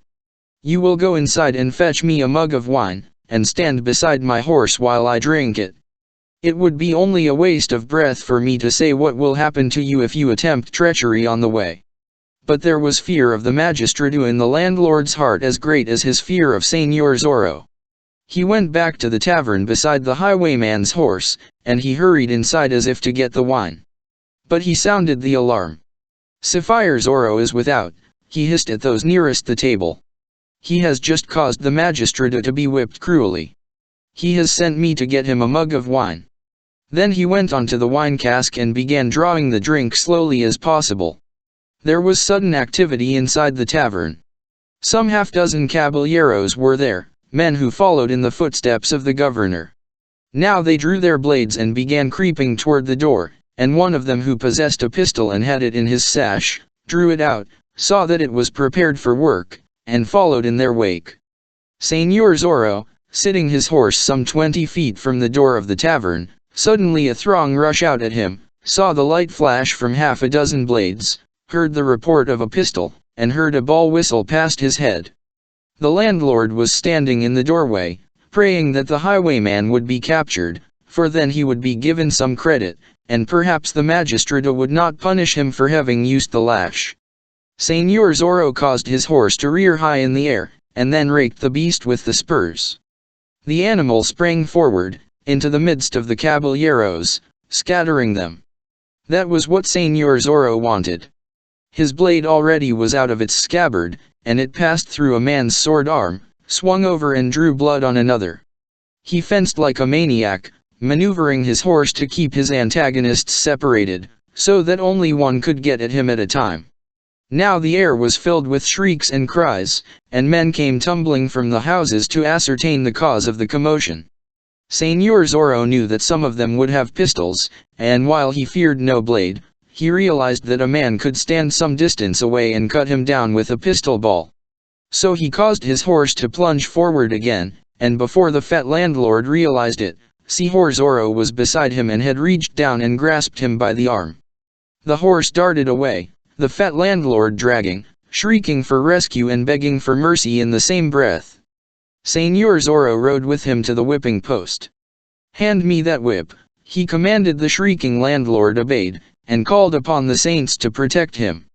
And then Señor Zorro turned him loose, and curled the whip around his fat middle, and as the landlord tried to run he cut at him again and again.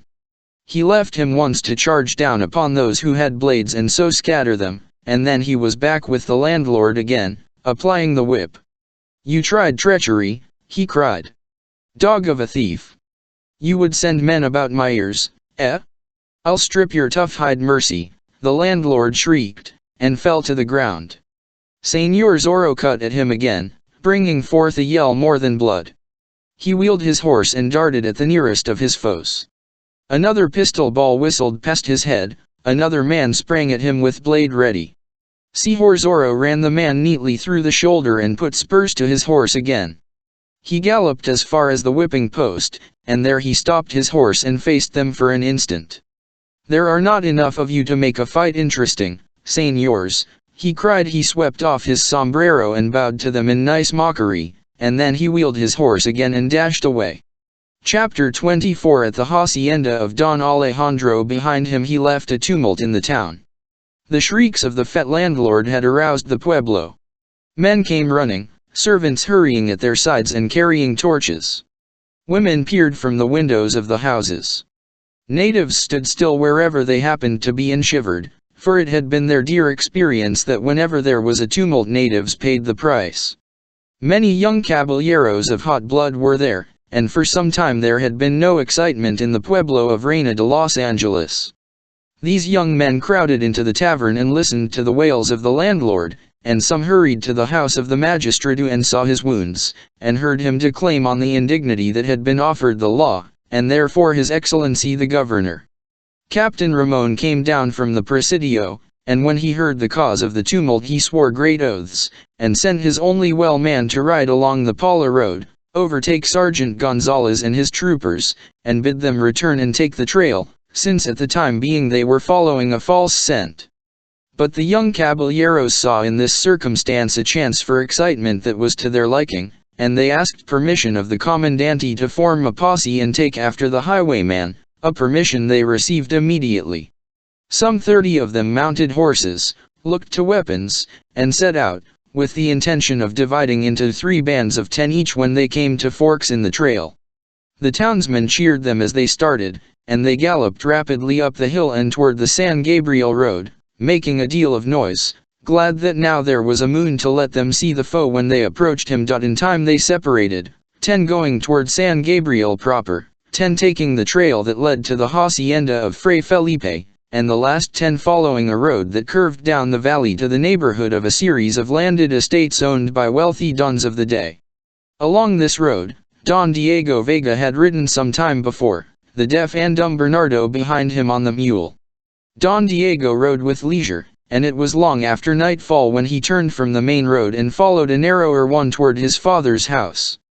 Don Alejandro Vega, the head of the family, sat alone at his table, the remains of the evening meal before him, when he heard a horseman before the door.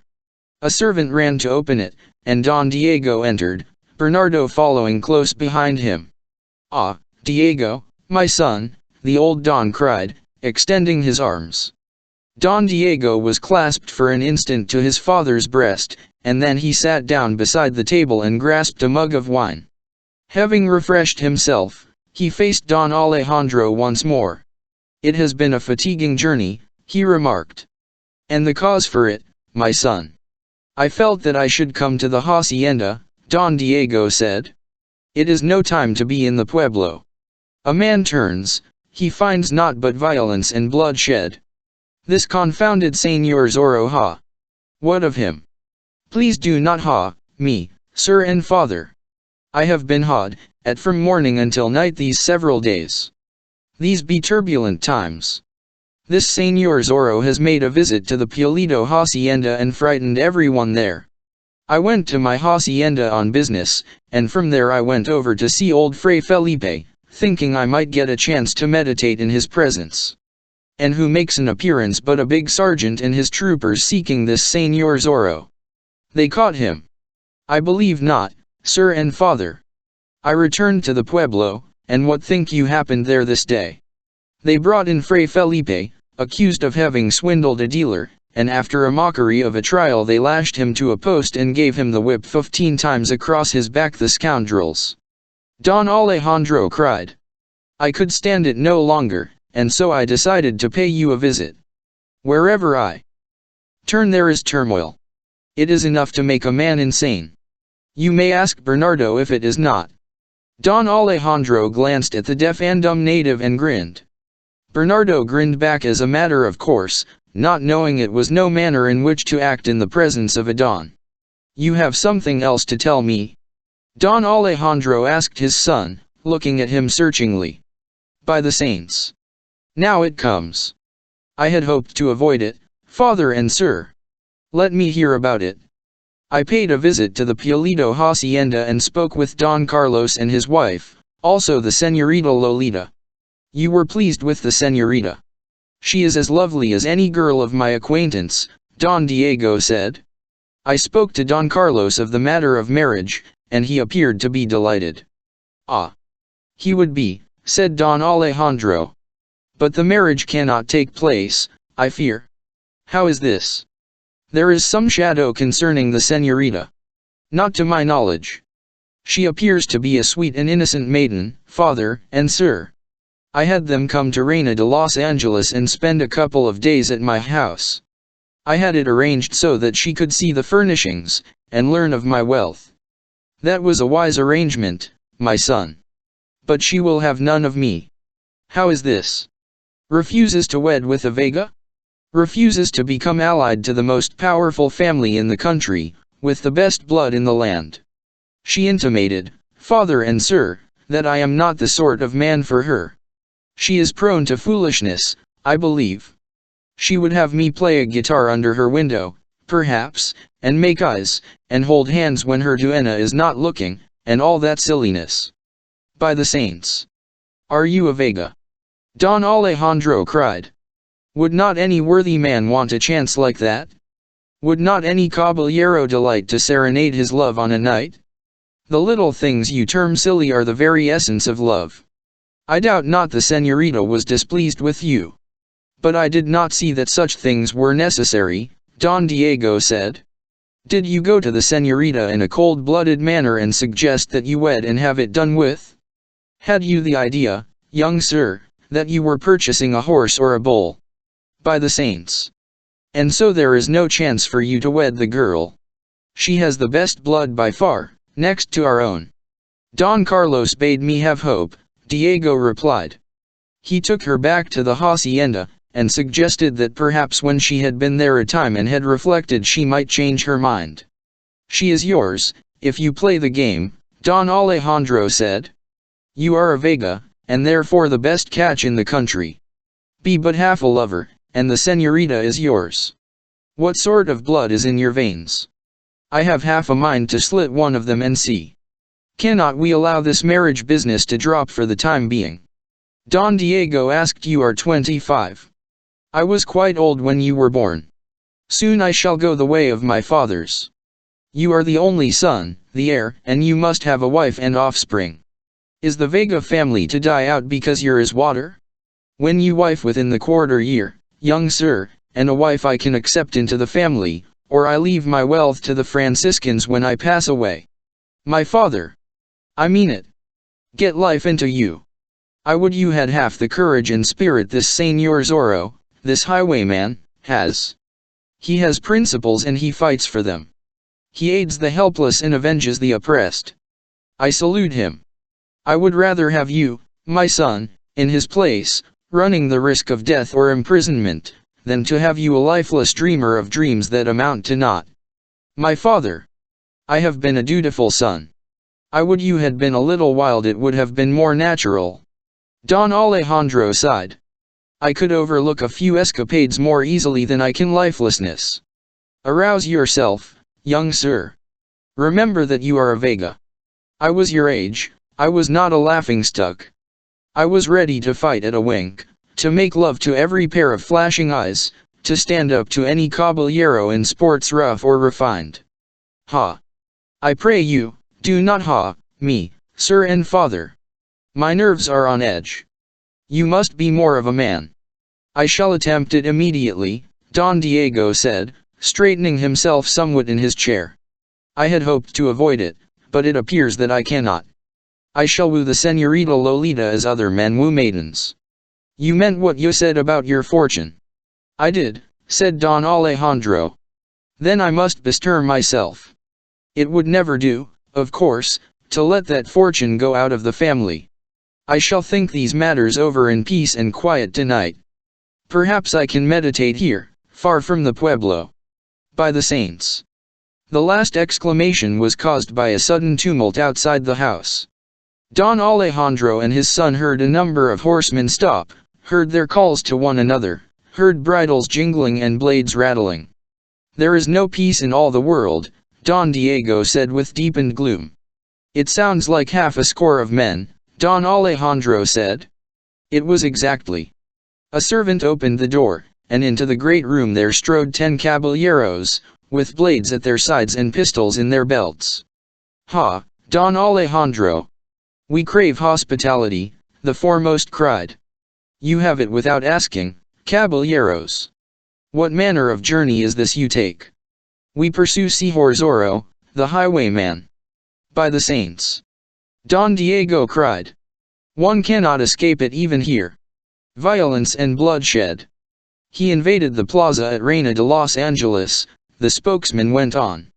He had the magistrate whipped because he sentenced Fray Felipe to receive the lash, and he whipped the fat landlord, and he fought half a score of men while he was about it. Then he rode away, and we made up a band to pursue him. He has not been in this neighborhood. Not to my knowledge, Don Alejandro said. My son arrived off the highway but a short time ago. You did not see the fellow, Don Diego? I did not, Don Diego said. That is one stroke of good fortune that came my way. Don Alejandro had sent for servants, and now wine mugs were on the long table, and heaps of small cakes, and the caballeros began to eat and drink. Don Diego knew well what that meant. Their pursuit of the highwayman was at an end, their enthusiasm had waned. They would sit at his father's table and drink throughout the night, gradually getting intoxicated, shout, and sing and tell stories, and in the morning ride back to Reina de Los Angeles like so many heroes. It was the custom. The chase of Señor Zorro was but a pretext for a merry time. The servants brought great stone jugs filled with rare wine and put them on the table, and Don Alejandro ordered that meat be fetched also. The young caballeros had a weakness for these parties at Don Alejandro's, for the Don's wife had been dead for several years, and there were no women folk except servants, and so they could make what noise they pleased throughout the night. In time they put aside pistols and blades, and began to boast and brag, and Don Alejandro had his servants put the weapons in a far corner out of the way, for he did not wish a drunken quarrel, with a dead caballero or two in his house. Don Diego drank and talked with them for a time, and then sat to one side and listened, as if such foolishness bored him. It were well for this Señor Zorro that we did not catch up with him, one cried. Any one of us is a match for the fellow. Were the soldiers men of merit he would have been taken long before this. Ha, for a chance at him, another screeched. How the landlord did howl when he was whipped. He rode in this direction. Don Alejandro asked. We are not sure as to that. He took the San Gabriel trail, and 30 of us followed. We separated into 3 bands, each going a different direction. It is the good fortune of one of the other bands to have him now, I suppose. But it is our excellent fortune to be here. Don Diego before the company. Señors, you will pardon me, I know, if I retire, he said. I am fatigued with the journey. Retire, by all means, one of his friends cried. And when you are rested, come out to us again and make merry. They laughed at that, and Don Diego bowed ceremoniously, and observed that several scarcely could get to their feet to bow in return, and then the scion of the house of Vega hurried from the room with the deaf and dumb man at his heels. He entered a room that always was ready for him, and in which a candle already was burning, and closed the door behind him, and Bernardo stretched his big form on the floor just outside it, to guard his master during the night. In the great living room, Don Diego scarcely was missed. His father was frowning and twisting his mustache, for he would have had his son like other young men. In his youth, he was remembering, he never left such a company early in the evening. And once again he sighed and wished that the saints had given him a son with red blood in his veins. The caballeros were singing now, joining in the chorus of a popular love song, and their discordant voices filled the big room. Don Alejandro smiled as he listened, for it brought his own youth back to him. They sprawled on chairs and benches on both sides of the long table, pounding it with their mugs as they sang, laughing boisterously now and then. Were this Señor Zorro only here now, one of them cried. A voice from the doorway answered him. Señors, he is here. Chapter 25. A league is formed. The song ceased, the laughter was stilled. They blinked their eyes and looked across the room. Señor Zorro stood just inside the door, having entered from the veranda without them knowing it. He wore his long cloak and his mask, and in one hand he held his accursed pistol, and its muzzle was pointed at the table. So these are the manner of men who pursue Señor Zorro and hope to take him, he said. Make not a move, else lead flies. Your weapons, I perceive, are in the corner. I could kill some of you and be gone before you could reach them. 'Tis he. 'Tis he, a tipsy caballero was crying. Your noise may be heard a mile away, señors. What a posse to go pursuing a man. Is this the way you attend to duty? Why have you stopped to make merry while Señor Zorro rides the highway? Give me my blade and let me stand before him, one cried. If I allowed you to have blade, you would be unable to stand, the highwayman answered. Think you there is one in this company who could fence with me now? There is one, cried Don Alejandro, in a loud voice, springing to his feet. I openly say that I have admired some of the things you have done, Sapphire, but now you have entered my house and are abusing my guests, and I must call you to account. I have no quarrel with you, Don Alejandro, and you have none with me, Señor Zorro said. I refuse to cross blades with you. And I am but telling these men some truths. By the saints, I shall make you. A moment, Don Alejandro. Señors, this aged Don would fight me, and that would mean a wound or death for him. Will you allow it? Don Alejandro must not fight our battles, one of them cried. Then see that he sits in his place, and all honor to him. Don Alejandro started forward, but 2 of the caballeros sprang before him and urged him to go back, saying that his honor was safe, since he offered combat. Raging, Don Alejandro complied. A worthy bunch of young blades, Señor Zorro sneered. You drink wine and make merry while injustice is all about you. Take your swords in hand and attack oppression. Live up to your noble names and your blue blood, señors. Drive the thieving politicians from the land. Protect the frailes whose work gave us these broad acres. Be men, not drunken fashion plates. By the saints, one cried and sprang to his feet. Back, or I fire. I have not come here to fight you in Don Alejandro's house. I respect him too much for that. I have come to tell you these truths concerning yourselves. Your families can make or break a governor. Band yourselves together in a good cause, caballeros, and make some use of your lives. You would do it, were you not afraid. You seek adventure? Here is adventure aplenty, fighting injustice. By the saints, it would be a lark, cried one in answer. Look upon it as a lark if it pleases you, yet you would be doing some gawk one would the politicians dare stand against you, scions of the most powerful families? Band yourselves together and give yourselves a name. Make yourselves feared the length and breadth of the land. It would be treason. It is not treason to down a tyrant, caballeros. Is it that you are afraid? By the saints no, they cried in chorus. Then make your stand. You would lead us. Señors. But stay. Are you of good blood? I am a caballero, of blood as good as any here, Señor Zorro told them. Your name? Where resides your family? Those things must remain secrets for the present. I have given you my word. Your face must remain masked for the time being, señors. They had lurched to their feet now, and were acclaiming him wildly. Stay, one cried. This is an imposition upon Don Alejandro. He may not be in sympathy, and we are planning and plotting in his house. I am in sympathy, caballeros, and give you my support, Don Alejandro said.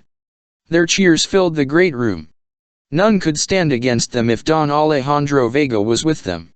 Not even the governor himself would dare oppose them. It is a bargain, they cried. We shall call ourselves the Avengers. We shall ride El Camino Real and prove terrors to those who rob honest men and mistreat natives. We shall drive the thieving politicians out. And then you shall be caballeros in truth, knights protecting the weak, Señor Zorro said. Never shall you repent this decision, señors. I lead, and I give you loyalty and expect as much. Also, I expect obedience to orders. Shall we do? They cried. Let this remain a secret. In the morning return to Reina de Los Angeles and say you did not find Señor Zorro. Say rather that you did not catch him, which will be the truth. Be ready to band yourselves together and ride. I shall send word when the time arrives. In what manner? I know you all. I shall get word to one, and he can inform the others. It is agreed. Agreed, they shouted. Then I will leave you here and now. You are to remain in this room, and none is to try to follow me. It is a command. Buenas noches, caballeros. He bowed before them, swung the door open, and darted through it and slammed it shut behind him. They could hear the clatter of a horse's hoofs on the driveway. And then they raised their wine mugs and drank to their new league for the suppression of swindlers and thieves, and to Señor Zorro, the curse of Capistrano, and to Don Alejandro Vega, somewhat sobered by the agreement they had made and what it meant. They sat down again and began speaking of wrongs that should be righted, each of them knowing half a dozen.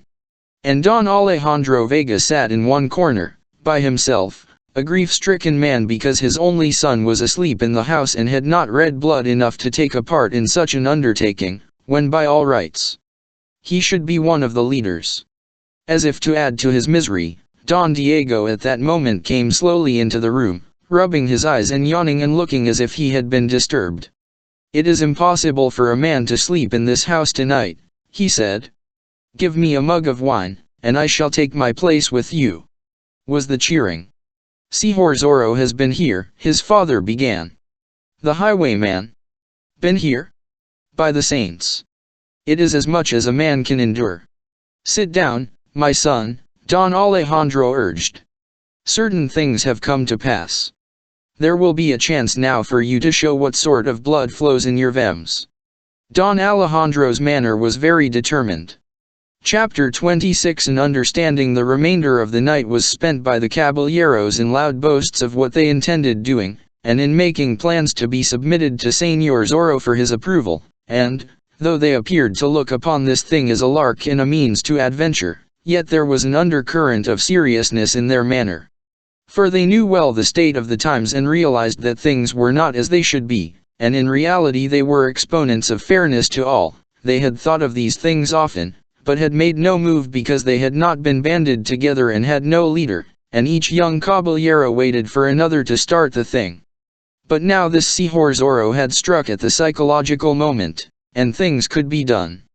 Don Diego was informed of the state of affairs, and his father informed him, likewise, that he was to play a part and prove himself a man. Don Diego fumed considerably and declared that such a thing would cause his death, yet he would do it for his father's sake. Early in the morning the caballeros ate a meal that Don Alejandro caused to be prepared, and then they started back to Reina de Los Angeles, Don Diego riding with them at his father's order. Nothing was to be said about their plans. They were to get recruits from the remainder of the 30 who had set out in pursuit of Señor Zorro.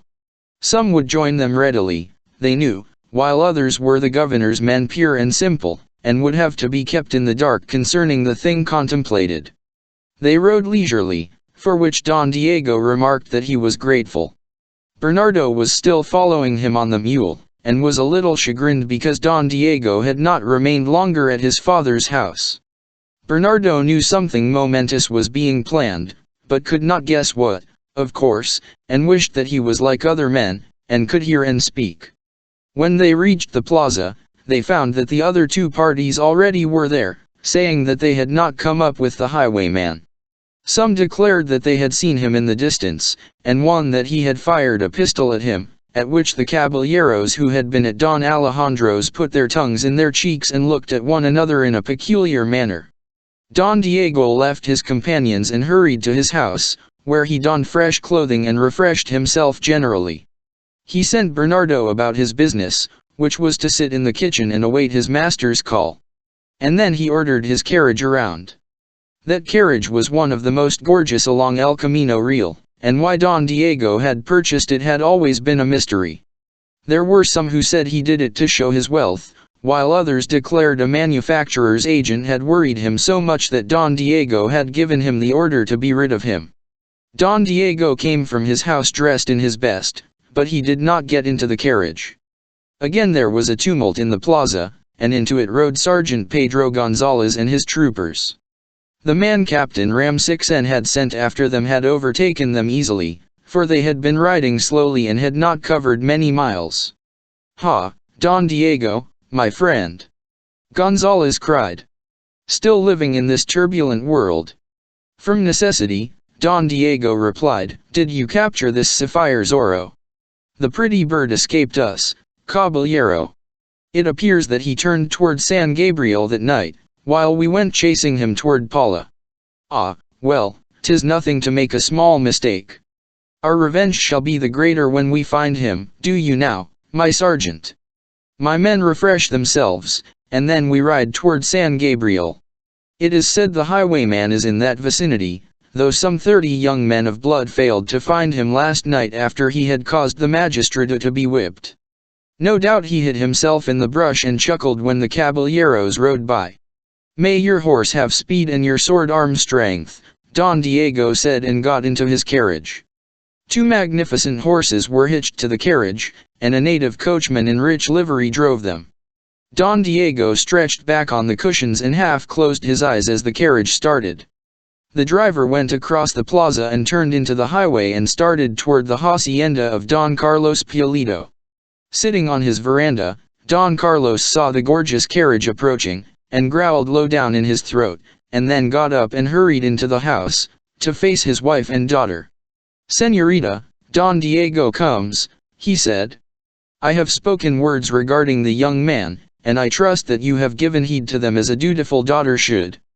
Then he turned and went out to the veranda again, and the señorita rushed into her room and threw herself upon a couch to weep. The saints knew she wished that she could feel some love for Don Diego and take him for a husband, for it would help her father's fortunes, yet she felt that she could not. Why did not the man act the caballero? Why did he not exhibit a certain measure of common sense? Why did he not show that he was a young man bursting with health, instead of acting like an aged Don with one foot in the grave? Don Diego got from the carriage and waved to the driver to continue to the stable yard. He greeted Don Carlos languidly, and Don Carlos was surprised to note that Don Diego had a guitar beneath one arm. He put the guitar down on the floor, removed his sombrero, and sighed. "I have been out to see my father," he said. "Ha! Don Alejandro is well, I hope." "He is in excellent health, as usual. He has instructed me to persist in my suit for the Señorita Lolita's hand. If I do not win me a wife within a certain time, he says, he will give his fortune to the Franciscans when he passes away. Indeed. He said it, and my father is not a man to waste his words. Don Carlos, I must win the Señorita. I know of no other young woman who would be as acceptable to my father as a daughter-in-law. A little wooing, Don Diego, I beg of you. Be not so matter-of-fact, I pray. I have decided to woo as other men, though it no doubt will be much of a bore. How would you suggest that I start?" "It is difficult to give advice in such a case," Don Carlos replied, trying desperately to remember how he had done it when he had courted Dona Catalina. "A man really should be experienced, else be a man to whom such things come naturally." "I fear I am neither," Don Diego said, sighing again and raising tired eyes to Don Carlos's face. "It might be an excellent thing to regard the Señorita as if you adored her. Say nothing about marriage at first, but speak rather of love. Try to talk in low, rich tones, and say those meaningless nothings in which a young woman can find a world of meaning.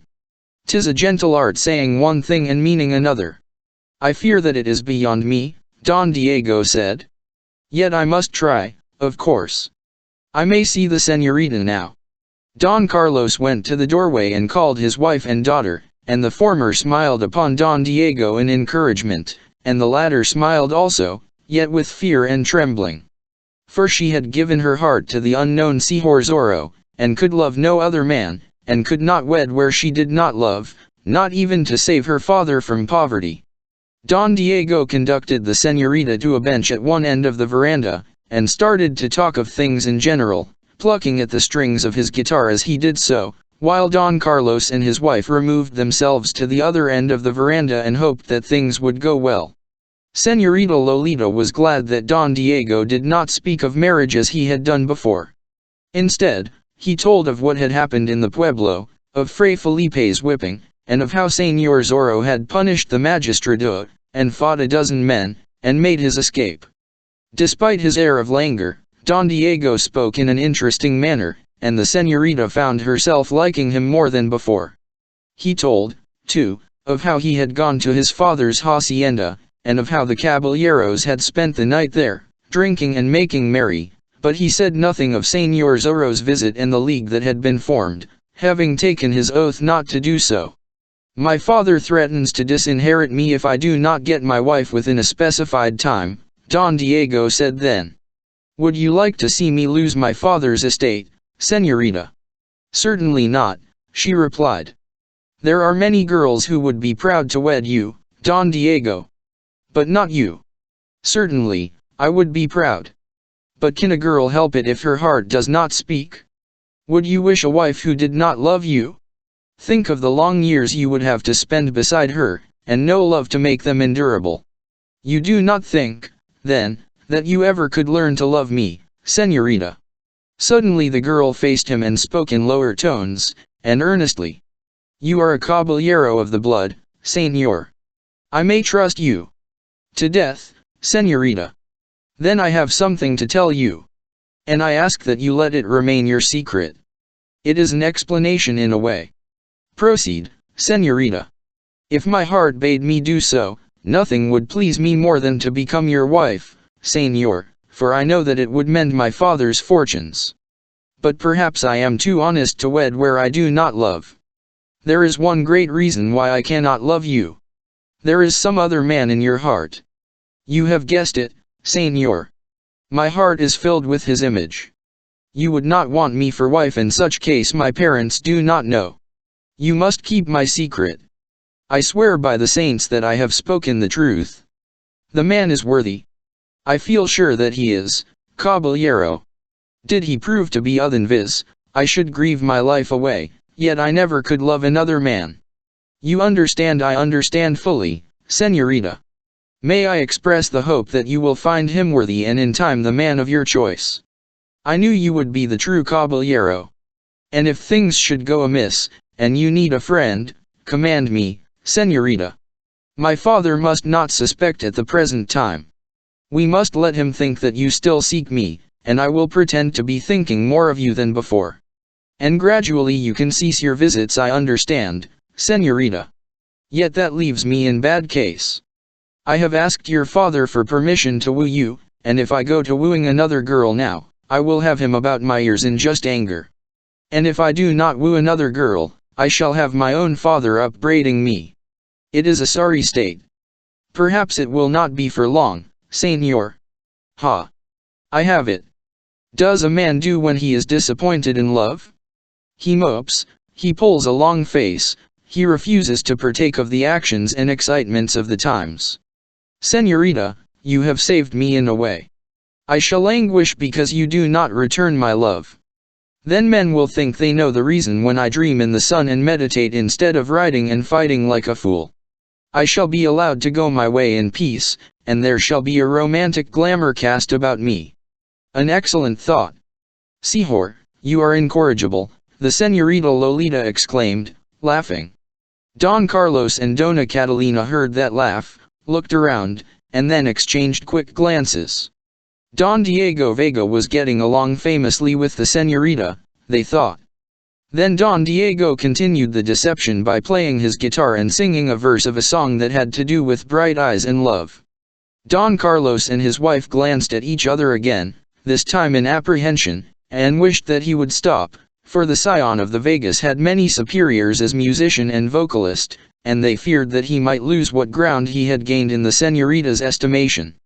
But if Lolita thought little of the caballero's singing, she said nothing to that effect, and she did not act displeased.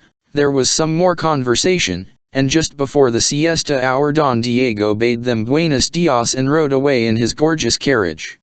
From the turn in the driveway, he waved back at them.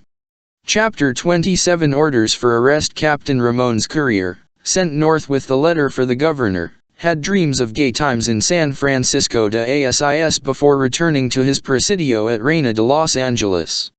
He knew a certain señorita there whose beauty caused his heart to burn. So he rode like a fiend after leaving his commandante's office, changed mounts at San Fernando and at a hacienda along the way, and galloped into Santa Barbara a certain evening just at dusk, with the intention of changing horses again, getting meat and bread and wine at the presidio, and rushing on his way.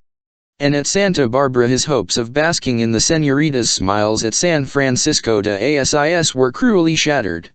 For before the door of the presidio there was a gorgeous carriage that made Don Diego's appear like a carreta, and a score of horses were tethered there, and more troopers than were stationed at Santa Barbara regularly moved about the highway, laughing and jesting with one another.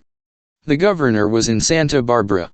His Excellency had left San Francisco de Asis some days before on a trip of inspection, and intended to go as far south as San Diego de Alcala, strengthening his political fences, rewarding his friends, and awarding punishment to his enemies. He had reached Santa Barbara an hour before, and was listening to the report of the commandante there, after which he intended remaining during the night with a friend. His troopers were to be given quarters at the presidio, of course, and the journey was to continue on the morrow. Captain Ramon's courier had been told that the letter he carried was of the utmost importance, and so he hurried to the office of the commandante and entered it like a man of rank. "I come from Captain Ramsixen, commandante at Reina de Los Angeles, with a letter of importance for His Excellency," he reported, standing stiffly at salute. The governor grunted and took the letter, and the commandante motioned for the courier to withdraw. His Excellency read the letter with speed, and when he had finished there was an unholy gleam in his eyes, and he twirled his mustache with every evidence of keen satisfaction. And then he read the letter again and frowned. He liked the thought that he could crush Don Carlos Pulido more, but he disliked to think that Señor Zorro, the man who had affronted him, was still at liberty. He got up and paced the floor for a time, and then whirled upon the commandante. "I shall leave for the south at sunrise," he said. "My presence is urgently needed at Reina de Los Angeles. You will attend to things. Tell that courier he shall ride back with my escort. I go now to the house of my friend." And so, in the morning, the governor started south, his escort of 20 picked troopers surrounding him, the courier in their midst. He traveled swiftly, and on a certain day at mid-morning entered the plaza of Reina de Los Angeles unheralded. It was the same morning that Don Diego rode to the Pulido hacienda in his carriage, taking his guitar with him. The cavalcade stopped before the tavern, and the fat landlord almost suffered an apoplexy because he had not been warned of the governor's coming and was afraid he would enter the inn and find it in a dirty state. But the governor made no effort to leave his carriage and enter the tavern. He was glancing around the square, observing many things. He never felt secure concerning the men of rank in this pueblo. He felt that he did not have the proper grip on them. Now he watched carefully as news of his arrival was spread and certain caballeros hurried to the plaza to greet him and make him welcome. He noted those who appeared to be sincere, observed those who were in no particular haste to salute him, and noticed that several were absent. Business must receive his first attention, he told them, and he must hasten up to the presidio. After that he would gladly be the guest of any of them. He accepted an invitation and ordered his driver to proceed. He was remembering Captain Ramsixen's letter, and he had not seen Don Diego Vega in the plaza. Sergeant Gonzalez and his men were away pursuing Señor Zorro, of course, and so Captain Ramon himself was awaiting His Excellency at the Presidio entrance, and saluted him gravely, and bowed low before him and ordered the commander of the escort to take charge of the place and police it, stationing guards in honor of the governor. He led His Excellency to the private office, and the governor sat down. "Is the latest news?" he asked. "My men are on the trail, Excellency. But, as I wrote, this pest of a Señor Zorro has friends, a legion of them, I take it. My sergeant has reported that twice he found him with a band of followers. They must be broken up, killed off," the governor cried. "A man of that sort always can get followers, and yet more followers, until he will be so strong that he can cause us serious trouble. Has he committed any further atrocities?" "He has, Excellency. Yesterday a Fray from San Gabriel was whipped for swindling. Señor Zorro caught the witnesses against him on the high road, and whipped them almost to death. And then he rode into the pueblo just at dusk and had the magistrate whipped. My soldiers were away looking for him at the time. It appears that this Señor Zorro knows the movements of my force and always strikes where the troopers are not. Then spies are giving him warnings. It appears so, Excellency. Last night some 30 young caballeros rode after him but did not find track of the scoundrel. They returned this morning. Was Don Diego Vega with them?" "He did not ride out with them, but he returned with them. It seems that they picked him up at his father's hacienda. You perhaps guessed that I meant the Vegas in my letter. I am convinced now, Your Excellency, that my suspicions in that quarter were unjust. This Señor Zorro even invaded Don Diego's house one night while Don Diego was away." "How is this?" "But Don Carlos Pulido and his family were there." "Ha! In Don Diego's house? Is the meaning of that?" "It is amusing," said Captain Ramsixen, laughing lightly. "I have heard that Don Alejandro ordered Don Diego to get him a wife. The young man is not the sort to woo women. He is lifeless. I know the man. Proceed." "So he rides straightway to the hacienda of Don Carlos and asks permission to pay his addresses to Don Carlos's only daughter. Señor Zorro was abroad, and Don Diego, going to his own hacienda on business, asked Don Carlos to come to the pueblo with his family, where it would be safer, and occupy his house until he returned. The Pulidos could not refuse, of course. And Señor Zorro, it appears, followed them." "Ha! Go on." "It is laughable that Don Diego fetched them here to escape Señor Zorro's wrath, when, in reality, they are hand in glove with the highwayman. Remember, this Señor Zorro had been at the Pulido hacienda. We got word from a native, and almost caught him there. He had been eating a meal. He was hiding in a closet, and while I was alone there and my men searching the trails, he came from the closet, ran me through the shoulder from behind, and escaped." "The low scoundrel," the governor exclaimed. "But do you think there will be a marriage, Don Diego and the Señorita Pulido?" "I imagine there need be no worry in that regard, Excellency. I am of the opinion that Don Diego's father put a flea in his ear. He probably called Don Diego's attention to the fact that Don Carlos does not stand very high with your Excellency, and that there are daughters of other men who do." At any rate, the Pulidos returned to their hacienda after Don Diego's return. "Don Diego called upon me here at the Presidio and appeared to be anxious that I would not think him a man of treason. I am glad to hear it. The Vegas are powerful. They never have been my warm friends, yet never have they raised hands against me, so I cannot complain. It is good sense to keep them friendly, if that be possible. But these Pulidos, even the Señorita appears to be giving aid to this highwayman," Captain Ramsixen said. "She boasted to me of what she called his courage. She sneered at the soldiers. Don Carlos Pulido and some of the frailes are protecting the man, giving him food and drink, hiding him, sending him news of the troopers' whereabouts. The Pulidos are hindering our efforts to capture the rogue. I would have taken steps, but I thought it best to inform you and await your decision." "There can be but one decision in such a case," said the governor loftily. "No matter how good a man's blood may be, or what his rank, he cannot be allowed to commit treason without suffering the consequences. I had thought that Don Carlos had learned his lesson, but it appears that he has not. Are any of your men in the Presidio?" "Some who are ill, Excellency. That courier of yours returned with my escort. Does he know the country well hereabouts?" "Certainly, Excellency. He has been stationed here for some little time." "Then he can act as guide. Send half my escort at once to the hacienda of Don Carlos Pulido. Have them arrest the Don and fetch him to Carcel and incarcerate him there.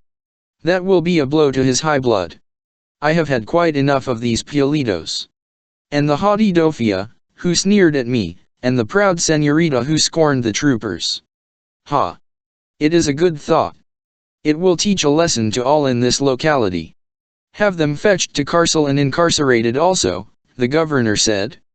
Chapter 28. The outraged Don Diego's carriage had just pulled up before his house when a squad of troopers went by it in a cloud of dust. He did not recognize any of them for men he had seen about the tavern. "Ha! There are new soldiers on the trail of ZORRO," he asked a man standing near. "They are a part of the escort of the governor, Caballero." "The governor is here. He arrived but a short time ago, Caballero, and has gone to the Presidio. I suppose they must have fresh news of this highwayman to send them riding furiously through dust and sun like that. He appears to be an elusive rascal. By the saints! Had I been here when the governor arrived, no doubt he would have put up at my house. Now some other caballero will have the honor of entertaining him. It is much to be regretted." And then Don Diego went into the house, and the man who had heard him speak did not know whether to doubt the sincerity of that last remark. Led by the courier, who knew the way, the squad of troopers galloped swiftly along the high road, and presently turned up the trail toward Don Carlos's house. They went at this business as they would have gone about capturing a desperado. As they struck the driveway, they scattered to left and right, tearing up Doña Catalina's flower beds and sending chickens squawking out of the way, and so surrounded the house in almost an instant of time. Don Carlos had been sitting on the veranda in his accustomed place, half in a doze, and he did not notice the advance of the troopers until he heard the beating of their horses' hoofs. He got to his feet in alarm, wondering whether Señor Zorro was in the vicinity again, and the soldiers after him three dismounted in a cloud of dust before the steps, and the sergeant who commanded them made his way forward, slapping the dust from his uniform. "You are Don Carlos Pulido?" he asked in a loud voice. "I have that honor, Sire. I have orders to place you under military arrest." "Arrest?" Don Carlos cried. "Who gave you such orders?" "His Excellency, the governor." He now is in Reina de Los Angeles, Señor. And the charge? Treason and aiding the enemies of the state. Preposterous. Don Carlos cried. I am accused of treason when, though the victim of oppression, I have withheld my hand against those in power? What are the particulars of the charges? You will have to ask the magistrate of that, Señor. I know nothing of the matter except that I am to arrest you. You wish me to accompany you. I demand it, Señor. I am a man of blood, a caballero. I have my orders. So I cannot be trusted to appear at my place of trial? But perhaps the hearing is to be held immediately. So much the better, for all the quicker can I clear myself. We go to the Presidio. I go to the Presidio when this work is done. You go to Carcel, the sergeant said. To Carcel? Don Carlos screeched. You would dare? You would throw a caballero into the filthy jail? You would place him where they keep insubordinate natives and common felons. I have my orders, Sapphire. You will prepare to accompany us at once. I must give my superintendent instructions regarding the management of the hacienda. I'll go along with you, Señor. Don Carlos's face flamed purple. His hands clenched as he regarded the sergeant. Am I to insulted with every word? He cried. Do you think I would run away like a criminal? I have my orders, Sapphire, the sergeant said. At least I may break this news to my wife and daughter without an outsider being at my shoulder. Your wife is Dona Catalina Pulido. Certainly. I am ordered to arrest her also, Señor. Scum. Don Carlos cried. You would put hands on a lady? You would remove her from her house. It is my orders. She, too, is charged with treason and with aiding the enemies of the state. By the saints. It is too much. I shall fight against you and your men as long as there is breath in my, and that will not be for long, Don Carlos, if you attempt to give battle. I am but carrying out my orders. My beloved wife placed under arrest like a native wench. And on such a charge. What are you to do with her, Sergeant? She goes to Carcel. My wife in that foul place? Is there no justice in the land? She is a tender lady of noble blood. Enough of this, Señor. My orders are my orders, and I carry them out as instructed. I am a soldier and I obey. Now Doña Catalina came running to the veranda, for she had been listening to the conversation just inside her face was white, but there was a look of pride in it. She feared Don Carlos might make an attack on the soldier, and she feared he would be wounded or slain if he did, and knew that at least it could only double the charge held against him. You have heard? Don Carlos asked. I have heard, my husband. It is but more persecution. I am too proud to argue the point with these common soldiers, who are but doing as they have been commanded. A Pulido can be a Pulido, my husband, even in a foul carcel. But the shame of it! Don Carlos cried. What does it all mean? Will it end? And our daughter will be here alone with the servants. We have no relatives, no friends. Your daughter is Señorita Lolita Pulido, the sergeant asked. Then do not grieve, Señor, for you will not be separated. I have an order for the arrest of your daughter, also. The charge? The same, Señor. And you would take her to Carcel. An innocent, high-born, gentle girl. My orders, Sapphire, said the sergeant. May the saints blast the man who issued them. Don Carlos cried. They have taken my wealth and lands. They have heaped shame upon me and mine.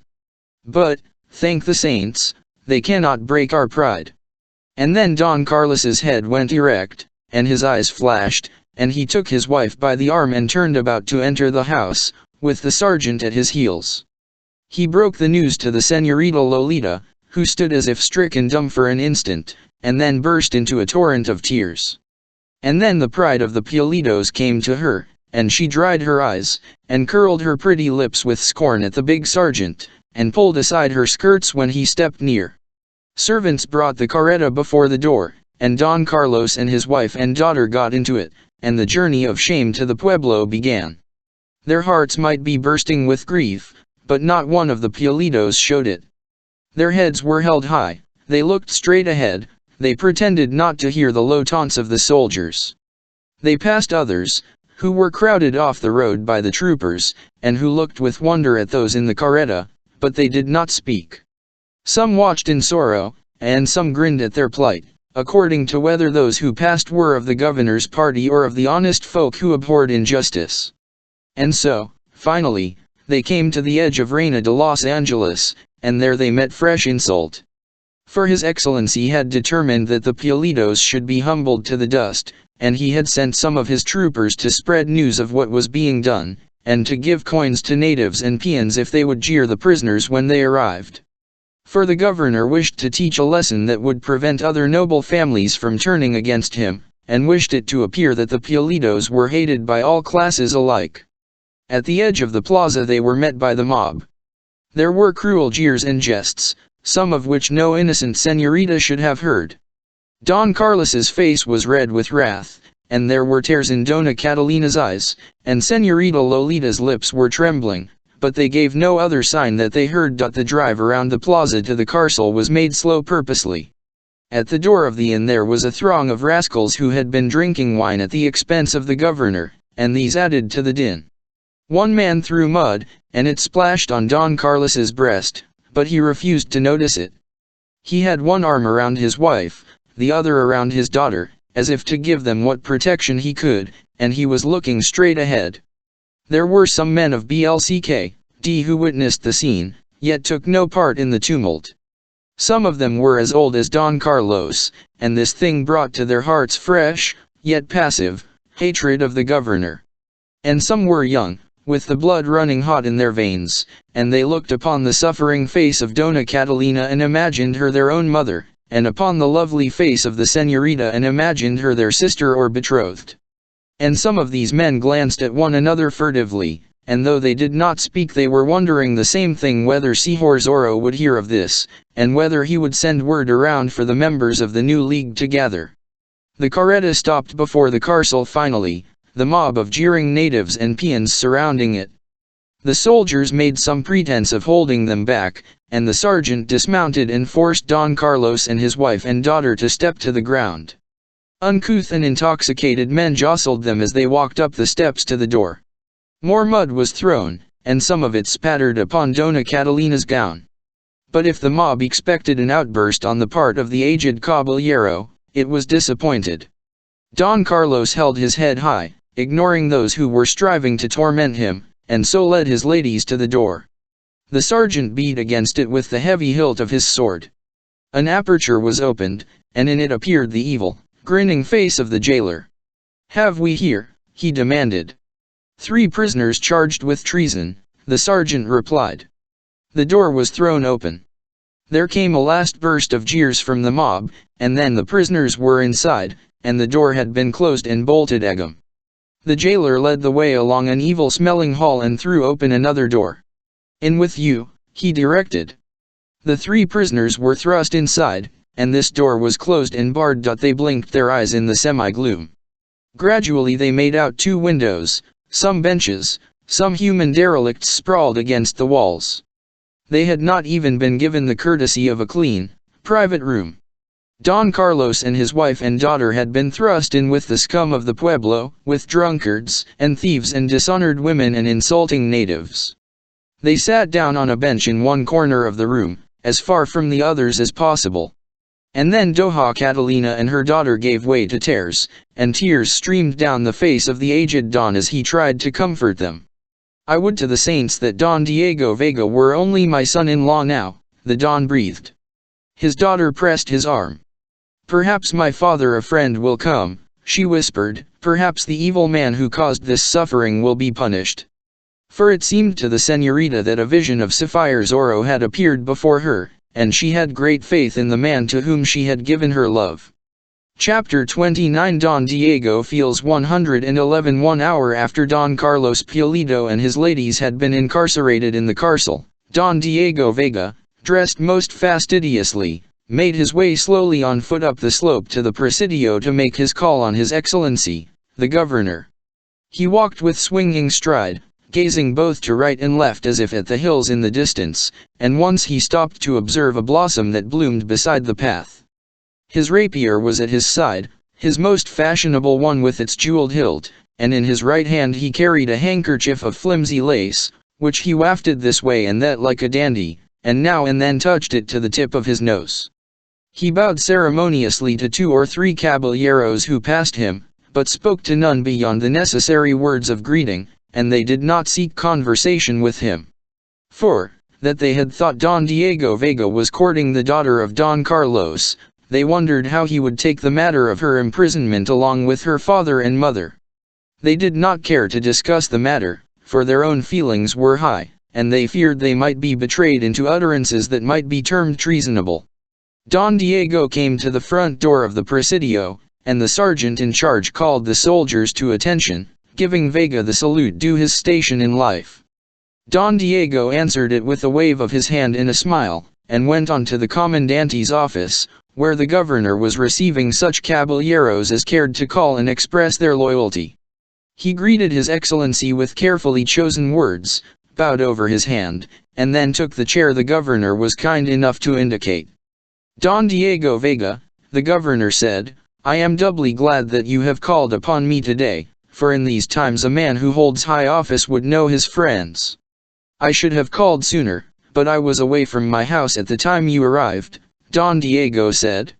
You contemplate remaining long in Reina de Los Angeles, Excellency.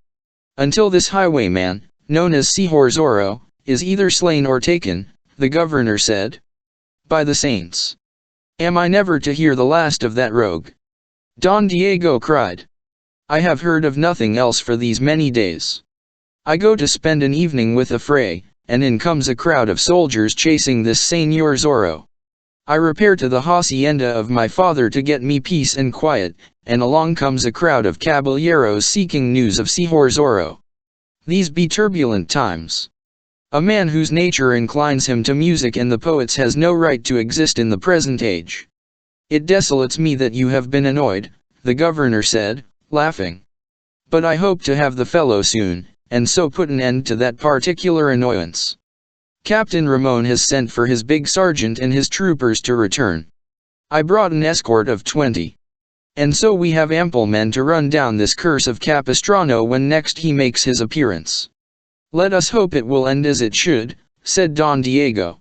A man in high office has many things with which to contend, the governor went on. Look at what I was forced to do this day. I am called upon to put in prison a man of good blood and his lady wife and tender daughter. But the state must be protected. I suppose you mean Don Carlos Pulido and his family. I do, caballero. Now that it is called to my mind again, I must say a few words regarding that, Don Diego said. I am not sure that my honor is not involved. VVMY, caballero, how can that be? My father has ordered that I get me a wife and set up my establishment properly. Some days ago I requested of Don Carlos Pulido permission to pay my addresses to his daughter. Ha! I understand. But you are not the betrothed of the young lady. Not yet, Excellency. Then your honor is not involved, Don Diego, that I can see. But I have been paying court to her. You may thank the saints that it has gone no further, Don Diego. Think how it would look if you were allied with this family now. As for getting you a wife, come north with me to San Francisco de Asis, caballero, where the señoritas are far more lovely than here in your Southland. Look over those of good blood, and let me know your preference, and I'll guarantee that the lady will listen to your suit and accept your hand and name. And I can guarantee, also, that she will be of a loyal family with which it will be no shame to make a contract. We shall get you a wife of the proper sort, caballero. If you will pardon me, is it not taking stern measures to have Don Carlos and his ladies thrown into the carcel? Don Diego asked, flicking dust from his sleeve. I find it necessary, Sapphire. Do you think it will add to your popularity, Excellency? It does or not, the state must be served. Men of good blood hate to see such a thing, and there may be murmurings, Don Diego warned. I should hate to see your Excellency make a wrong step at this juncture. Would you have me do, the governor asked. Place Don Carlos and the ladies under arrest, if you will, but do not incarcerate them. It is unnecessary, they will not run away. Bring them to trial as gentlefolk should be brought to trial. You are bold, caballero. By the saints, am I talking too much? It were better to leave these matters to the few of us who are trusted with attention to them, the governor said. I can understand, of course, how it irks a man of good blood to see a don thrown into a carcel, and to see his ladies treated likewise, but in such a case as this, I have not heard the nature of the case, Don Diego said. Ha! Perhaps you may change your mind when you learn it. You have been speaking of this Señor Zorro. What if I tell you that the highwayman is being shielded and protected and fed by Don Carlos Pulido? That is astonishing. And that the Doña Catalina is a party to the treason? And that the lovely señorita has seen fit to talk treasonably and dip her pretty hands into a conspiracy against the state? This is past belief. Don Diego cried. Some nights ago Señor Zorro was at the Pulido hacienda.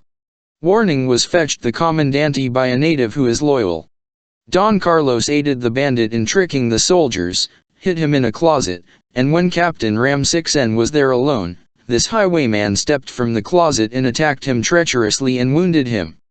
By the saints!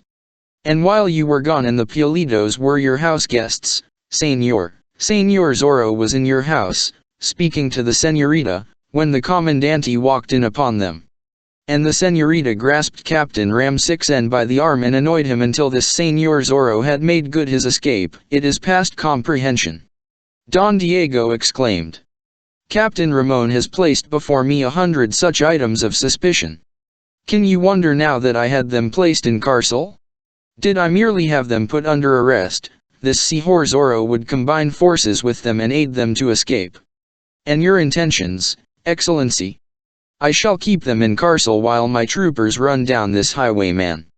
I shall force him to confess and implicate them, and then they shall have a trial. These turbulent times. Don Diego complained. As a loyal man and I hope an admirer of mine, you should hope to see foes of the state confounded. I do. Most sincerely do I. All real foes of the state should receive punishment. I am joyed to hear you say that, caballero, the governor cried, and he reached across the table and grasped Don Diego fervently by the hand. There was some more talk that amounted to nothing, and then Don Diego took his leave, for there were other men waiting to see the governor. After he had left the office, the governor looked across at Captain Ramon and smiled. You are right, Commandante, he said. Such a man could not be a traitor. It would tire him too much to think treasonable thoughts. What a man! He must be enough to drive that old fire-eater of a father of his insane. Don Diego made his way slowly down the hill, greeting those he passed, and stopping again to regard the little flowers that blossomed by the wayside. At the corner of the plaza he met a young caballero who was glad to call him friend, one of the small band of men who had spent the night at Don Alejandro's hacienda. Ha! Don Diego, a fair day to you, he cried. And then he lowered his voice and stepped nearer.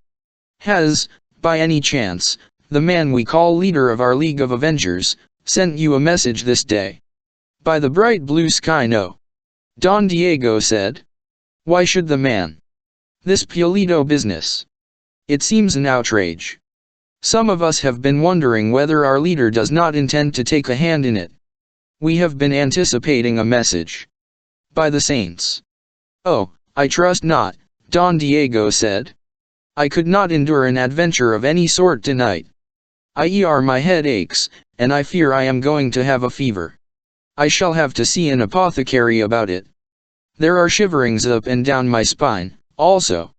Is not that a symptom? During the siesta hour I was bothered with a pain in my left leg just above the knee. It must be the weather. Let us hope that it will not result seriously. His friend laughed and hurried on across the plaza.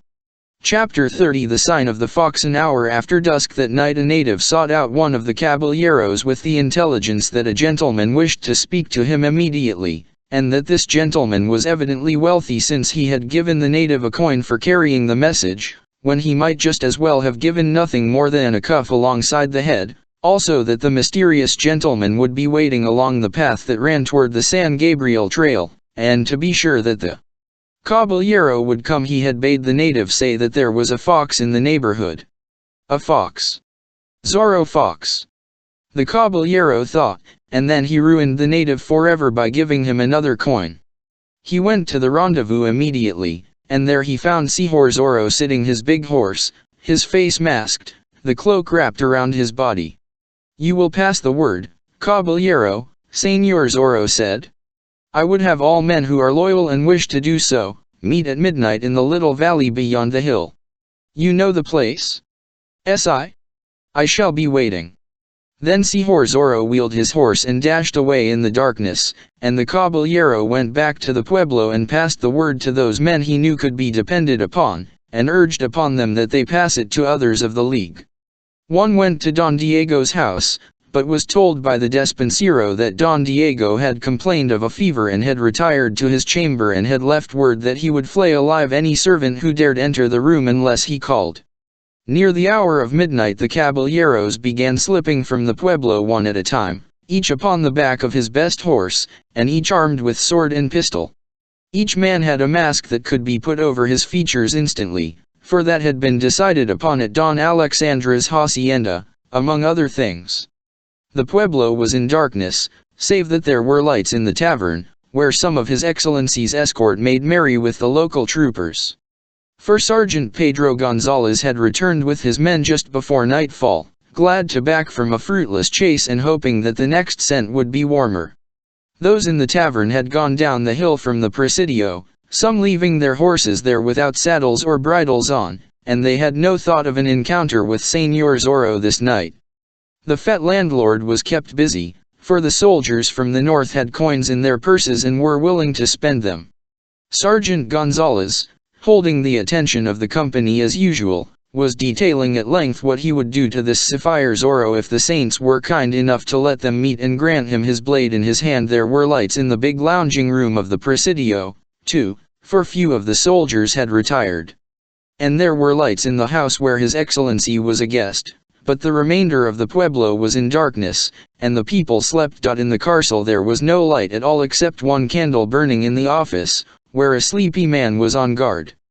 The jailer was in his bed. Prisoners moaned on the hard benches in the prison room.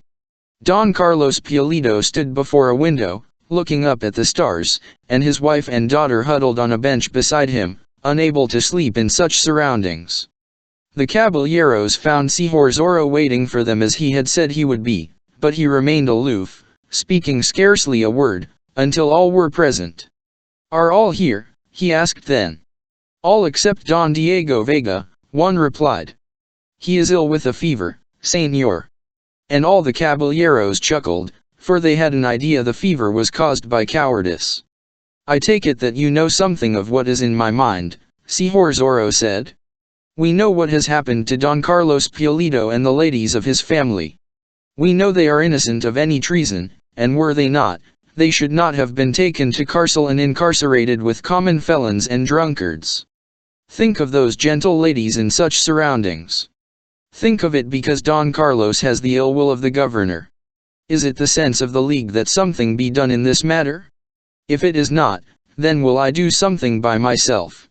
"Rescue them," a caballero said, and the others growled their approval. Here was a chance for risk and adventure and an opportunity to do a good deed.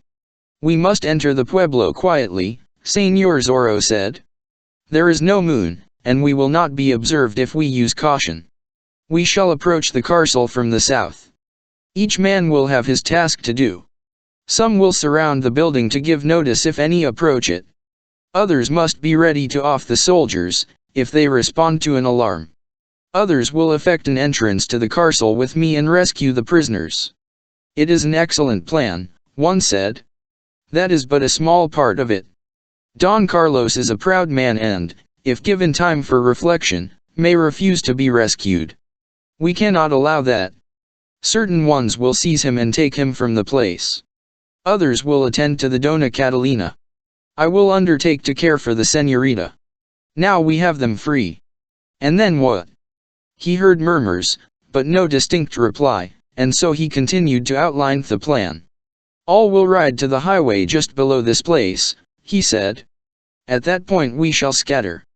Those who have the Dona Catalina in charge will hasten with her to the hacienda of Don Alejandro Vega, where she can be hidden if necessary, and where the governor's soldiers will hesitate before entering and seizing her. Those who have Don Carlos in charge will take the road to Paula, and at a certain point some 10 miles from this pueblo they will be met by 2 natives of understanding, who will give the sign of the fox. The natives will take Don Carlos in charge and care for him. These things are done, each caballero will ride to his home quietly and alone, telling what story pleases him and using great caution. I shall have conducted the señorita to a safe place by that time. She shall be given into the keeping of old Fray Felipe, a man we can trust, and he will hide her if he must. Then we will watch to see what the governor does." "Can he do?" a caballero asked. "Have them searched for, of course. We must await developments," Señor Zorro said. "Are all now ready?" They assured him that they were, and so he named the men for each task, and then they left the little valley and rode slowly and cautiously around the little town and approached it from the south. They heard the soldiers shouting and singing in the tavern, saw the lights in the presidio, and crept toward the castle quietly, riding 2 by 2. In a short time it had been surrounded by quiet, determined men, and then Señor Zorro and 4 others dismounted and went to the door of the building. Chapter 31 The Rescue. Señor Zorro knocked upon the door with the hilt of his sword.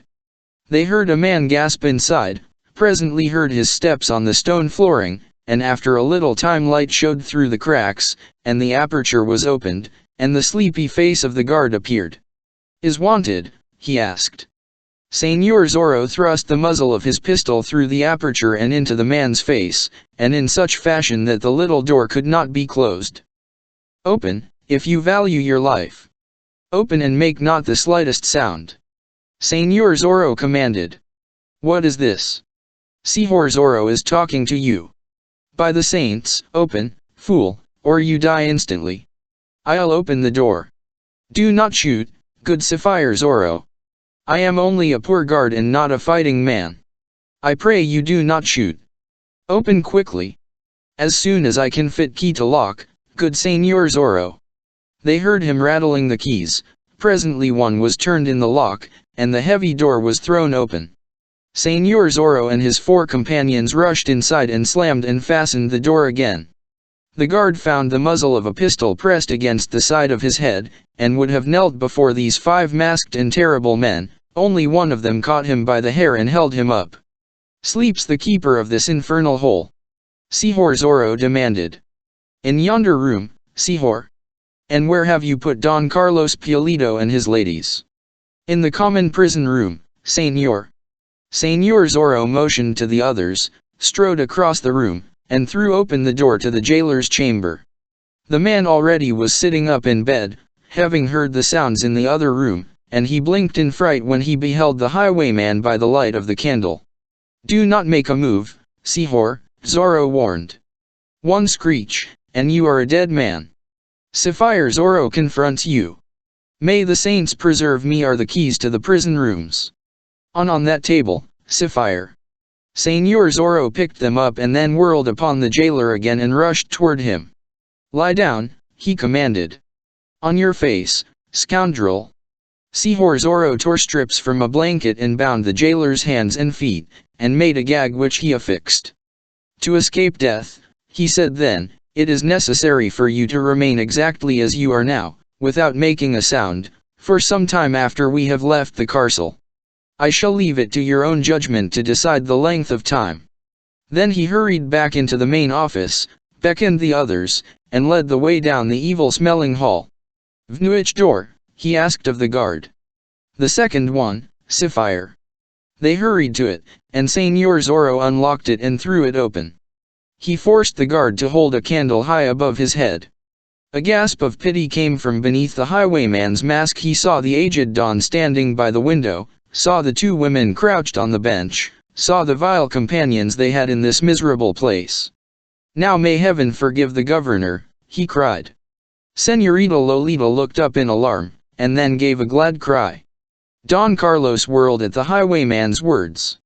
"Señor Zorro," he gasped. "The same, Don Carlos. I have come with some friends to rescue you." "I cannot allow it, Señor. I shall not run away from what is in store for me. And it would avail me little to have you do the rescuing. I am accused now of harboring you, I understand. How will it look, then, if you effect my escape?" "There is no time for argument," Señor Zorro said. "I am not alone in this, but have 26 men with me. And a man of your blood, and gentle ladies such as those of your family, shall not spend an entire night in this miserable hole if we can prevent it. Caballeros." The last word was one of command. 2 of the caballeros threw themselves upon Don Carlos, subdued him quickly, and half carried him into the hall and along it toward the office. 2 others grasped the Dona Catalina by the arms, as gently as they could, and so carried her along. Señor Zorro bowed before the señorita and extended a hand, which she clasped gladly. "You must trust me, señorita," he said. "To love is to trust, señor. All things have been arranged. Ask no questions, but do as I bid. Come." He threw an arm around her, and so led her from the prison room, leaving the door open behind him. If some of the miserable wretches there could win through and out of the building, Señor Zorro had no wish to prevent them. More than half of them, he judged, were there because of prejudice or injustice. Don Carlos was causing an unearthly clamor, shouting that he refused to be rescued, and that he would stay and face the governor at the trial, and show the blood that was in him.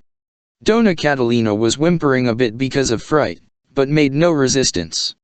They reached the office, and Señor Zorro ordered the guard to a corner of it, with instructions to remain there quietly for some time after they had gone.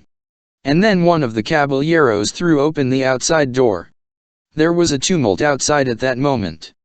2 soldiers had approached with a fellow caught stealing at the tavern, and the caballeros had stopped them. One glance at the masked faces had been enough to tell the troopers that here was something wrong. A soldier fired a pistol, and a caballero answered the fire, neither hitting the mark. But the shooting was enough to attract the attention of those in the tavern, and also of the guards at the Presidio. Troopers at the Presidio were awakened immediately and took the places of the guards, while the latter mounted and spurred down the hill to ascertain the cause of the sudden tumult at that hour of the night. Sergeant Pedro Gonzalez and others hurried from the tavern. Señor Zorro and his companions found themselves facing a resistance when they least expected it. The jailer had gathered courage enough to work himself free of gag and bonds, and he shrieked through a window of his chamber that prisoners were being rescued by Señor Zorro. His shriek was understood by Sergeant Gonzalez, who screeched for his men to follow him and earn a part of his excellency's reward. But the caballeros had their 3 rescued prisoners on horseback, and they spurred through the gathering throng and so dashed across the plaza and toward the highway. Shots flew about them, but no man was hit. Don Carlos Piolito was still screaming that he refused to be rescued. Dona Catalina had fainted, for which the caballero who had her in charge was grateful, since he could give more attention to his horse and weapons. Señor Zorro RCK1E wildly with the Señorita Lolita in the saddle before him.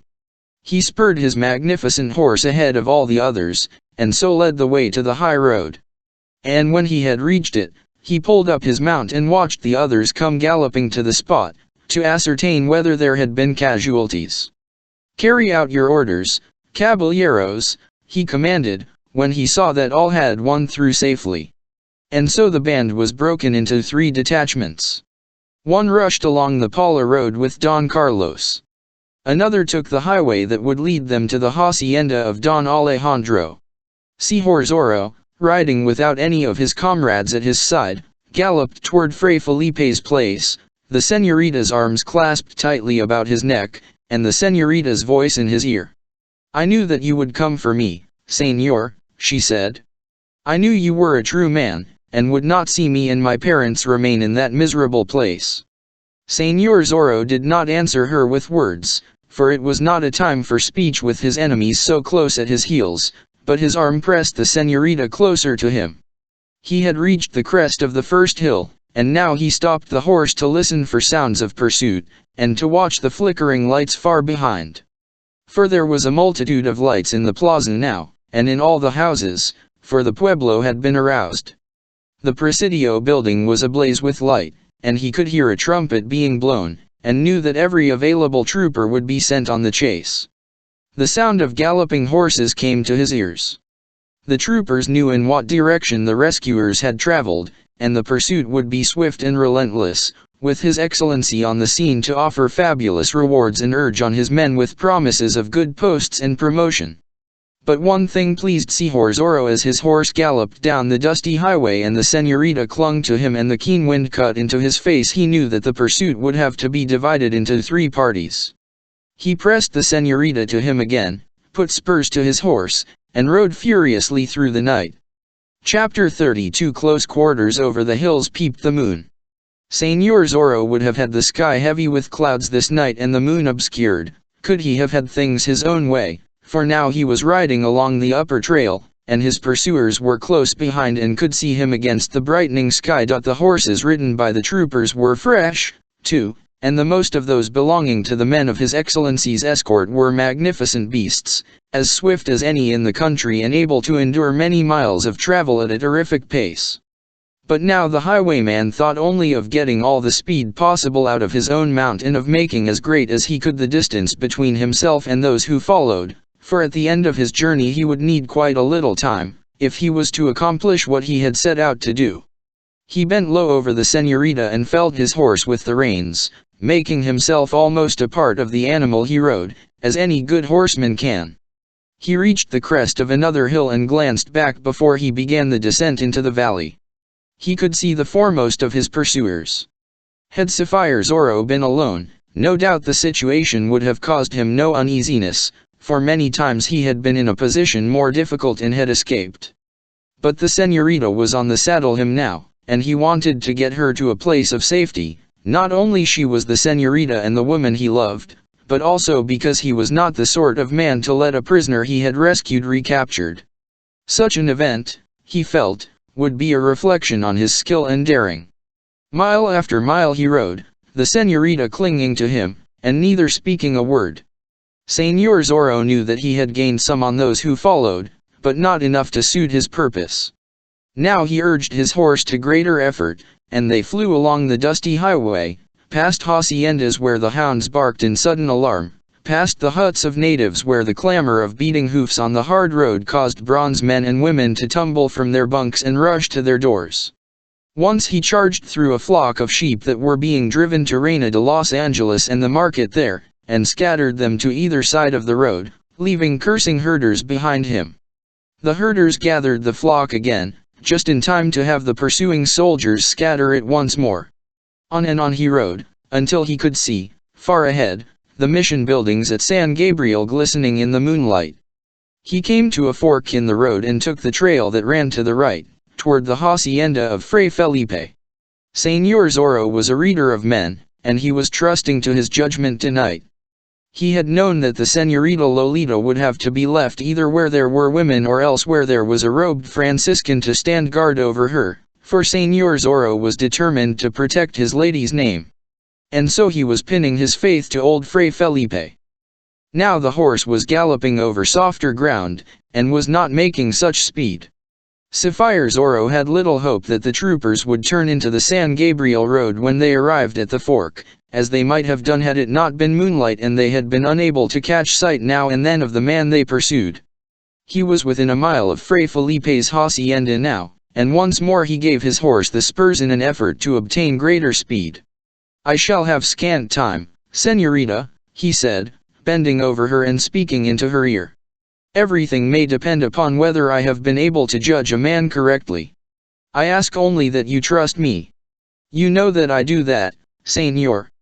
And you must trust the man to whom I am carrying you, señorita, and listen well to his advice upon all matters concerned with this adventure." "The man is afraid then everything will be well, señor," she replied, clinging to him closely. "If the saints are kind, we shall meet again soon, señorita. I shall count the hours and deem each one of them an age. I believe there are happier days ahead for us. May heaven grant it, the girl breathed. There is love, there may be hope, señorita. Then my hope is great, señor. And mine, he said. He turned his horse into Fray Felipe's driveway now and dashed toward the house. His intention was to stop only long enough to leave the girl, hoping that Fray Felipe would afford her protection, and then ride on, making considerable noise and drawing the troopers after him. He wanted them to think that he was merely taking a shortcut across Fray Felipe's land to the other road, and that he had not stopped at the house. He reined in his horse before the veranda steps, sprang to the ground, and lifted the señorita from the saddle, hurrying with her to the door. He beat against it with his fist, praying that Fray Felipe was a light sleeper and easily aroused. From the far distance there came a low drumming sound that he knew was made by the hoofs of his pursuers' horses. It seemed to Sapphire Zorro that it was an age before the old Fray threw open the door and stood framed in it, holding a candle in one hand. The highwayman stepped in swiftly and closed the door behind him, so no light would show outside. Fray Felipe had taken a step backward in astonishment when he had beheld the masked man and the señorita he escorted. I am Señor Zorro, Fray, the highwayman said, speaking swiftly and in low tones. Perhaps you may feel that you owe me a small debt for certain things. For punishing those who oppressed and mistreated me, I owe you a large debt, caballero, though it is against my principles to countenance violence of any sort, Fray Felipe replied. I was sure that I had made no mistake in reading your character, Señor Zorro went on. This señorita is Lolita, the only daughter of Don Carlos Pulido. Don Carlos is a friend of the frailes, as you well know, and has known oppression and persecution the same as they. Today the governor came to Reina de Los Angeles and had Don Carlos arrested and thrown into the cárcel on a charge that has no true worth, as I happen to know. He also had the Dona Catalina and this young lady put in cárcel, in the same prison room with drunkards and dissolute women. With the aid of some good friends, I rescued them. May the saints bless you, Sapphire, for that kind action. Fray Felipe cried. Troopers are pursuing us, Fray. It is not seemly, of course, that the señorita ride farther with me alone. Do you take her and hide her, Fray, unless you fear that such a course may cause you grave trouble. Señor. Fray Felipe thundered. If the soldiers take her, they will put her in cárcel again, and probably she will be mistreated. Care for her, then, protect her, and you will more than discharge any obligation you may feel that you owe me. And you, señor. I shall ride on, that the troopers may pursue me and not stop here at your house. I shall communicate with you later, Fray. It is agreed between us. It is agreed, Fray Felipe replied solemnly. And I would clasp you by the hand, señor. That hand clasp was short, yet full of expression for all that. Señor Zorro then whirled toward the door. Blow out your candle, he directed. They must see no light when I open the door. In an instant Fray Felipe had complied, and they were in darkness. Señorita Lolita felt Señor Zorro's lips press against her own for an instant, and knew that he had raised the bottom of his mask to give her this caress. And then she felt one of Fray Felipe's strong arms around her. Be of good courage, daughter, the Fray said. Señor Zorro, it appears, has as many lives as a cat, and something tells me he was not born to be slain by troopers of his excellency. The highwayman laughed lightly at that, opened the door, and darted through, closed it softly behind him, and so was gone. Great eucalyptus trees shrouded the front of the house in shadows, and in the midst of these shadows was Señor Zorro's horse.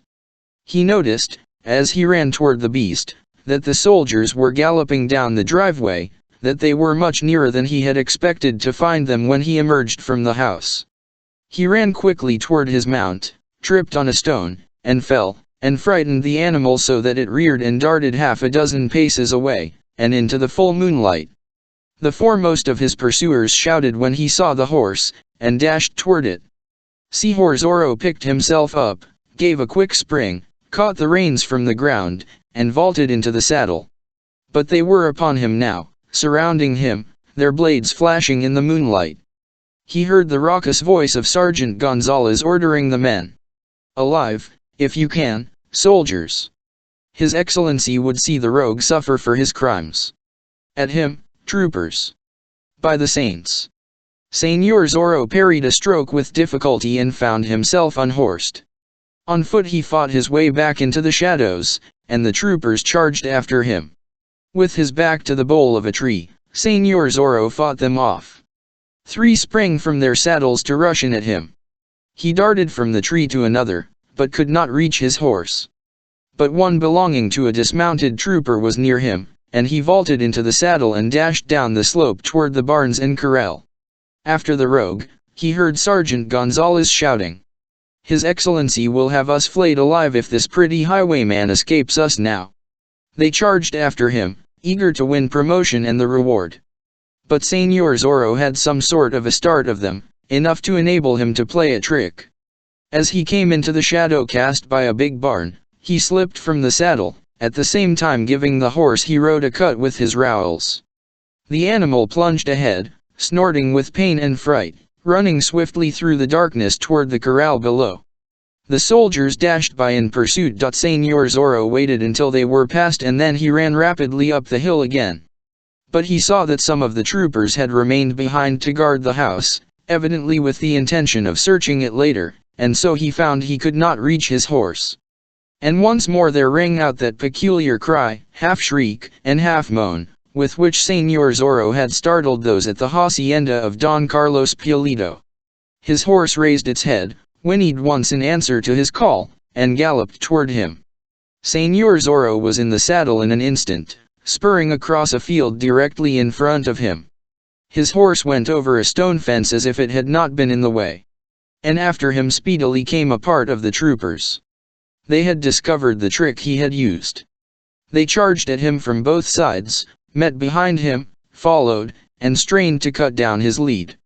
He could hear Sergeant Pedro Gonzalez shouting lustily for them to make a capture in the name of the governor.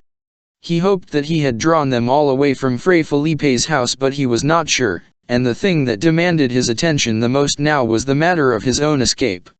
He urged his horse cruelly, knowing that this journey across plowed ground was taking the animal's strength. He longed for a hard trail, the broad highway. And finally he reached the latter. Now he turned his horse's head toward Reina de Los Angeles, for he had work to do there. There was no señorita before him on the saddle now, and the horse felt the difference. Señor Zorro glanced behind and exulted to find that he was running away from the soldiers. Over the next hill and he would be able to elude them. But he had to be on guard, of course, for there might troopers in front of him, too. His Excellency might have sent reinforcements to Sergeant Gonzalez, or might have men watching from the tops of the hills. He glanced at the sky and saw that the moon was about to disappear behind a bank of clouds. He would have to make use of the short period of darkness, he knew.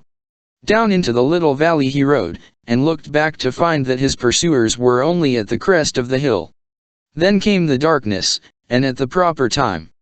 Señor Zorro had a lead of half a mile on the pursuing soldiers now, but it was not his intention to allow them to chase him into the pueblo. He had friends in this locality. Beside the highway was an adobe hut, where there lived a native Señor Zorro had saved from a beating. Now Hetties mounted before the hut and kicked against the door. The frightened native opened it. "I am pursued," Señor Zorro said. That appeared to be all that was necessary, for the native immediately threw the door of the hut open wider.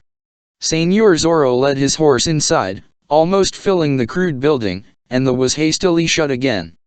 Behind it, the highwayman and the native listening, the former with pistol in one hand and his naked blade in the other.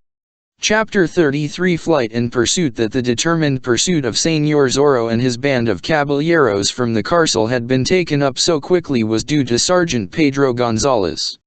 Sergeant Gonzalez had heard the shots and had rushed from the tavern with the other troopers at his heels, glad of an excuse to escape without paying for the wine he had ordered. He had heard the shout of the jailer and had understood it, and immediately had grasped the situation. "Señor Zorro is rescuing the prisoners," he screeched. "The highwayman is in our midst again. To horse, troopers, and after him." There is a reward. They knew all about the reward, especially the members of the governor's bodyguard, who had heard His Excellency rave at mention of the highwayman's name and declare he would make a captain of the trooper who captured him or brought in his carcass. They rushed for their horses, swung themselves into their saddles, and dashed across the plaza toward the castle with Sergeant Gonzalez at their head. They saw the masked caballeros galloping across the plaza, and Sergeant Gonzalez rubbed his eyes with the back of one hand and swore softly that he had been taking too much wine. He had lied so often about Señor Zorro having a band of men at his back, that here was the band materialized out of his falsehoods. When the caballeros split into 3 detachments, Sergeant Gonzalez and his troopers were so near them that they observed the maneuver. Gonzalez quickly made 3 troops of the men who followed him, and sent a troop after each band. He saw the leader of the caballeros turn toward San Gabriel. He recognized the leap of the great horse the highwayman rode, and he took after Señor Zorro with an exultant heart, being of a mind to capture or slay the highwayman rather than to retake any of the rescued prisoners. For Sergeant Pedro Gonzalez had not forgotten the time Señor Zorro had played with him in the tavern at Reina de Los Angeles, nor had he given up the idea of taking his vengeance for it. He had seen Señor Zorro's horse run before, and he wondered a bit now because the highwayman was not putting greater distance between himself and his pursuers. And Sergeant Gonzalez guessed the reason that Señor Zorro had Señorita Lolita Piolito on the saddle before him and was carrying her away. Gonzalez was in the lead, and now and then he turned his head and shouted orders and encouragement to his troopers. The miles flew beneath them, and Gonzalez was glad because he was keeping Señor Zorro in sight. To Fray Felipe's, that is where he is riding, Gonzalez told himself. I knew that old Fray was in league with the bandit. In some manner he tricked me when I sought this Señor Zorro at his hacienda before. Perhaps this highwayman has a clever hiding place there. Ha! By the saints, I shall not be tricked again. On they rode, now and then catching glimpses of the man they pursued, and always in the minds of Gonzalez and his troopers were thoughts of the reward and promotion a capture would mean. Their horses were beginning to show some fatigue already, but they did not spare the animals. They saw Señor Zorro turn into the driveway that led to Fray Felipe's house, and Sergeant Gonzalez chuckled low down in his throat because he felt that he had guessed correctly. He had the highwayman now. If Señor Zorro continued to ride, he could be seen and followed because of the bright moonlight. If he stopped, Señor Zorro could not hope to cope successfully with half a score of troopers with Gonzalez at their head. They dashed up to the front of the house and started to surround it. They saw Señor Zorro's horse. And then they saw the highwayman himself, and Gonzalez cursed because half a dozen troopers were between him and his prey, and were at him with their swords, threatening to end the business before Gonzalez could reach the scene. He tried to force his horse into the fight. He saw Señor Zorro spring into a saddle and dash away, and the troopers after him. Gonzalez, not being close, gave his attention to the other half of his duty. He bade some of his soldiers surround the house so that none could leave it. Then he saw Señor Zorro take the stone fence, and started in pursuit, all except the guards around the house joining him. But Sergeant Gonzalez went only as far as the crest of the first hill. He noticed how the highwayman's horse was running, and realized that he could not be overtaken. Perhaps the sergeant could gain some glory if he returned to Fray Felipe's house and recaptured the señorita. The house was still being guarded when he dismounted before it, and his men reported that none had attempted to leave the building. He called 2 of his men to his side and knocked on the door. Almost instantly it was opened by Fray Felipe. "Are you just from bed, Fray?" Gonzalez asked. "Is it not a time of night for honest men to be abed?" Fray Felipe asked. "And it is, Fray, yet we find you out of it. How does it happen that you have not come from the house before? Did we not make enough noise to awaken you? I heard sounds of combat, and you may hear more, Fray, else feel the sting of a whip again, unless you answer questions swiftly and to the point. Do you deny that Señor Zorro has been here?" "I do not." "Ha! Now we have it. You admit, then, that you are in league with this pretty highwayman, that you shield him upon occasion? You admit that, Fray?" I admit nothing of the sort, Fray Felipe replied. I never set my eyes on this Señor Zorro, to my knowledge, until a very few minutes ago. That is a likely story. Tell it to the stupid natives, but do not try to tell it to a wise trooper, Fray. Vivihat did this Señor Zorro wish. You were so close upon the man's heels, Sapphire, that he scarce had time to wish for anything, Fray Felipe said. Yet you had some speech with him. I opened the door at his knock, Señor, the same as I opened it at yours. Said he. That soldiers were pursuing him. And he asked that you hide him, so he could escape capture at our hands. He did not. Wanted a fresh horse, did he? He did not say as much, Señor. If he is such a thief as he is painted, undoubtedly he would merely have taken a horse without asking, had he wanted it. Ha! What business had he with you, then? It would be well for you to answer openly, Fray. Did I say that he had business with me? Ha! By the saints are better off your lips, Señor boaster and drunkard. Do you wish to receive another beating, Fray? I am riding on His Excellency's business. Do not you delay me further. What said this pretty highwayman? Nothing that I am at liberty to repeat to you, Señor, Fray Felipe said.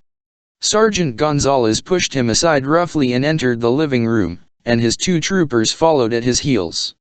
Light the candelero, Gonzalez commanded his men. Take candles, if you can find any. We search the house. You search my poor house. Fray Felipe cried. And what do you expect to find? Fray Felipe asked. I expect to find the piece of merchandise this pretty Sapphire Zorro left here, Fray. Do you imagine he left? Ha! A package of clothing, I suppose. A bundle of loot. A bottle of wine. A saddle to mended. What would the fellow leave, Fray? One thing impresses me, Señor Zorro's horse carried double when he arrived at your house, and was carrying none but Sapphire Zorro when he departed. And you expect to find the other half of the horse's load, replied Gonzalez. Failing to find it, we may try a twist or two of your arm to see whether you can be made to speak. You would dare? You would so affront a Fray? You would descend to torture. Meal mush and goat's milk, quoth Sergeant Gonzalez. You fooled me once in some manner, but you will not so fool me again. Search the house, troopers, and be sure that you search it well. I shall remain in this room and keep this entertaining Fray company.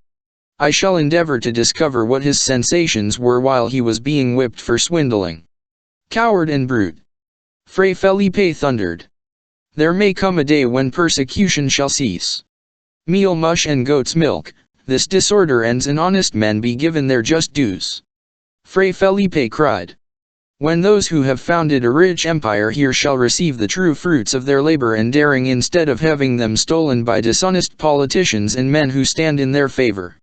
Goat's milk and meal mush, Fray, there shall be 1,000 Señor Zorros, and more if necessary, to ride up and down El Camino Real and punish those who do wrong. Sometimes I would that I were not a Fray, that I might play such a game myself. We'd run you down in short order and stretch a rope with your weight, Sergeant Gonzalez told him. Did you help His Excellency's soldiers more, perhaps His Excellency would treat you with more consideration. I give aid to no spawn of the devil, Fray Felipe said. Ha! Now you grow angry, and that is against your principles. Is it not the part of a robed Fray to receive what comes his way and give thanks for it, no matter how much it chokes him? Answer me that, angry one. You have about as much knowledge of a Franciscan's principles and duties as has the horse you ride. I ride a wise horse, a noble animal. He comes when I call and gallops when I command. Do not deride him until you ride him. Ha! An excellent jest. Imbecile. Meal mush and goat's milk, said Sergeant Gonzalez. Chapter 34 The blood of the Pulidos. The two troopers came back into the room.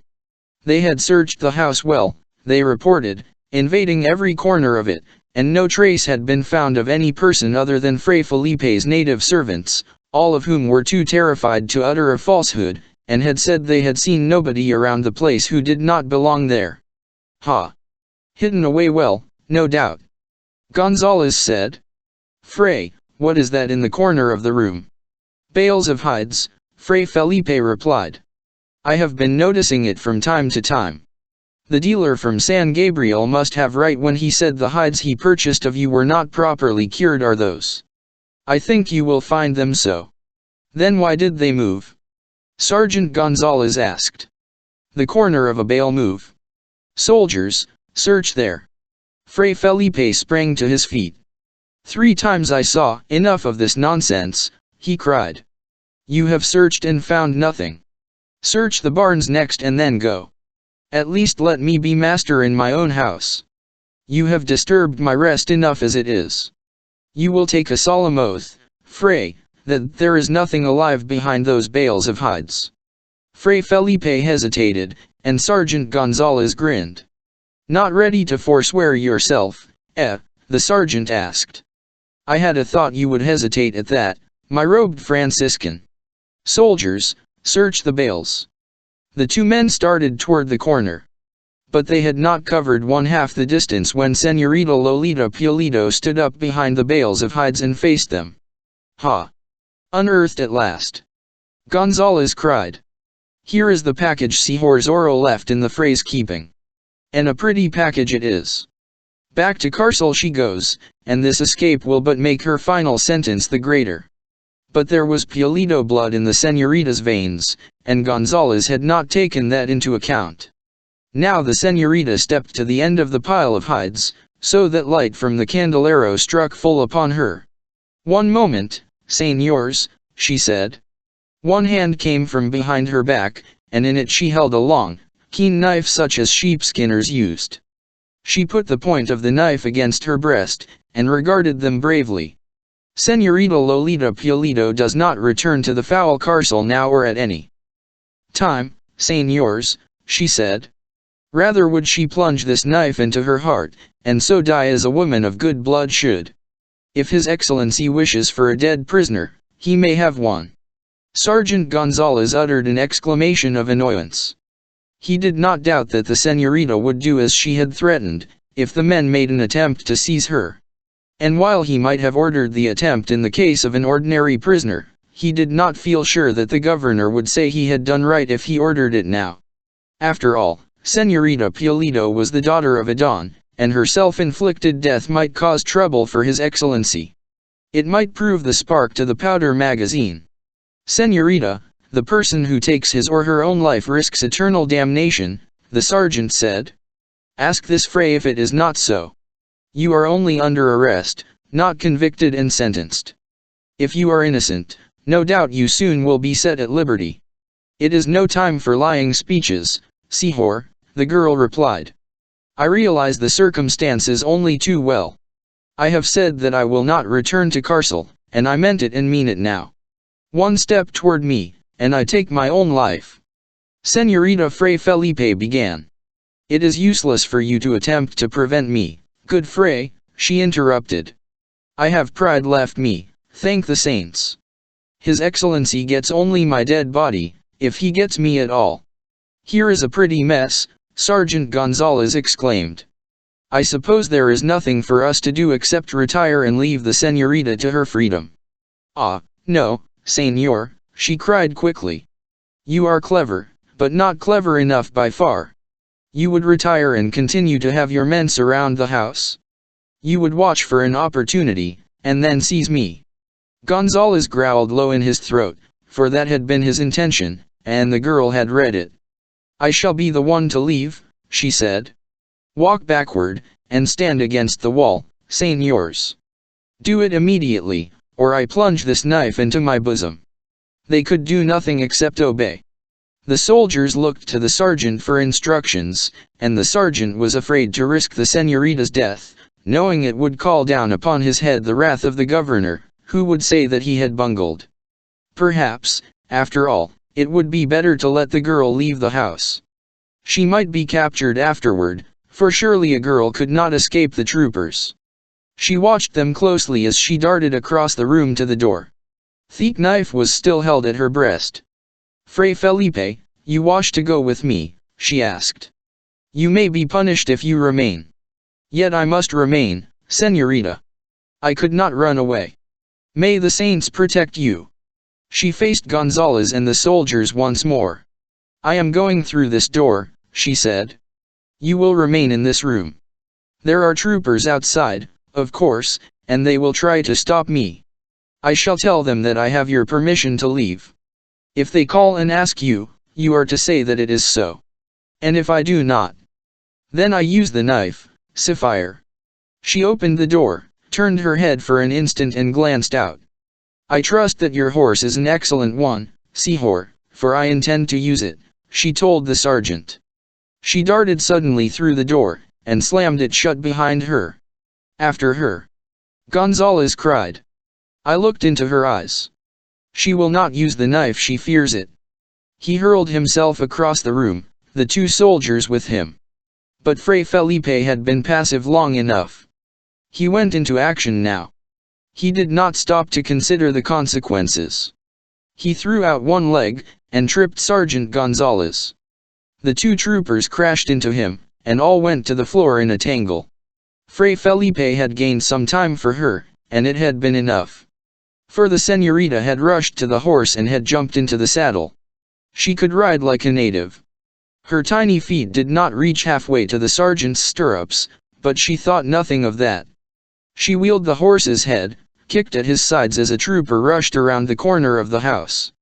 A pistol ball whistled past her head. She bent lower over the horse's neck and rode. Now a cursing Sergeant Gonzalez was on the veranda, shouting for his men to get to horse and follow her. The moon was behind a bank of clouds again. They could not tell the direction the señorita was taking except by listening for the sounds of the horse's hoofs. And they had to stop to do that, and if they stopped they lost time and distance. Chapter 35 The clash of blades again. Señor Zorro stood like a statue in the native's hut, one hand grasping his horse's muzzle. The native crouched at his side. Down the highway came the drumming of horses' hoofs. Then the pursuit swept by, the men calling to one another and cursing the darkness, and rushed down the valley. Señor Zorro opened the door and glanced out, listened for a moment, and then led out his horse. He tendered the native a coin. Not from you, Sapphire, the native said. Take it. You have need of it, and I have not, the highwayman said. He vaulted into the saddle and turned his horse up the steep slope of the hill behind the hut. The animal made little noise as it climbed to the summit. Señor Zorro descended into the depression on the other side, and came to a narrow trail, and along this he rode at a slow gallop, stopping his mount now and then to listen for sounds of other horsemen who might be abroad. He rode toward Reina de Los Angeles, but he appeared to be in no hurry about arriving at the pueblo. Señor Zorro had another adventure planned for this night, and it had to be accomplished at a certain time and under certain conditions.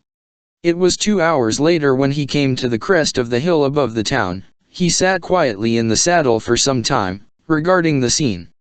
The moonlight was fitful now, but now and then he could make out the plaza. He saw no troopers, heard nothing of them, decided that they had ridden back in pursuit of him, and that those who had been sent in pursuit of Don Carlos and the Dona Catalina had not yet returned. In the tavern there were lights, and in the presidio, and in the house where His Excellency was a guest. Señor Zorro waited until it was dark and then urged his horse forward slowly, but off the main highway. He circled the pueblo, and in time approached the presidio from the rear. He dismounted now and led his horse, going forward slowly, often stopping to listen, for this was a very ticklish business and might end in disaster if a mistake were made. He stopped the horse behind the presidio where the wall of the building would cast a shadow if the moon came from behind the clouds again, and went forward cautiously, following the wall as he had done on that other night. When he came to the office window, he peered inside. Captain Ramon was there alone, looking over some reports spread on the table before him, evidently awaiting the return of his men. Señor Zorro crept to the corner of the building and found there was no guard. He had guessed and hoped that the commandante had sent every available man to the chase, but he knew that he would have to act quickly, for some of the troopers might return. He slipped through the door and crossed the big lounging room, and so came to the door of the office. His pistol was in his hand, and could a man have seen behind the mask, he would have observed that ZORRO's lips were crushed in a thin, straight line of determination. As upon that other night, Captain Ramsixen whirled around in his chair when he heard the door open behind him, and once more he saw the eyes of ZORRO glittering through his mask, saw the muzzle of the pistol menacing him. Not a move. Not a sound. It would give me pleasure to fill your body with hot lead, Senor Zorro said. You are alone, your silly troopers are chasing me where I am not. By the saints, Captain Ramon breathed not so much as a whisper, Sapphire, if you hope to live. Turn your back to, you would murder me. I am not that sort, Commandante. And I said for you to make not a sound. Put your hands behind your back, for I am going to bind your wrists. Captain Ramsixen complied. Senor Zorro stepped forward swiftly, and bound the wrists with his own sash, which he tore from his waist. Then he whirled Captain Ramsixen around so that he faced him. Is His Excellency, he asked, at Don Juan Estados's house? I knew as much, but wanted to see whether you prefer to speak the truth tonight. It is well if you do so. We are going to call upon the governor. To call upon His Excellency, I said. And do not speak again. Come with me. He grasped Captain Ramon by the arm and hurried him from the office across the lounging room, out of the door. He piloted him around the building to where the horse was waiting. Mount, he commanded. I shall sit behind you, with the muzzle of this pistol at the base of your brain. Make no mistake, Commandante, unless you are tired of life. I am a determined man this night. Captain Ramon had observed it. He mounted as he was directed, and the highwayman mounted behind him, and held the reins with one hand and the pistol with the other. Captain Ramon could feel the touch of cold steel at the back of his head. Senor Zorro guided his horse with his knees instead of with the reins. He urged the beast down the slope and circled the town once more, keeping away from the beaten trails, and so approached the rear of the house where His Excellency was a guest. Here was the difficult part of the adventure. He wanted to get Captain Ramon before the governor, to talk to both of them, and to do it without having anybody else interfere. He forced the captain to dismount, and led him to the rear wall of the house. There was a patio there, and they entered it. It appeared that Senor Zorro knew the interior of the house well. He entered it through a servant's room, taking Captain Ramon with him, and passed through into a hall without awakening the sleeping native. They went along the hall slowly. From one room came the sound of snoring. From beneath the door of another light streamed. Senor Zorro stopped before that door and applied an eye to a crack at the side of it. If Captain Ramsixen harbored thoughts of voicing an alarm, or of offering battle, the touch of the pistol at the back of his head caused him to forget them. And he had scant time to think of a way out of this predicament, for suddenly Senor Zorro threw open the door, hurled Captain Ramsixen through it, followed himself, and shut the door quickly behind him. In the room there were His Excellency and his host. Silence, and do not move, Senor Zorro said. The slightest alarm, and I put a pistol ball through the governor's head. That is understood? Very well, Senors. Senor Zorro, the governor gasped. The same, Your Excellency. I ask your host to be not frightened, for I mean him no harm if he sits quietly until I am done. Captain Ramsixen, kindly sit across the table from the governor. I am delighted to find the head of the state awake and awaiting news from those who are chasing me. His brain will be clear, and he can understand better what is said means this outrage, the governor exclaimed. Captain Ramsixen, how comes this? Seize this man. You are an officer, do not blame the Commandante, Senor Zorro said. He knows it is death to make a move.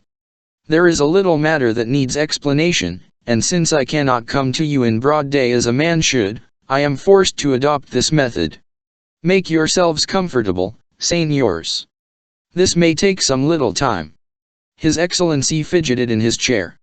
You have this day insulted a family of good blood, Your Excellency, Senor Zorro went on.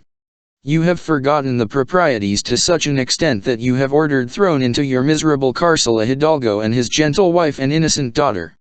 You have taken such means to gratify a spite _ they are traitors, His Excellency said. have they done of treason? You are an outlaw with a price put upon your head. They have been guilty of harboring you, giving you aid got you this information. Captain Ramon has an abundance of evidence. Ha! The Commandante, eh? We shall see about that. Captain Ram 6N is present, and we can get at the truth. May I ask the nature of your evidence? You were at the Pulido Hacienda, the governor said. I admit it. A native saw you and carried word to the presidio. The soldiers hurried out to effect your capture. A moment. Vivijo said a native sounded the alarm. Captain Ramon assured me so. Here is the first chance for the captain to speak the truth. As a matter of fact, Commandante, was it not Don Carlos Pulido himself who sent the native? The truth. It was a native brought word. And he did not tell your sergeant that Don Carlos had sent him? Did he not say that Don Carlos had slipped him the information in whispers while he was carrying his fainting wife to her room? Is it not true that Don Carlos did his best to hold me at his hacienda until the soldiers arrived, that might be captured? Did not Don Carlos thus try to show his loyalty to the governor? By the saints, Ram 6N, you never told me as much, His Excellency cried. They are traitors, the captain declared stubbornly. Other evidence. ZORRO asked. VVMY, when the soldiers arrived, you concealed yourself by some trick, the governor said. And presently Captain Ramon himself reached the scene, and while he was there you crept from a closet, ran him through treacherously from behind, and made your escape. It is an evident fact that Don Carlos had hidden you in the closet. By the saints. Senor Zorro swore. I had thought, Captain Ram 6N, that you were man enough to admit defeat, though I knew you for a scoundrel in other things. Tell the truth. That is the truth. Tell the truth. ZORRO commanded, stepping closer to him and bringing up the pistol. I came from that closet and spoke to you. I gave you time to draw blade and get on guard. We fenced for fully 10 minutes, did we not? I admit freely that for a moment you puzzled me, and then I solved your method of giving battle and knew you were at my mercy. And then, when I could have slain you easily, I but scratched your shoulder. Is not that the truth? Answer, as you hope to live. Captain Ramon licked his dry lips, and could not meet the governor's eyes. Answer. ZORRO thundered. It is the truth, the captain acknowledged. Ha. So I ran you through from behind, eh? It is an insult to my blade to have it enter your body. You see, your excellency, what manner of man you have for Commandante here. Is there more evidence? There is, the governor said. Vmin the Pulidos were guests at the house of Don Diego Vega, and Don Diego was away. Captain Ram 6N went to pay his respects and found you there alone with the Safiorita. And that shows what? That you are in league with the Pulidos. That they harbored you even in the house of Don Diego, a loyal man. And when the captain discovered you there, the senorita flung herself upon him and held him, delayed him, rather until you made your escape through a window. Is not that enough? Senor Zorro bent forward, and his eyes seemed to burn through the mask and into those of Captain Ram 6N. So that is the tale he told, the highwayman said. As a matter of fact, Captain Ram 6N is enamored of the senorita. He went to the house, found her alone, forced his attentions upon her, even told her that she should not object, since her father was in the bad graces of the governor. He attempted to caress her, and she called for help. I responded. How did you happen to be there? I do not care to answer that, but I take my oath the senorita did not know of my presence. She called for aid, and I responded. I made this thing you call a commandante kneel before her and apologize. And then I took him to the door and kicked him out into the dust.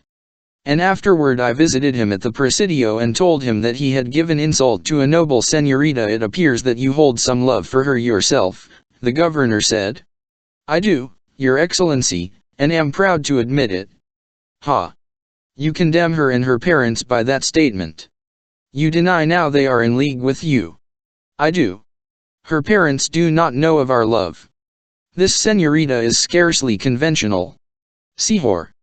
Governor or no, another thought like that and I spill your blood, Señor Zorro cried.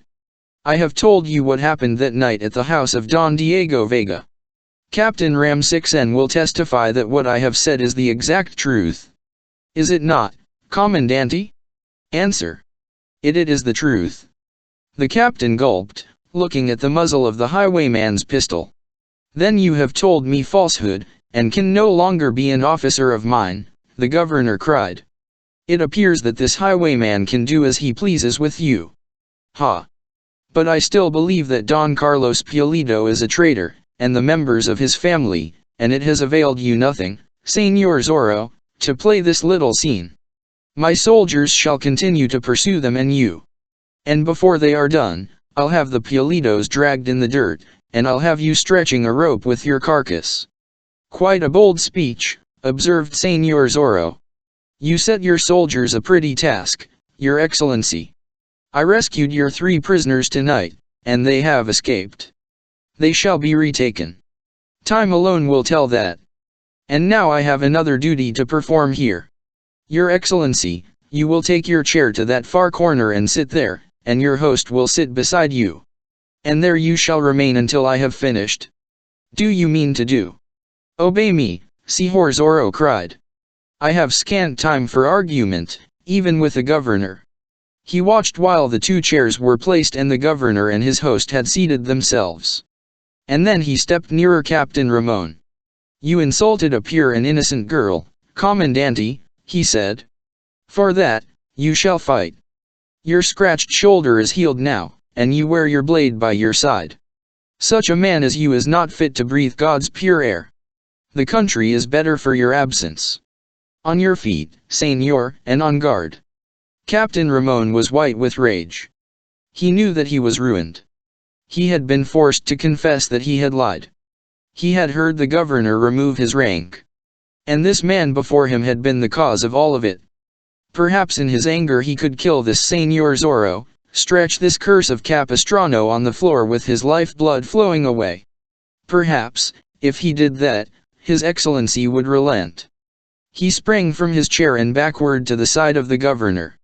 Unfasten my wrists, he cried. Let me at this dog.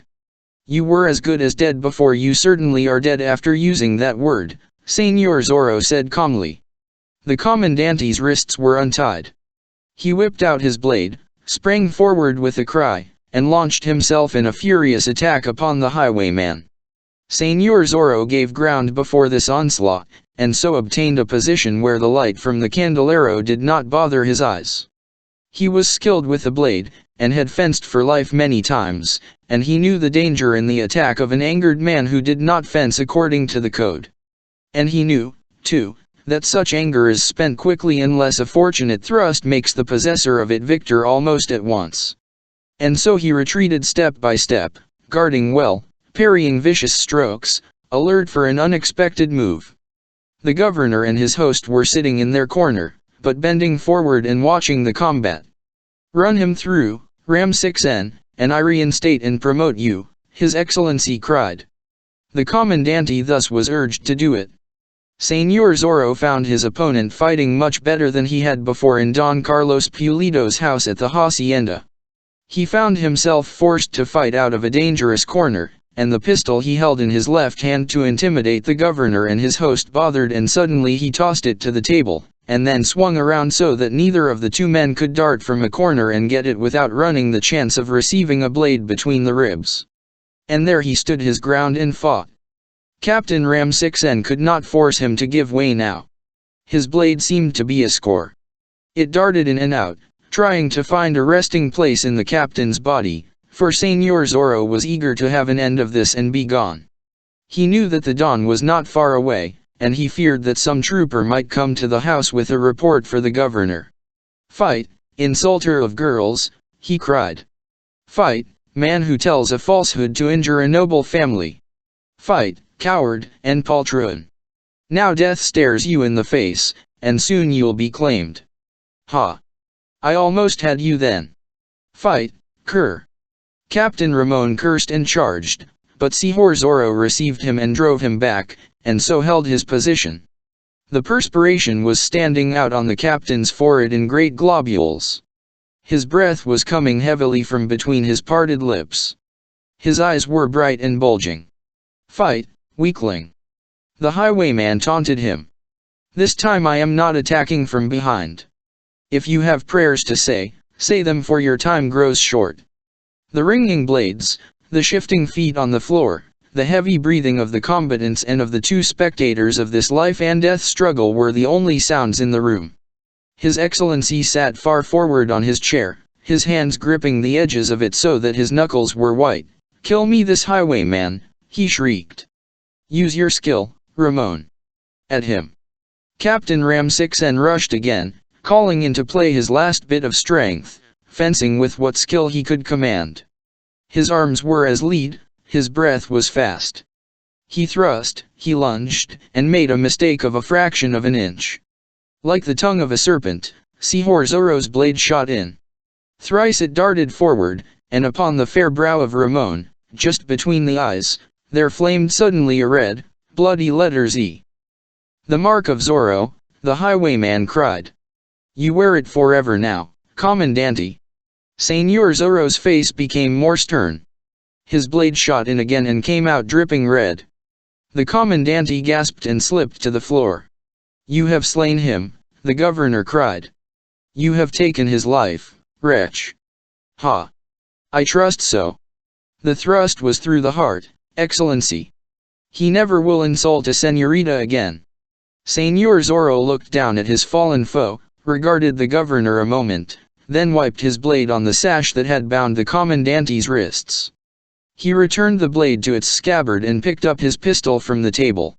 "My night's work is done," he said. "And you shall hang for it," His Excellency cried. "Perhaps when you catch me," replied the curse of Capistrano, bowing ceremoniously.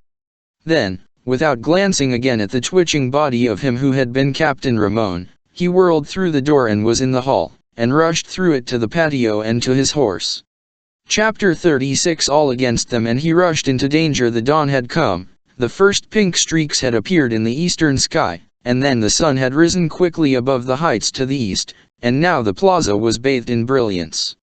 There was no mist, no high fog even, and objects on the hillsides far away stood out in relief. It was no morning in which to ride for life and freedom. Senor Zorro had delayed too long with the governor and commandante, else had misjudged the hour. He swung into his saddle and urged his beast out of the patio, and then a full realization of his imminent peril came to him. Down the trail from San Gabriel came Sergeant Pedro Gonzalez and his troopers. Down the Paula road came another detachment of soldiers that had been trailing the Caballeros and Don Carlos and had given up in disgust. Over the hill toward the Presidio came the third body of men, who had been in chase of those who had rescued the Dona Catalina. Senor Zorro found himself hemmed in by his foes.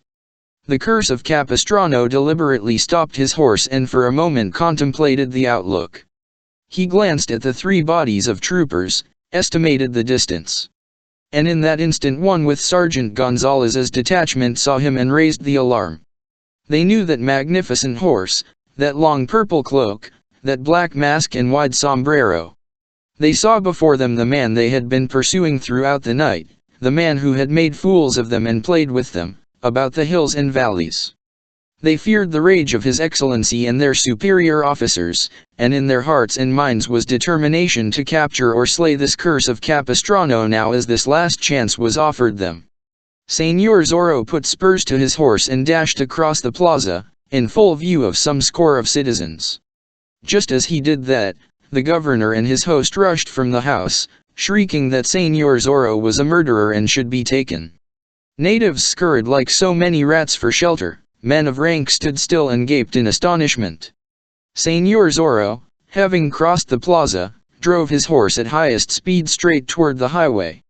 Sergeant Gonzalez and his troopers rushed to cut him off and turn him back, shrieking at one another, pistols in their hands, blades loosened in their scabbards. Reward and promotion and satisfaction were to be their lot if they made an end of the highwayman here and now. Senor Zorro was forced to swerve from his first course, for he saw that he could not win through. He had not taken his pistol from his belt, but he had drawn his blade, and it dangled from his right wrist in such fashion that he could grip the hilt of it instantly and put it into play. He cut across the plaza again, almost running down several men of rank who were in the way. He passed within a few paces of the infuriated governor and his host, darted between two houses, and rushed toward the hills in that direction. It appeared that he had some small chance of escaping the cordon of his foes now. He scorned paths and trails, and cut across the open ground. From both sides the troopers galloped to meet him, flying toward the angle of the wedge, hoping to reach it in time and turn him back once more. Gonzalez was shouting orders in his great voice, and he was sending a part of his men down into the pueblo, so they would in proper position in case the highwayman turned back again, and could keep him from escaping to Thuist. He reached the highway and started down it toward the south. It was not the direction he would have preferred, but he had no choice now. He dashed around a curve in the road, where some natives' huts cut off the view, and suddenly he pulled up his horse, almost unseating himself. For here a new menace presented itself. Straight at him along the highway flew a horse and rider, and close behind came half a dozen troopers in pursuit. Señor Zorro whirled his horse. He could not turn to the right because of a stone fence. His horse could have jumped it, but on the other side was soft plowed ground, and he knew he could make no progress across it, and that the troopers might cut him down with a pistol bullet. Nor could he turn to the left, for there was a sheer precipice down which he could not hope to ride with safety. He had to turn back toward Sergeant Gonzalez and the men who rode with him, hoping to get a distance of a couple of 100 yards, where he could make a descent. Before Gonzalez and his men arrived at the spot, he gripped his sword now, and was prepared for fight, for he knew it was going to be close work. He glanced back over his shoulder and gasped his servants. For it was Señorita Lolita Pulido who rode that horse and was pursued by the half-dozen troopers, and he had thought her safe at the hacienda of Fray Felipe. Her long black hair was down and streaming out behind her. Her tiny heels were glued to the horse's flanks. She bent forward as she rode, holding the reins low down, and Señor Zorro, even in that instant, marveled at her skill with the mount. "Señor," he heard her shout. And then she had reached his side, and they rode together, dashing down upon Gonzalez and his troopers. "They have been chasing me for hours," she gasped. "I escaped them at Fray Felipe's. Ride close. Do not waste breath," he screeched. "My horse is almost done, Señor." Señor Zorro glanced aside at the beast, and saw that he was suffering from fatigue. But there was scant time to consider that now. The soldiers behind had gained some, those in front presented a menace that required consideration. Down the trail they flew, side by side, straight at Gonzalez and his men. Señor Zorro could see that pistols were out, and he doubted not that the governor had given orders to get him dead or alive, but to see that he did not escape Agam. Now he spurred a few paces in advance of the señorita, and called upon her to ride his horse's tracks. He dropped the reins on his mount's neck, and held his blade ready. He had two weapons, his blade and his horse. Then came the crash. Señor Zorro swerved his horse at the proper instant, and the señorita followed him. He cut at the trooper on his left, swung over and cut at the one on his right.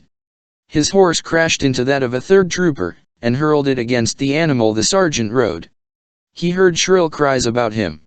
He knew that the men who had been pursuing Señorita Lolita had run into the others, and that there was a certain amount of confusion, that they could not use blades for fear of cutting down one another. And then he was through them, with the señorita riding at his side again. Once more he was at the edge of the plaza. His horse was showing signs of weariness, and he had gained nothing. For the way to San Gabriel was not open, the way to Paula was closed. He could not hope to escape by cutting across soft ground, and on the opposite side of the plaza were more troopers, in saddle, and waiting to cut him off, no matter in which direction he started. "We are caught," he shouted. "But we are not done, señorita. My horse is stumbling," she cried. Señor Zorro saw that it was so. He knew that the beast could not make another 100 yards. "To the tavern," he cried. They galloped straight across the plaza. At the door of the tavern the señorita's horse staggered and fell. Señor Zorro caught the girl in his arms in time to save her from a hard fall and, still carrying her, darted through the tavern door. "Out!" he cried to the landlord and the native servant. "Out!" he shrieked to half a dozen loiterers, exhibiting his pistol. They rushed through the door and into the plaza. The highwayman threw the door shut and bolted it. He saw that every window was closed except the one that fronted on the plaza, and that the board and skin coverings were in place. He stepped to the table and then whirled to face the señorita. "It may be the end," he said. "Señor. Surely the saints will be kind to us. We are beset by foes, señorita. I care not, so that I die fighting as a caballero should. But you, señorita, they shall never put me in the foul cárcel again, señor. I swear it. Rather would I die with you." She took the sheepskinner's knife from her bosom, and he caught a glance of it. "Not that, señorita," he cried. "I have given you my heart, señor. Either we live together or we die together." Chapter 37. The fox at bay. He darted to the window and glanced out. The troopers were surrounding the building. He could see the governor stalking across the plaza, crying his orders. Down the San Gabriel trail came the proud Don Alejandro Vega, to pay his visit to the governor, and he stopped at the plaza's edge and began questioning men regarding the cause for the tumult. "All are in at the death," Señor Zorro said, laughing. "I wonder where my brave caballeros are, those who rode with me." "You expect their aid?" she asked. "Not so, señorita. They would have to stand together and face the governor, tell him their intentions. It was a lark with them, and I doubt whether they take it seriously enough to stand by me now. It is not to be expected. I fight it out alone." "Not alone, señor, when I am by your side." He clasped her in his arms, pressed her to him. "I would we might have our chance," he said. "But it would be folly for you to let my disaster influence your life. You never have seen my face even, señorita. You could forget me. You could walk from this place and surrender, send word to Don Diego Vega that you will become his bride, and the governor then would be forced to release you and clear your parents of all blame. Ah, señor, think, señorita. Think what it would mean. His Excellency would not dare stand an instant against a Vega. Your parents would have their lands restored. You would be the bride of the richest young man in the country. You would have everything to make you happy, everything except love, señor, and without love the rest is as naught. Think, señorita, and decide for once and all. You have but a moment now. I made my decision long ago, Sapphire. A Pulido loves but once, and does not wed where she cannot love." "Cara," he cried, and pressed her close again. Now there came a battering at the door. "Señor Zorro!" Sergeant Gonzalez cried. "Well, Sapphire?" Zorro asked. "I have an offer for you from His Excellency the Governor." "I am listening, loud one." "His Excellency has no wish to cause your death or injury to the señorita you have inside with you. He asks that you open the door and come out with the lady." "To what end?" Señor Zorro asked. "You shall be given a fair trial, and the señorita also. Thus you may escape death and receive imprisonment instead." "Ha! I have seen samples of His Excellency's fair trials," Señor Zorro responded. "Think you I am an imbecile? His Excellency bids me say that this is the last chance, that the offer will not be renewed. His Excellency is wise not to waste breath renewing it. He grows fat, and his breath is short. Can you expect to gain by resistance, save death?" Gonzalez asked. "How can you hope to offstand 1.5 score of us? It has been done before, loud one. We can batter in the door and take you. After a few of you have been stretched lifeless on the floor," Señor Zorro observed. "Vivijo will be the first through the door, my sergeant." "For the last time come in and drink a mug of wine with me," said the highwayman, laughing. "Meal mush and goat's milk," swore Sergeant Gonzalez. There was quiet then for a time, and Señor Zorro, glancing through the window cautiously, so as not to attract a pistol shot, observed that the governor was in consultation with the sergeant and certain of the troopers. The consultation ended, and Señor Zorro darted back from the window. Almost immediately, the attack upon the door began. They were pounding at it with heavy timbers, trying to smash it down. Señor Zorro, standing in the middle of the room, pointed his pistol at the door and fired, and as the ball tore through the wood and somebody outside gave a shriek of pain, he darted to the table and started loading the pistol again. Then he hurried across to the door, and observed the hole where the bullet had gone through. The plank had been split, and there was quite a crack in it. Señor Zorro put the point of his blade at this crack, and waited. Again the heavy timber crashed against the door, and some trooper threw his weight against it, also. Sapphire Zorro's blade darted through the crack like a streak of lightning, and came back red, and again there was a shriek outside.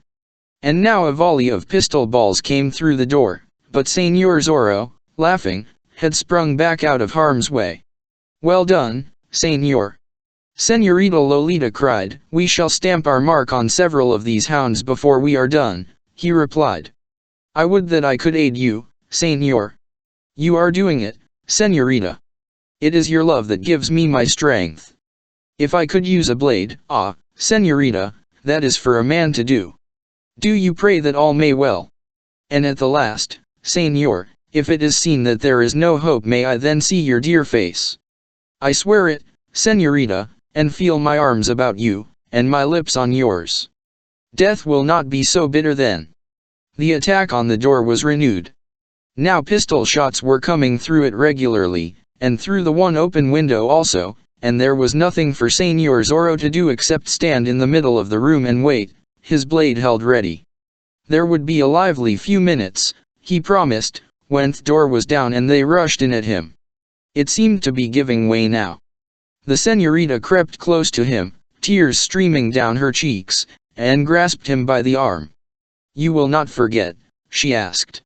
"I'll not forget, Señorita. Just before they break down the door, Señor. Take me in your arms and let me see your dear face and kiss me. Then I can die with good grace, too. You must live not to be sent to a foul carcel, Sapphire. And what would life be without you?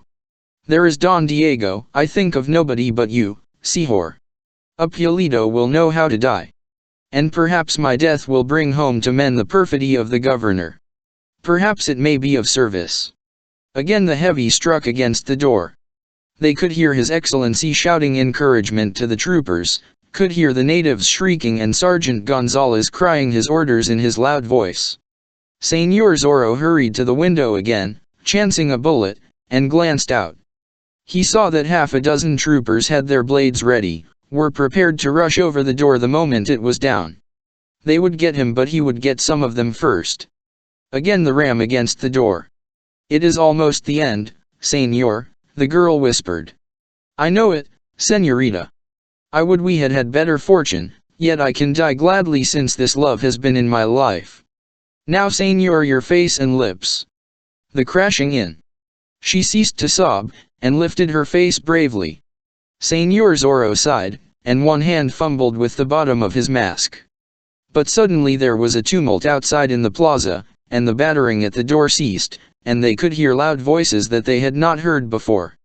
Señor Zorro let go of his mask, and darted to the window. Chapter 38. The man unmasked. 23 horsemen were galloping into the plaza. The beasts they rode were magnificent, their saddles and bridles were heavily chased with silver, their cloaks were of the finest materials, and they wore hats with plumes, as if this was somewhat of a dress affair and they wished the world to know it. Each man sat straight and proud in his saddle, his blade at his side, and every blade had a jeweled hilt, being at once serviceable and a rich ornament. They galloped along the face of the tavern, between the door and the soldiers who had been battering it, between the building and the governor and assembled citizens, and there they turned and stood their horses side by side, facing His Excellency. "Wait. There is a better way," their leader cried. "Ha!" screeched the governor. "I understand. Here we have the young men of all the noble families in the Southland. They have come to show their loyalty by taking this curse of Capistrano. I thank you, caballeros. Yet it is not my wish to have any of you slain by this fellow. He is not worthy your blades, señors. Do you ride to one side and lend the strength of your presence, and let my troopers deal with the rogue. Again I thank you for this show of loyalty, for this demonstration that you stand for law and order and all it means, for constituted authority peace, their leader cried. Your Excellency, we represent power in this section, do we not? You do, caballeros, the governor said. Our families say who shall rule, what laws shall be just, do they not? They have great influence, the governor said. You would not care to stand alone against us. Most assuredly not, His Excellency cried. But I pray you, let the troopers get this fellow. It is not seemly that a caballero should suffer wound or death from his blade. It is to be regretted that you do not understand. Understand? Queried the governor, in a questioning tone, glancing up and down the line of mounted men. We have taken counsel with ourselves, Excellency. We know our strength and power, and we have decided upon certain things. There have been things done that we cannot countenance. The frailes of the missions have been despoiled by officials. Natives have been treated worse than dogs. Even men of noble blood have been robbed because they have not been friendly to the ruling powers. Caballero peace, Excellency, until I have done. This thing came to a crisis when a hidalgo and his wife and daughter were thrown into a carcel by your orders. Such a thing cannot be countenanced, Excellency, and so we have banded ourselves together, and here we take a hand. Be it known that we ourselves rode with this Señor Zorro when he invaded the carcel and rescued the prisoners, that we carried Don Carlos and the Dona Catalina to places of safety, and that we have pledged our words and honors and blades that they shall not be persecuted more. I would say silence, until I have done. We stand together, and the strength of our united families is behind us. Call upon your soldiers to attack us, if you dare. Every man of noble blood up and down the length of El Camino Real would flock to our defense, would unseat you from your office, would see you humbled. We await your answer, Excellency. What would you? His Excellency gasped. First, proper consideration for Don Carlos Pulido and his family. No carcel for them. If you have the courage to try them for treason, be sure that we will be on hand at the trial, and deal with any man who gives perjured testimony, and with any magistrate who does not conduct himself properly. We are determined, Excellency. Perhaps I was hasty in the matter, but I was led to believe certain things, the governor said. I grant you your wish. One side now, caballeros, while my men get at this rogue in the tavern.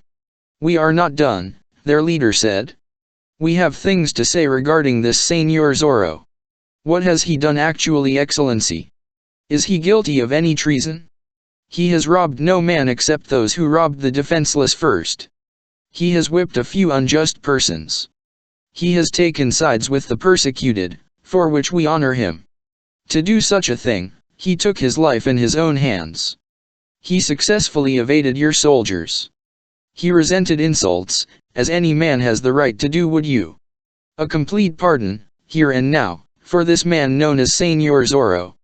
Never, the governor cried. He has affronted me personally. He shall die the death.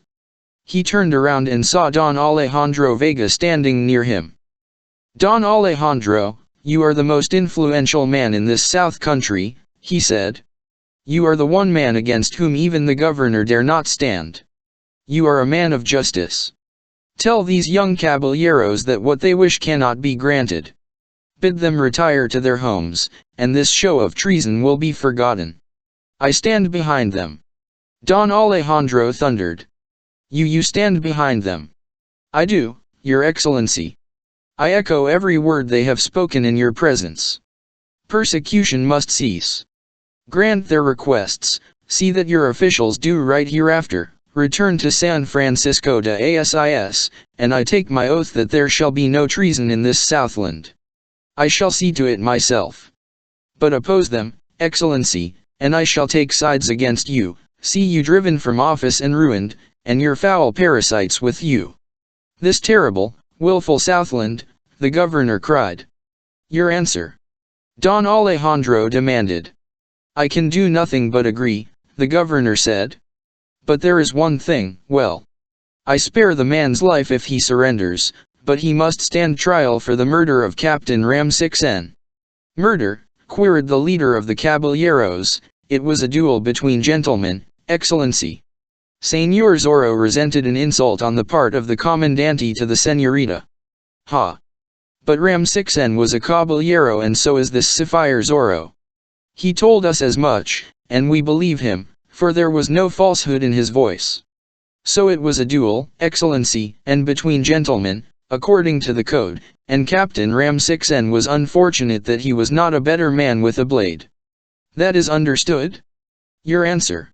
I agree, the governor said weakly. I pardon him, and I go home to San Francisco de Asis, and persecution ceases in this locality. But I hold Don Alejandro to his promise that there be no treason against me here if I do these things. I have given my word, Don Alejandro said. The caballeros shrieked their happiness and dismounted.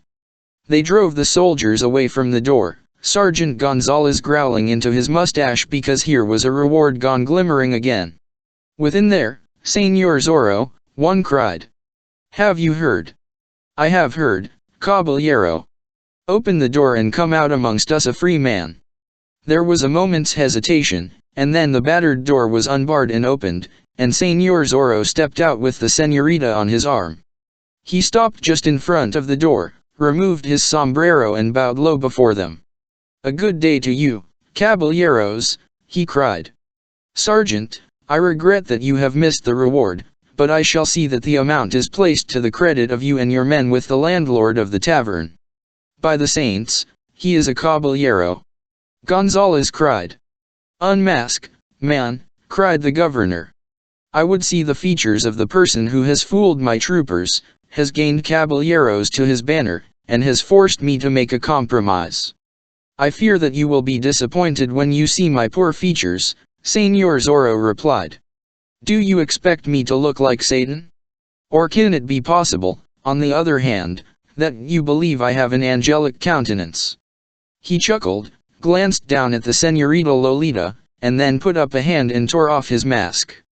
A chorus of gasps answered the motion, an explosive oath or two from the soldiers, cries of delight from the caballeros, and a screech of mingled pride and joy from one old hidalgo. Don Diego, my son, my son. And the man before them seemed to droop suddenly in the shoulders, and sighed, and spoke in a languid voice. These be turbulent times. Can a man never meditate on music and the poets? And Don Diego Vega, the curse of Capistrano, was clasped for a moment in his father's arms. Chapter 39, Meal Mush and Goat's Milk.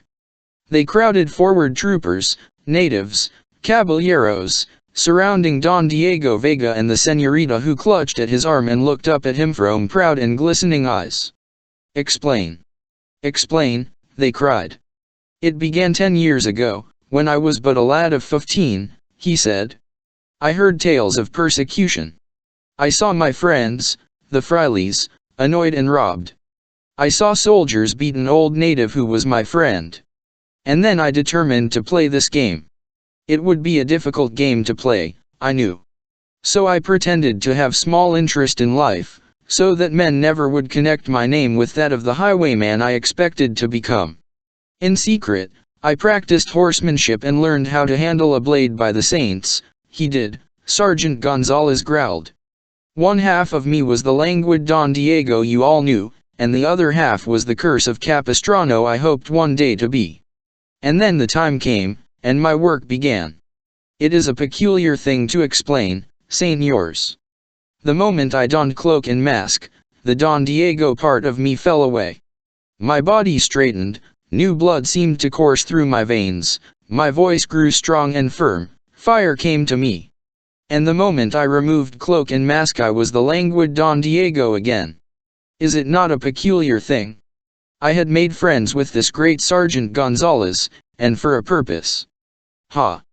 I guess the purpose, caballeros. Gonzalez cried. You tired whenever this Señor Zorro was mentioned, and did not wish to hear of violence and bloodshed, but always you asked me in what direction I was going with my troopers, and you went in the other direction and did your confounded work. You are an excellent guesser, said Don Diego, laughing, as did the others about him. I even crossed blades with you, so you would not guess I was Señor Zorro. You remember the rainy night at the tavern? I listened to your boasts, went out and donned mask and cloak, came in and fought you, escaped, took off mask and cloak, and returned to jest with you. I visited the Pulido Hacienda as Don Diego and a short time later returned as Señor Zorro and held speech with the señorita here. You almost had me, Sergeant, that night at Fray Felipe's, the first night, I mean. Ha! You told me there that you had not seen Señor Zorro. Nor had I. The Fray does not keep a mirror, thinking that it makes for vanity. The other things were not difficult, of course. You can easily understand how, as Señor Zorro, I happened to be at my own house in town when the Commandante insulted the señorita. And the señorita must forgive me the deception. I courted her as Don Diego, and she would have none of me. Then I tried it as Señor Zorro, and the saints were kind, and she gave me her love. Perhaps there was some method in that, also. For she turned from the wealth of Don Diego Vega to the man she loved, though she deemed him, then, an outcast and outlaw. She has showed me her true heart, and I am rejoiced at it. Your Excellency, this señorita is to become my wife, and I take it you will think twice before you will annoy her family further. His Excellency threw out his hands in a gesture of resignation. It was difficult to fool you all, but it has been done, Don Diego continued. Only years of practice allowed me to accomplish it. And now Señor Zorro shall ride no more, for there will be no need, and moreover a married man should take some care of his life. And what man do I wed? The señorita Lolita asked, blushing because she spoke the words where all could hear. What man do you love? I had fancied that I loved Señor Zorro, but it comes to me now that I love the both of them, she said. Is it not shameless? But I would rather have you Señor Zorro than the old Don Diego I knew. We shall endeavor to establish a golden mean, he replied, laughing again. I shall drop the old languid ways and change gradually into the man you would have me. People will say that marriage made a man of me. He stooped and kissed her there before them all. Meal mush and goat's milk, swore Sergeant Gonzalez.